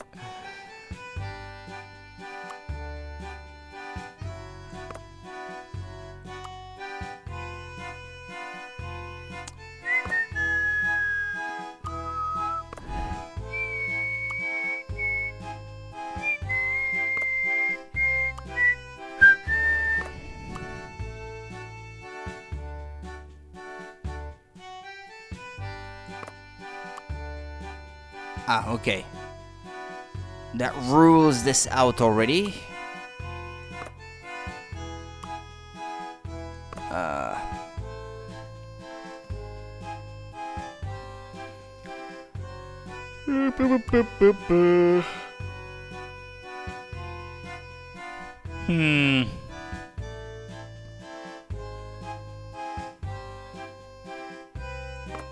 This one, I'm already struggling more to even get started on it. I'm almost sure of this one, like this, here, like this. I feel like this has to be one of the things that I have to use.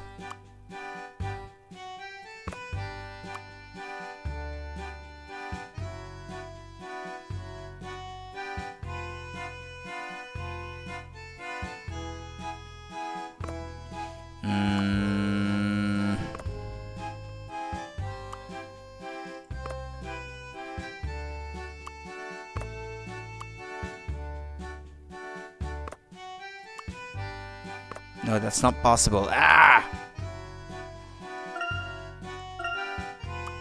This purple one is almost guaranteed to go there.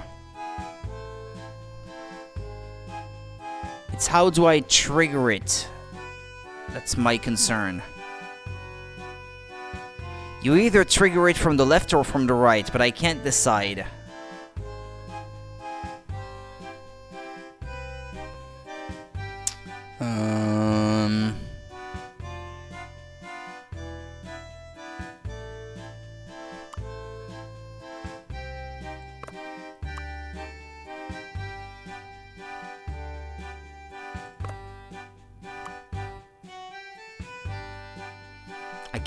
I can't. It's gonna trigger that mushroom.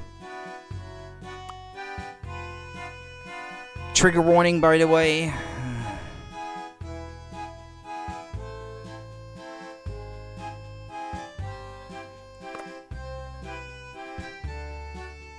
Bop, bop, bop, bop, bop, bop, bop.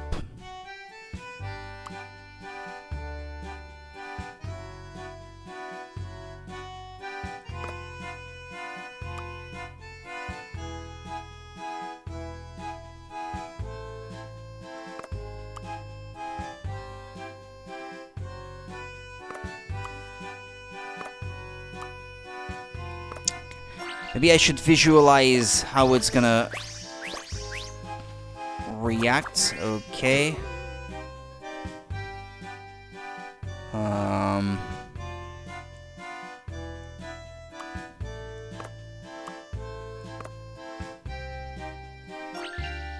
I want to see what's covered by what I just did.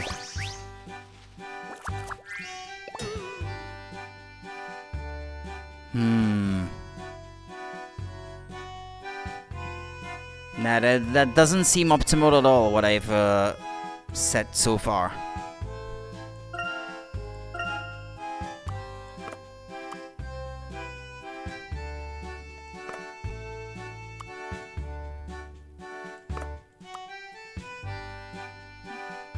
Nah, that's not enough. And if I put it here, it's... yeah.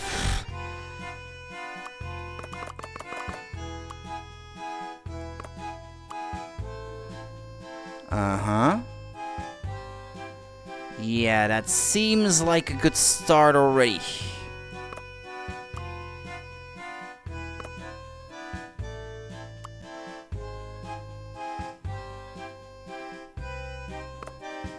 Okay, hold on. This triggers this.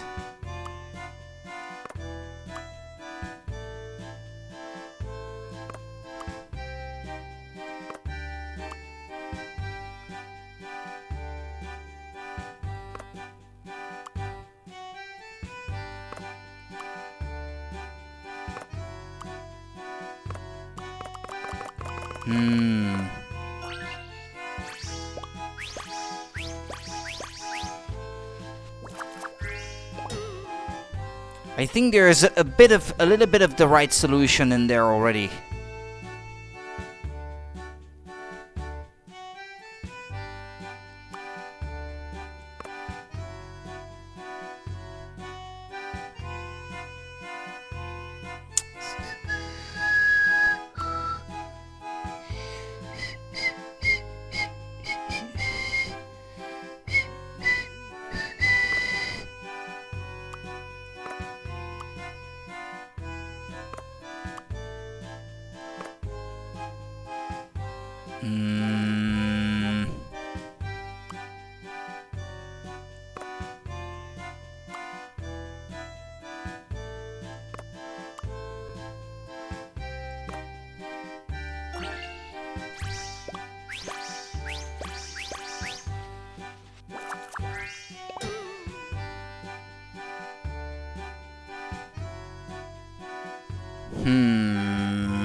Well, I'm struggling.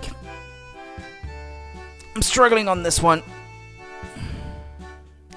It's really complicated.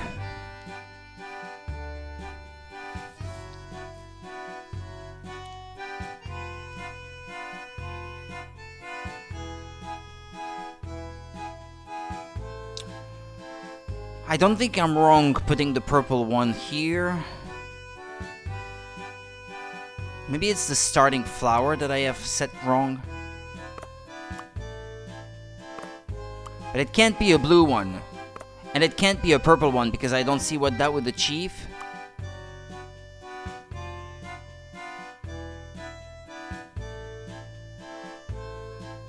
But then again...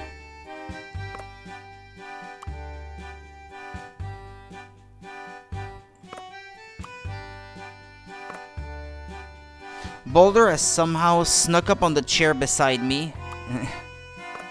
I wonder what that looks like. Like you say, snuck up on the chair beside you, because there's a second chair beside yours, or.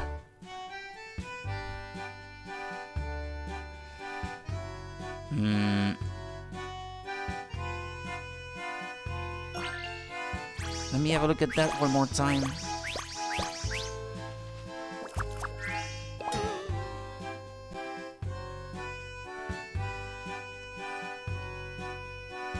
I'm gonna leave this one for now because I'm getting a headache. just thinking about it. Okay, let's see. We have 2 office chairs next to each other. My mom prefers one and I prefer the other. Ah, okay. That makes sense.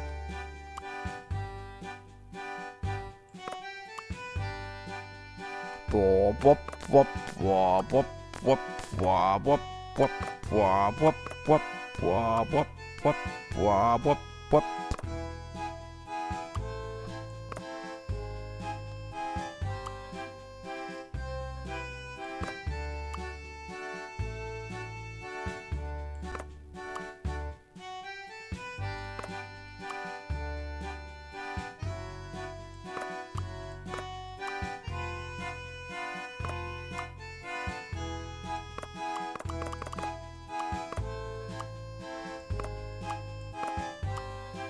Mm-hmm. Mm-hmm.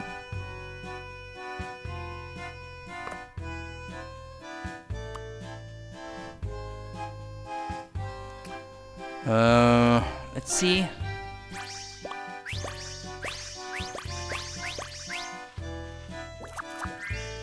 Well, the coverage so far seems to be pretty spot on, which makes me believe that I can't be too far off from the right solution.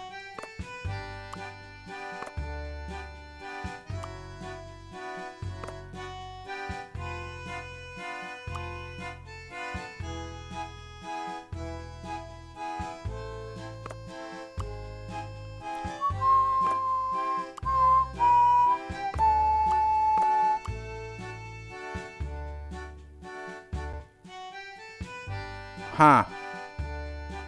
That tree there, I'm not sure how to get it.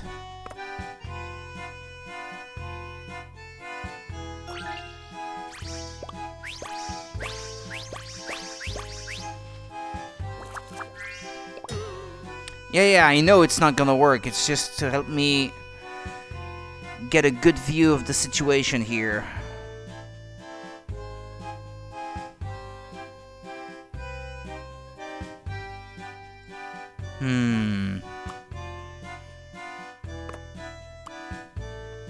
I don't think I'm supposed to place anything here.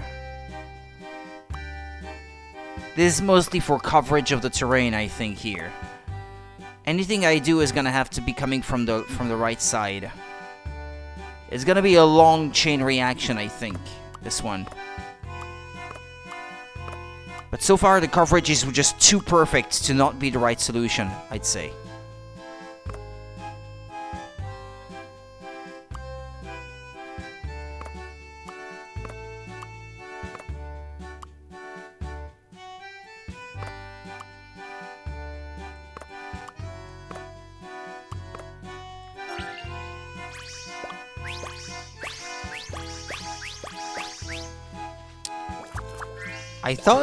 I thought the yellow one would extend further down. But yeah, why didn't it? Normally being triggered by this one, it should reach all the way down here, but it doesn't. Why?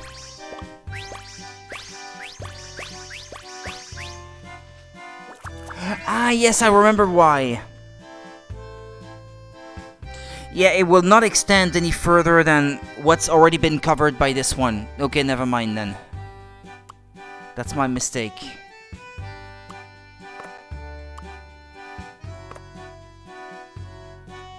This one I'm not so sure about then.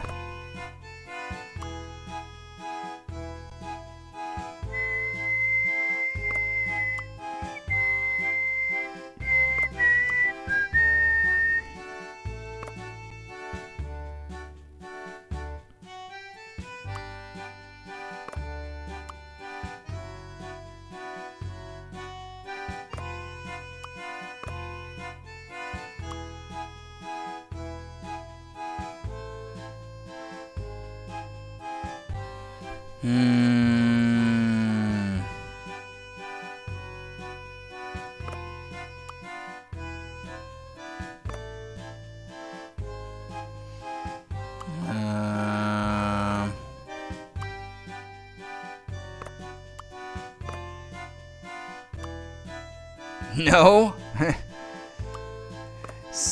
No. No, definitely not.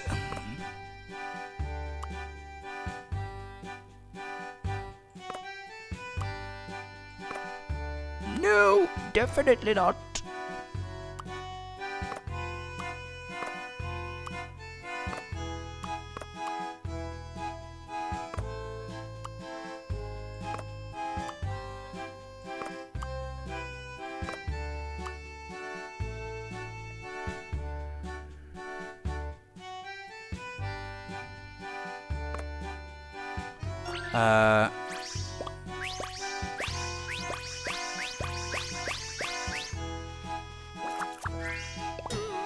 Okay, this blue one did not go any further.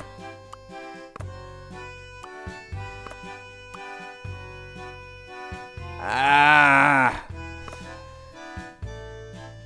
sucks.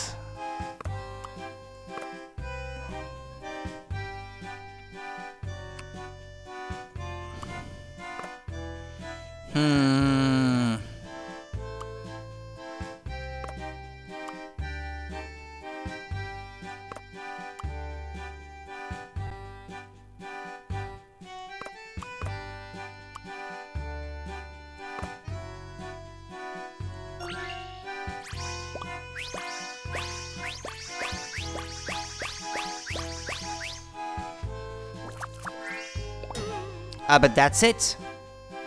I only need one more, no? No.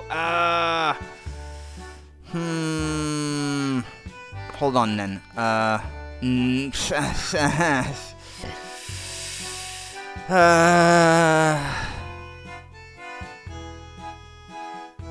seem to be so close though.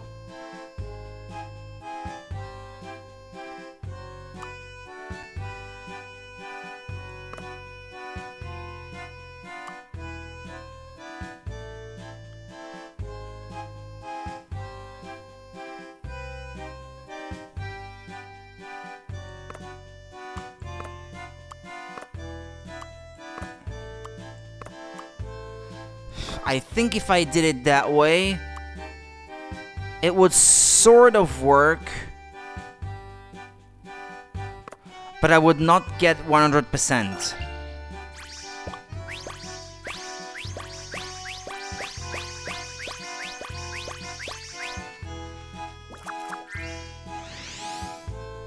I got all the trees, but that's not the perfect result.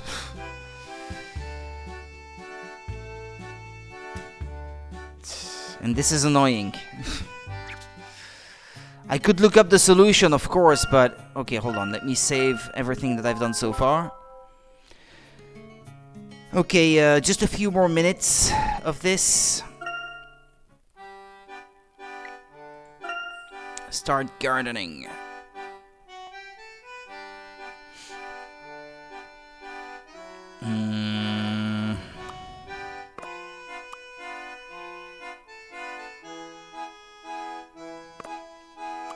Then I think I would need this, then this, then... well, I'm not so sure now.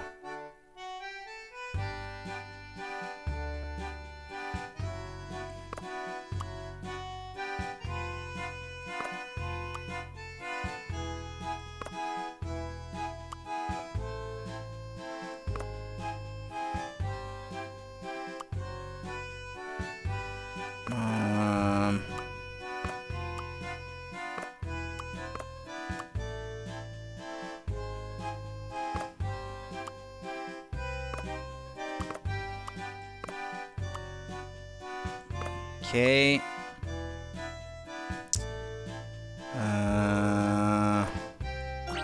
Let's see how it goes already. That way.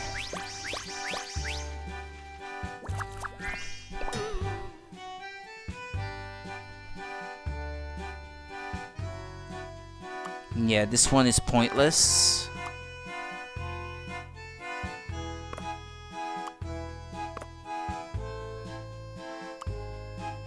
But I feel like I'm wasting potential here.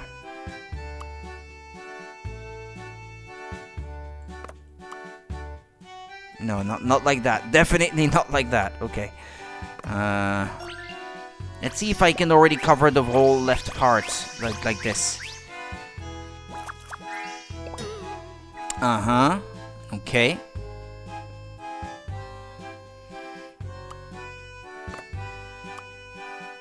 No. Huh.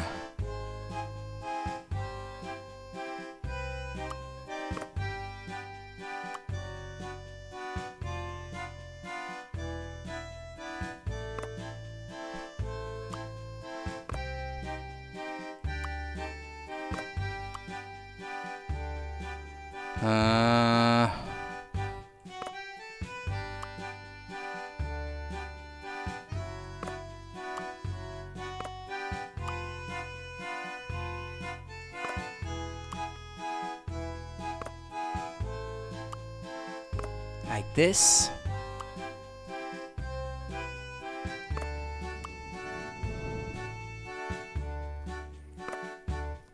Mm-hmm. Then another one like this. No? No?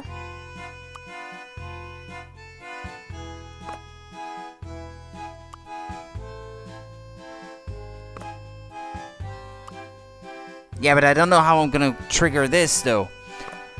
It's so complicated. Well, look. I'm gonna stop here. My brain is, like, refuses to function at the moment. But burned out by all the puzzles, I guess. But I'm happy about the progress I made, though. That's, it's good enough for me. Anyway, that'll be all then. Take it easy, people. I shall be back tomorrow night, same time then. We'll continue this. Which, I guess, hold on. Actually, back to map. Okay, so tomorrow we'll tackle, what is it, 2 more areas? Yeah, Hillside and Walled City. That seems good enough for me. You're welcome, Monica. I wish you all a good night or a good rest of the day, depending on what you guys have planned. See you next time. Take care of yourselves. And thank you so much for being there, as always. Take care. Bye-bye. See ya. Thanks, Panda.